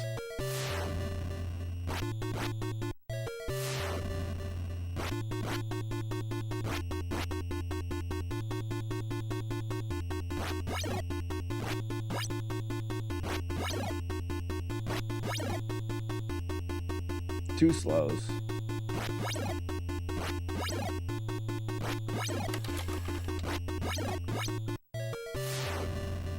This is 1 pixel left.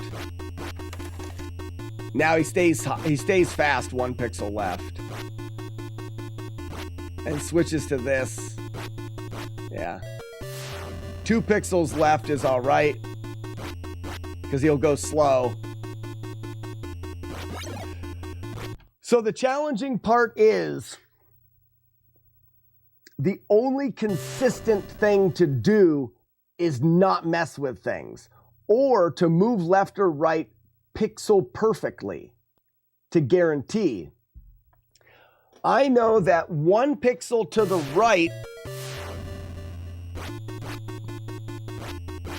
gives me this double. which sends me to this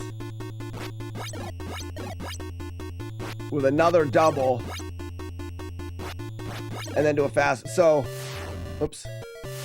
But I'm hoping for 2 pixels, because if I get 2 pixels, now I'm in a nice slow pattern.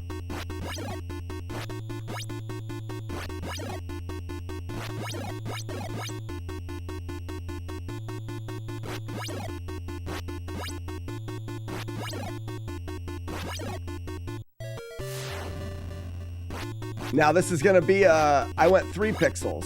So we'll get slow and then we'll get a double, which is all right.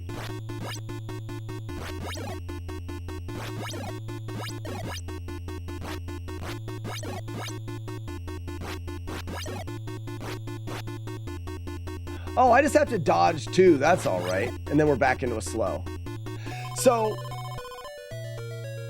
1, 2, 3 pixels, those are all good.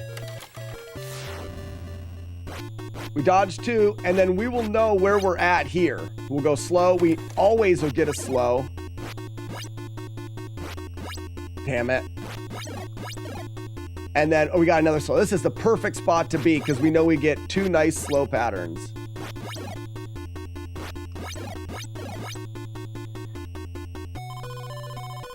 All right. All right, I won't eat lunch before I pick the kids up. I'm gonna go for a run.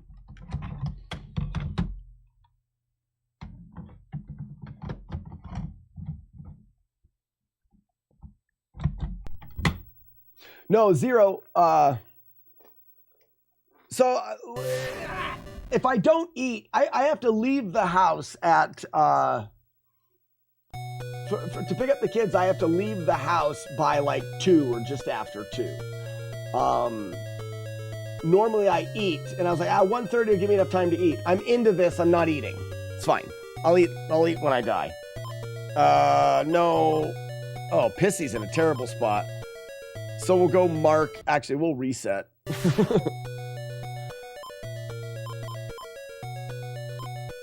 Oh, that's the same one?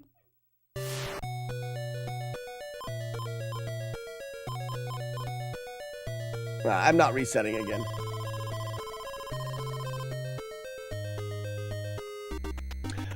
When I don't think I'll reset much.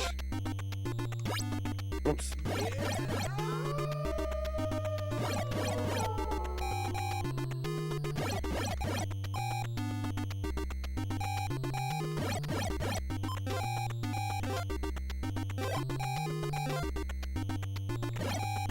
You know, I should have... I've got plenty of time. I should have just came in here and got this.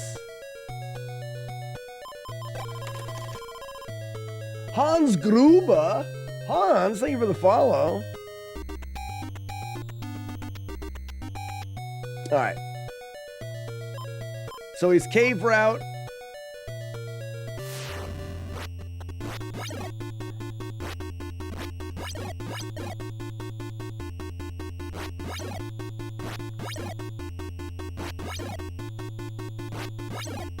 That's good. Yeah, I do not like this game either, but like I don't, but it's the routing is fun. I guess I wouldn't say I don't like the game, but as far as game mechanics go, it's like a meh. But the sciencey part I like.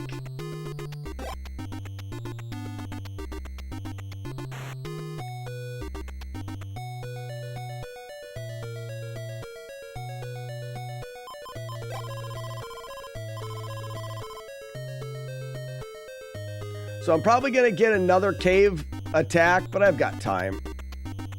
Maybe there's nobody there.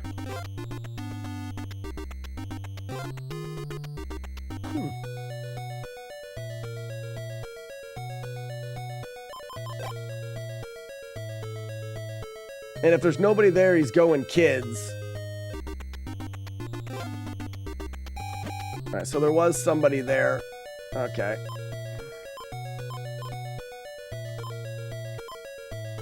So we'll have to beat him off here with Mark.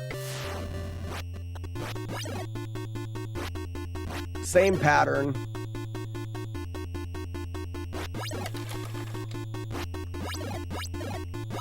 That was my bad.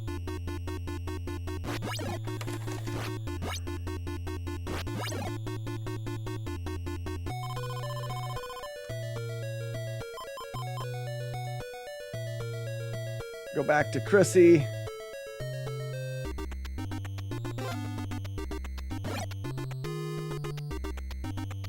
I think we'll take Buddy Crow all the way around. It'll be perfect timing.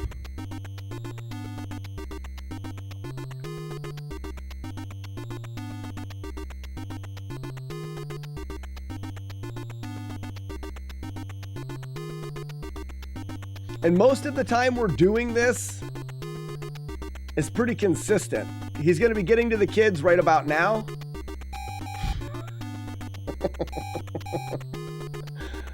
Zero, I understand it too much now.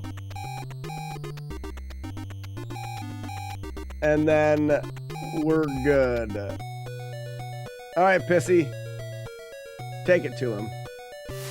Double dodge, come back, double dodge, double hit, single dodge, single dodge, single dodge, and finish. Now he's going forest route, and I didn't check to see if somebody was there.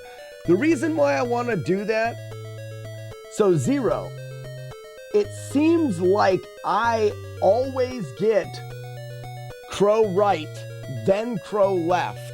I'm curious if I'm going to get Crow left here. I do. Ha! Yes.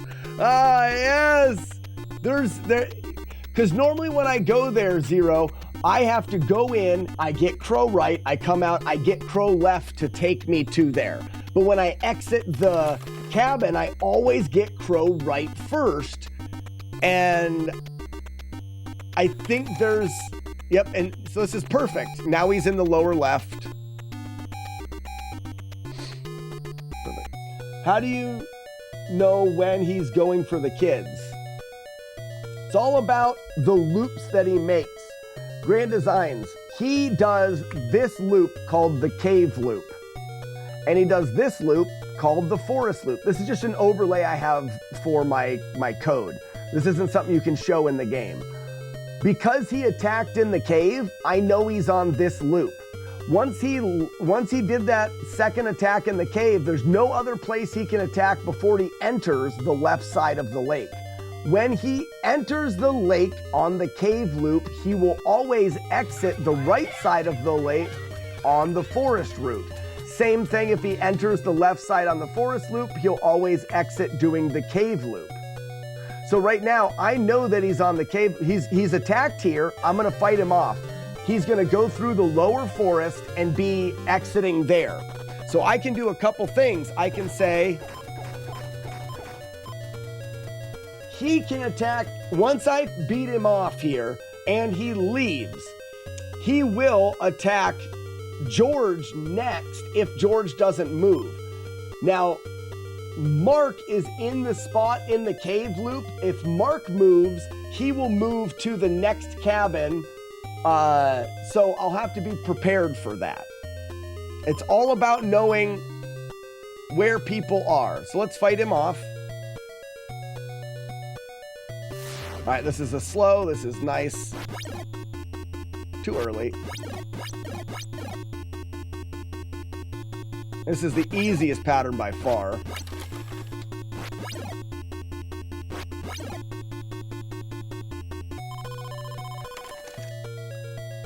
Now, one of the things I can do, I'm in a cabin with two counselors. You'll see I have Chrissy and I have Paul. If I switch to Debbie, the game will not allow Chrissy and Paul to be in the same cabin, which is right here, meaning it's going to force one of them out. I don't think it will force them to the spot that I want them to be forced to. You see, I want someone in this cabin. Jason is going to leave. He's going to go through the forest and he's going to come out at this cabin. I want to fight him in cabins. Nobody's there. So Chrissy and Paul are in here. If I switch to Debbie, the game can't have two counselors in the same cabin. So if I go back, Chrissy's here, but Paul, it's shot all the way up there. I think it would have shot Paul to where George is, but that doesn't matter. So now we've got George here. Hopefully Mark moves. So Grand Designs, if Mark moves, he'll move to this cabin where he'll be attacked by Jason. If Mark doesn't move, Jason's gonna come out and he's gonna go over to here where George is. So what I wanna do is Jason's gonna come out here. I wanna move Chrissy and wait right here. That way, if it's an attack here or it's an attack here, I can go there. So Chrissy, exit. Right now, Jason's in the forest. We can check to see if Mark moved. He did not. I don't want to be Mark.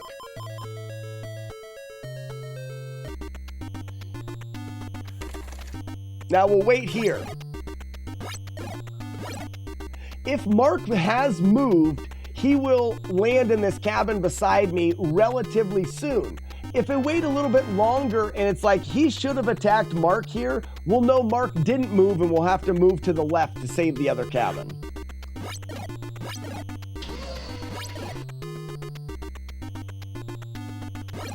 Any minute now if Mark moved.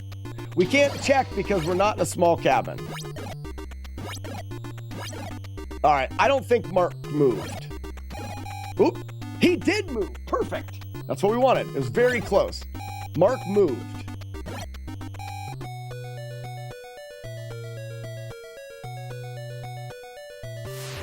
Double, single, or yeah, well, not a single, but a double there.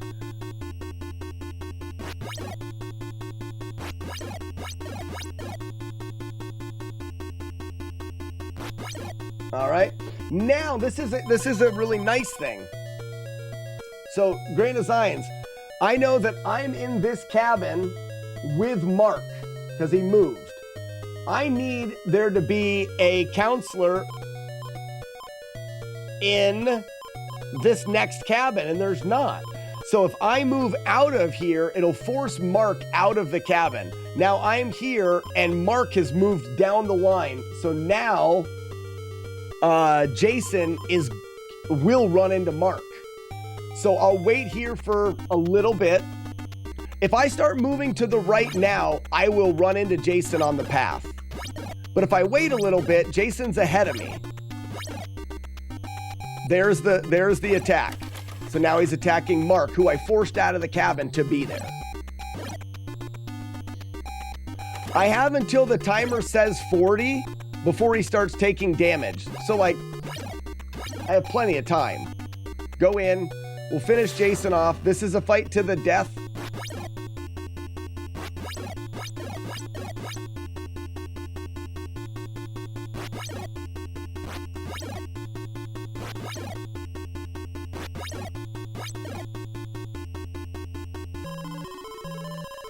Once you can hunt his purple and team his ass down. Oh, yeah. So now this is a little bit different, Grand Designs. We know where we left Jason. We left Jason here. He's on the forest route.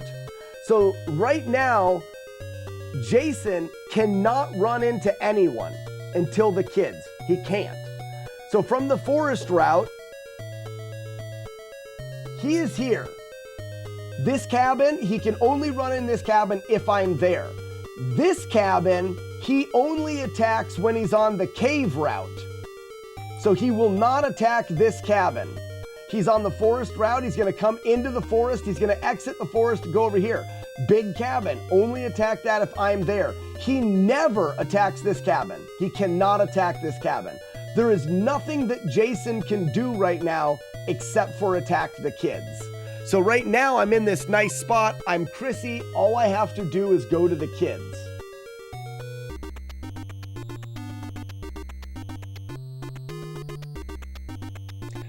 And I think what I want to do is, this happens quite a bit. I want to be here and I want to wait for my my buddy here.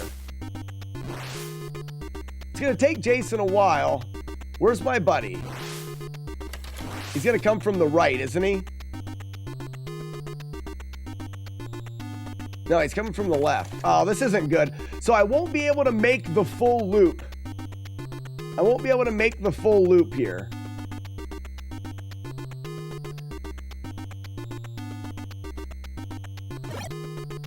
So I'll just wait.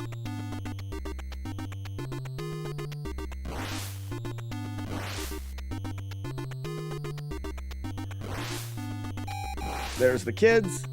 So now I'm on Jason. I know the 3 patterns. If Jason moves fast, I tap right. Otherwise, I just fight him.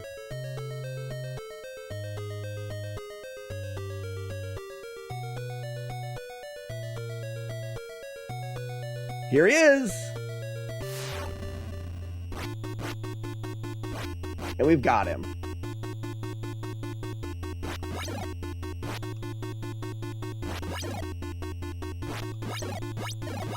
Oh, we got the nice double slow. So he's done. Nice. So I tapped the 2 pixels I needed to the right to get him into the double slowdown. 2 or 3 pixels is fine. 1 pixel. Well, no, 1 pixel and 3 pixels, he'll do a slow route, but then go into a double attack. All that's still fine. He's going to exit now. Grand Designs, he's exiting, but because he went here in on the forest, he exits on the cave. If there is somebody in this cabin, he will attack them, and I have plenty of time to get there. If not, he won't attack anybody until over to the cave. I'll notice once I get out of here. I just gotta watch out for zombies. So go slow. Another zombie. 1 more zombie. We're good. So now he's gonna attack that cabin soon. I don't know if there's a counselor there. I don't remember. I don't think there is. So I'm gonna go to this cabin and check. And, oh, there is. So he's going to attack Laura. So I can exit and go. Any second. There it is. I've got time.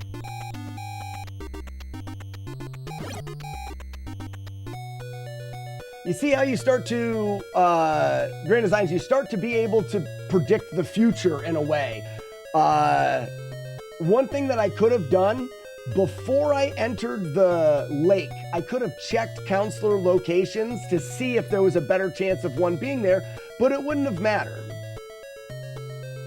Oh, I got a first-time chatter here. Horse Rick. Horse Rick.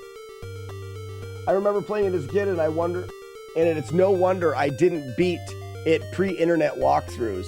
Horse Rick, I never played this game. I would have never beat it. There's no freaking way I would have ever been able to figure this out. I don't know. I don't think so. It would have been, you would have had to really try to route. I got his mom, but once, but couldn't remember how I did it. Wait a minute, you can get his mom?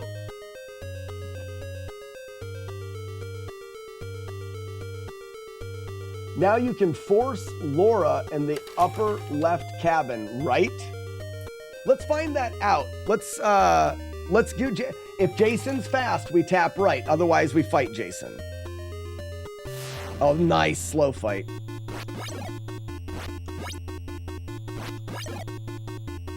Remember, 2 fast dodges. Whoa!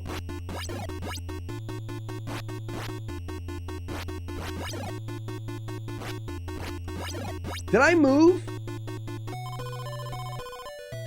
Did I move?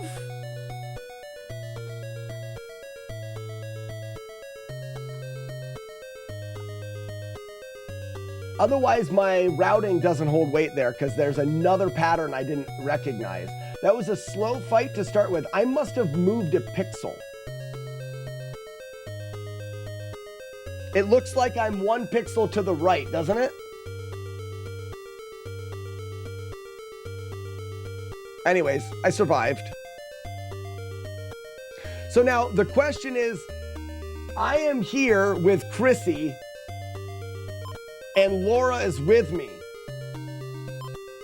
We already have Paul in the upper left cabin. If Paul wasn't there, we can kick Laura out and put her there. We want her to be there. And I should have time to run Chrissy here. What I'm going to do is I'm going to run Chrissy all the way around the outside edge and get to this. He will attack this. As long as well, here's the thing is Paul is here. If Paul moves, then we know that Laura's going to move there. No matter what, the next cabin he attacks is that. And I need to just long run there. It's during the day, so I can jump enemies. I'll be fine.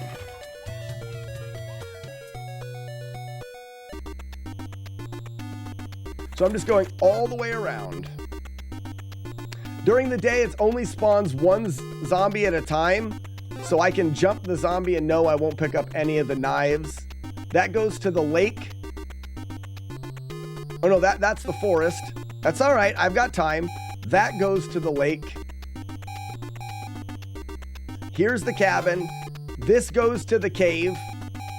And this is the next cabin. Plenty of time to get there. And we know Jason's here.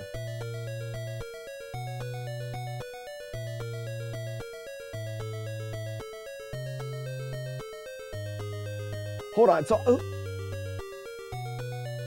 how do you... So you can summon Jason's mom?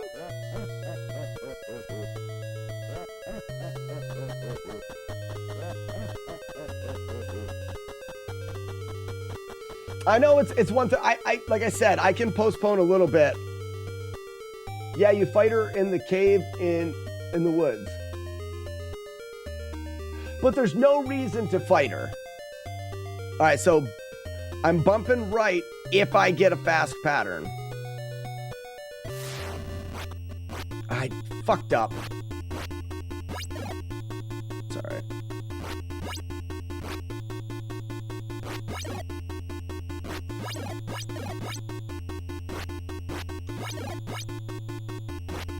Too late. That was really my bad. I'm gonna have to practice those a lot, so I didn't recognize the pattern quick enough. I don't think I'm bumping anything. I think I'm just gonna fight the pattern based off of the pattern. That way, as soon as Jason hits there, I hold down and I know what I'm doing. So now we know that, who do we have in here? Yeah, Paul. So we know Jason's going to fight Paul next. Even if Paul moves, it doesn't matter because Laura's going in there. The next fight is here, guaranteed. But I can't move to the right too fast or I'll chase Jason down on the path. Oops. So I need to exit.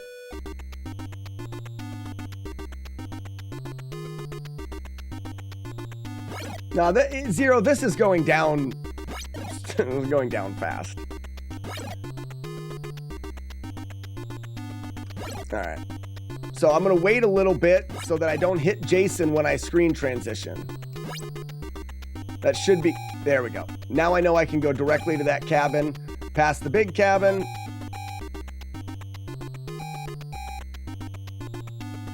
Jason's here. And I know that this is a fight to the death. Now, I'm not going to move anything. I'm just going to try. If it's a fast pattern, I'm just going to go fast. Because yeah, that's what I'm going to do.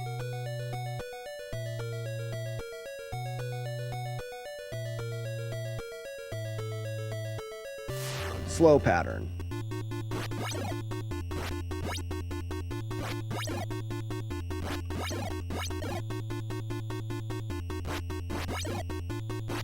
Now slow again. Yep, all right, that's fine. And now he's stuck into this until he dies. Slow again. I even did one fast hit. So the only reason I've gotten hit so far is like it reset me. The only reason why I got hit so far was because I was trying to adjust day 2 patterns. I'm just gonna learn day 2 patterns, no adjustment. Day 3, so we know that he attacked this cabin here. So we know that's where he is. The next thing he's gonna do is go in the cave. So we have some time. We are Chrissy, we're on the other side of the map. Most likely he's going to attack Laura if she stays there. Yep. So, and he's probably going to attack Laura just about the time that we get there. And we can wait by the road in. So, yep, there's the attack. Coming, Laura!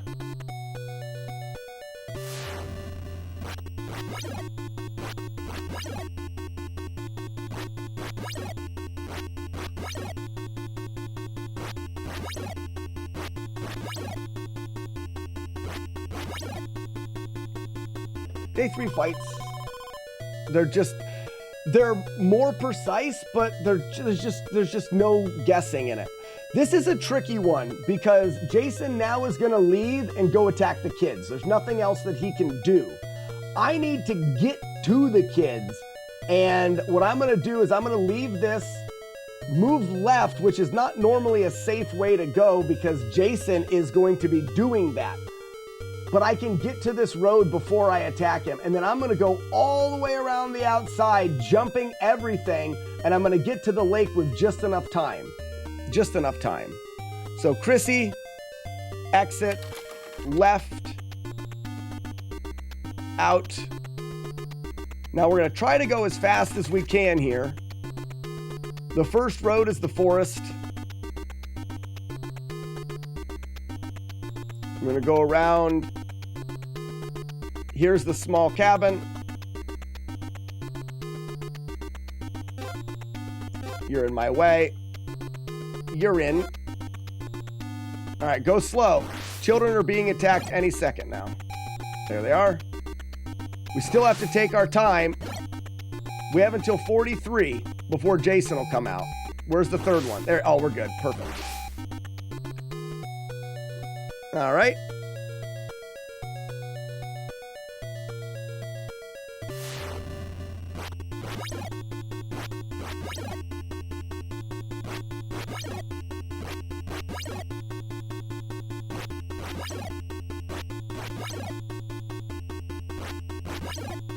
Done. I didn't check. I need to check to see if there is an attack. Actually, it don't really matter. I want to move this way. I could get immediate attack here. And if I do, got him. I'll have time. There it is. I have time. I don't need to rush. So we're getting an attack right here.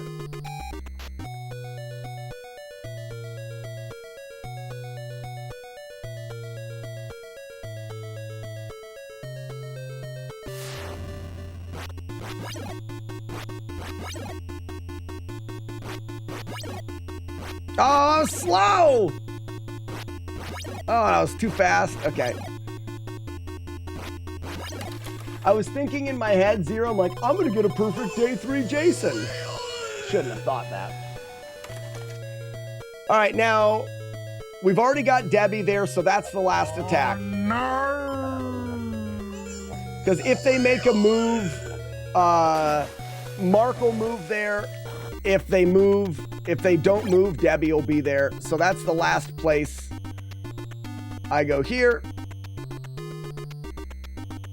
And then we just wait here for the final attack, which will be happening in 10, 9, 8, 7, 6, 5, 4, 3, 2, 1.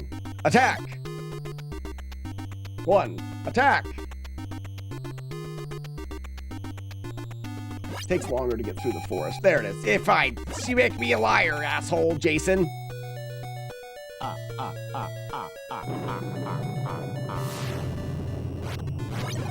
know that I am called the cow. Smoke. Because I really love to. Oh, too early.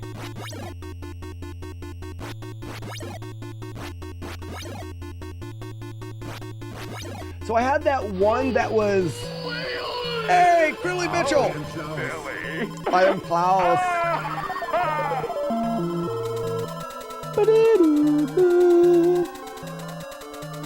No, I gotta go for the kids. I gotta go. So there should be a set time between. So Joker, the amount of time he takes to do certain things, that music sucks. The amount of time he takes to do certain things, when he enters the forest to when he exits the forest, all of that stuff is in code. I mean, it would be an amount of time. But yeah, this is routed. We just need to do attempts now. Yeah. And all of my hits were setting up in the day 2. I think I can eliminate that. All of them are based off of dodge timing. This is going to be a really fun game. Don't get me wrong when I say this shouldn't take too long. It could take a while because of what you saw there at the end. You do have to be 4-frame window dodges. You know something, Zero, that this reminds me of? 4-frame window is also the knee in Double Dragon 2. So Double Dragon 2, the flying knee is a 4-frame window. You got to be able to do it like every time. But for some reason, sometimes it just doesn't happen. You get in your head and you start to adjust a little bit, which is what I did there. The first one that I missed, I went too late. And then the next one I missed, I was too early. And then I missed one too early in the last fight because I was like, I don't want to be too late. I don't want to be too late. You need to have confidence. There's no window to second guess yourself. There's no window. You have to confidently press the button knowing you're going to be right. And you can only get that through muscle memory and practice.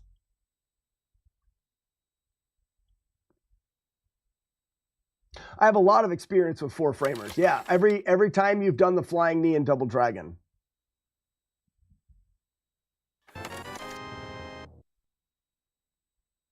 So Zero, but the thing about the fights that will become increasingly easier and easier is knowing them. So I may actually, with the speedy fight of Jason, I've got time to try this one time.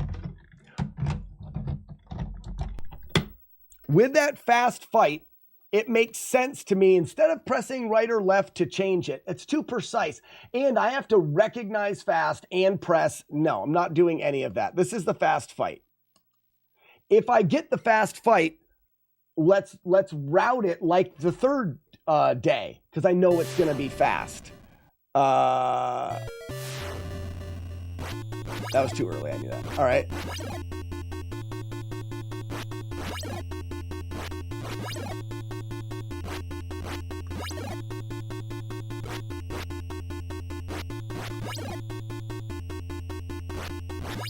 Okay, so he comes in from the right, I get a hit. He comes in, or left.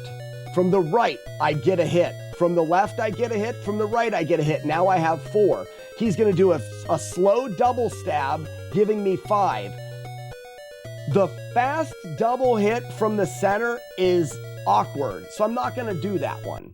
So the route would be 1, 2. 1, 2. Dodge, dodge. 1. Dodge, dodge. 1, 2. That's the route. That's what I do there, I think. Caleb says, hello, Slackener. I am new here. I am in high school, and I'm in the middle of class right now, but I've got my classwork done, and I'm currently in class, so I'm able to watch YouTube. Your school lets you watch YouTube if you're done with your work? Well, Caleb, if you're in middle school, do you like retro video games? Because if you like retro video games, this is the place to find them. But just not now, though. Because right now, it is time for me to raid and run. I stream weekday mornings until about 2 o'clock. Normally 2 o'clock. Today I gotta end a little bit later because I have to pick my kids up from school. The cabin fights become second nature after a while. I took about 2 months off from the game and was still able to pick up doing cabin fights without any problem.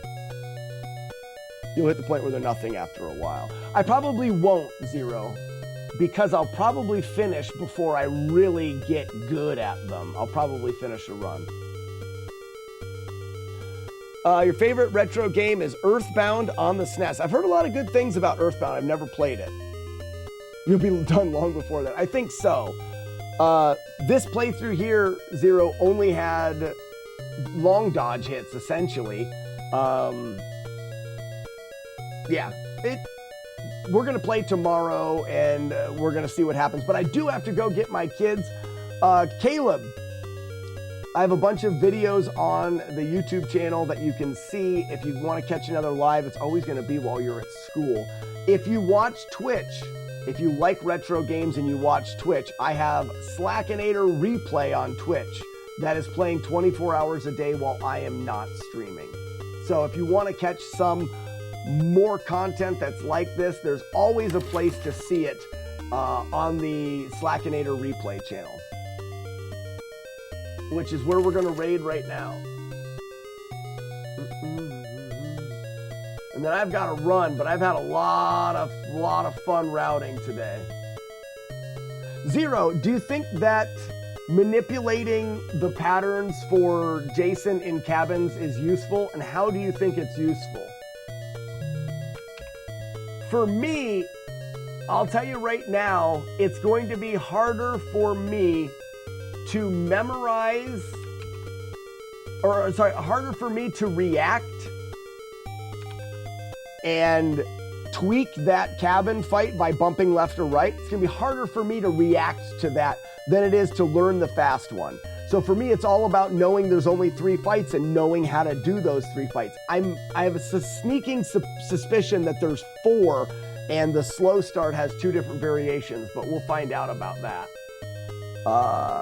Have a nice day, Caleb. Thank you for stopping by. Where I thought it was, but then go back and check, and my input display showed I didn't press the button like I thought I did.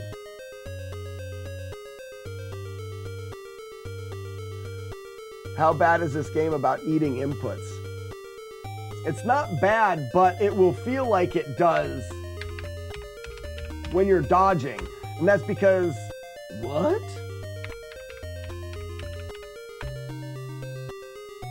And that's because you can't dodge while you're already dodging.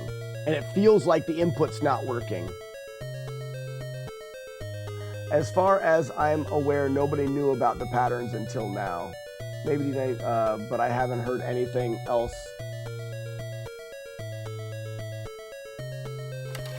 on day 2. Oh, well, good. So, and day 1's going to be the same thing. So what's nice to know is, and this is the reason why I'm feeling like you guys probably didn't know, Zero, is because even 1 pixel movement left or right is going to change it. The only way the pattern will be guaranteed is if you don't move at all. And when you guys are double dodging, even if you try to double dodge perfectly, sometimes you're getting a right or left input in there on the second dodge because of, like I said before, the way that it ignores your down input if you're trying to dodge prior to yada yada. I was noticing double dodging, that when I'm double dodging, I move a little bit. So when you guys are double dodging things, the chances of you moving even 1 pixel are actually pretty good, which would remove all chances of knowing that there is a set of patterns, which is kind of interesting. Nobody really does cabin fights after day one. Most of them just stick to mashing on the paths and don't try to do damageless. This is going to make damageless much more doable for people, but I don't see a reason for this to be useful. And speedruns are scripted down to the seed anyways, right?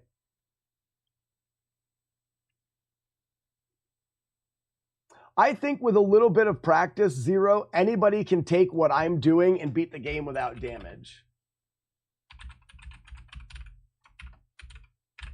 I don't really think it's going to be that intensely difficult. You're not going to be able to do it fast unless you incorporate some road fights. You're going to be a lot. I wonder if this playthrough is probably going to take a half hour, 25 minutes. I bet you it's 25 minutes to a half hour. But it's safe anyways. I don't think my strategy is going to do well for anybody trying to speed run things, though.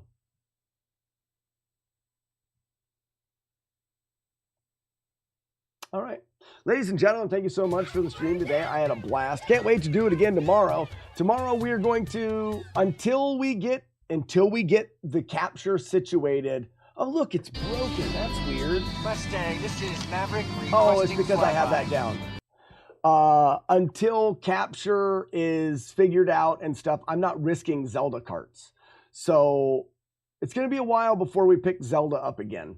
Not because I don't want to do it, because I just don't want to ruin another $20 or $30 cart until I figure this out. So I'm packaging things up to ship to Warlord's End, and hopefully we have answers soon.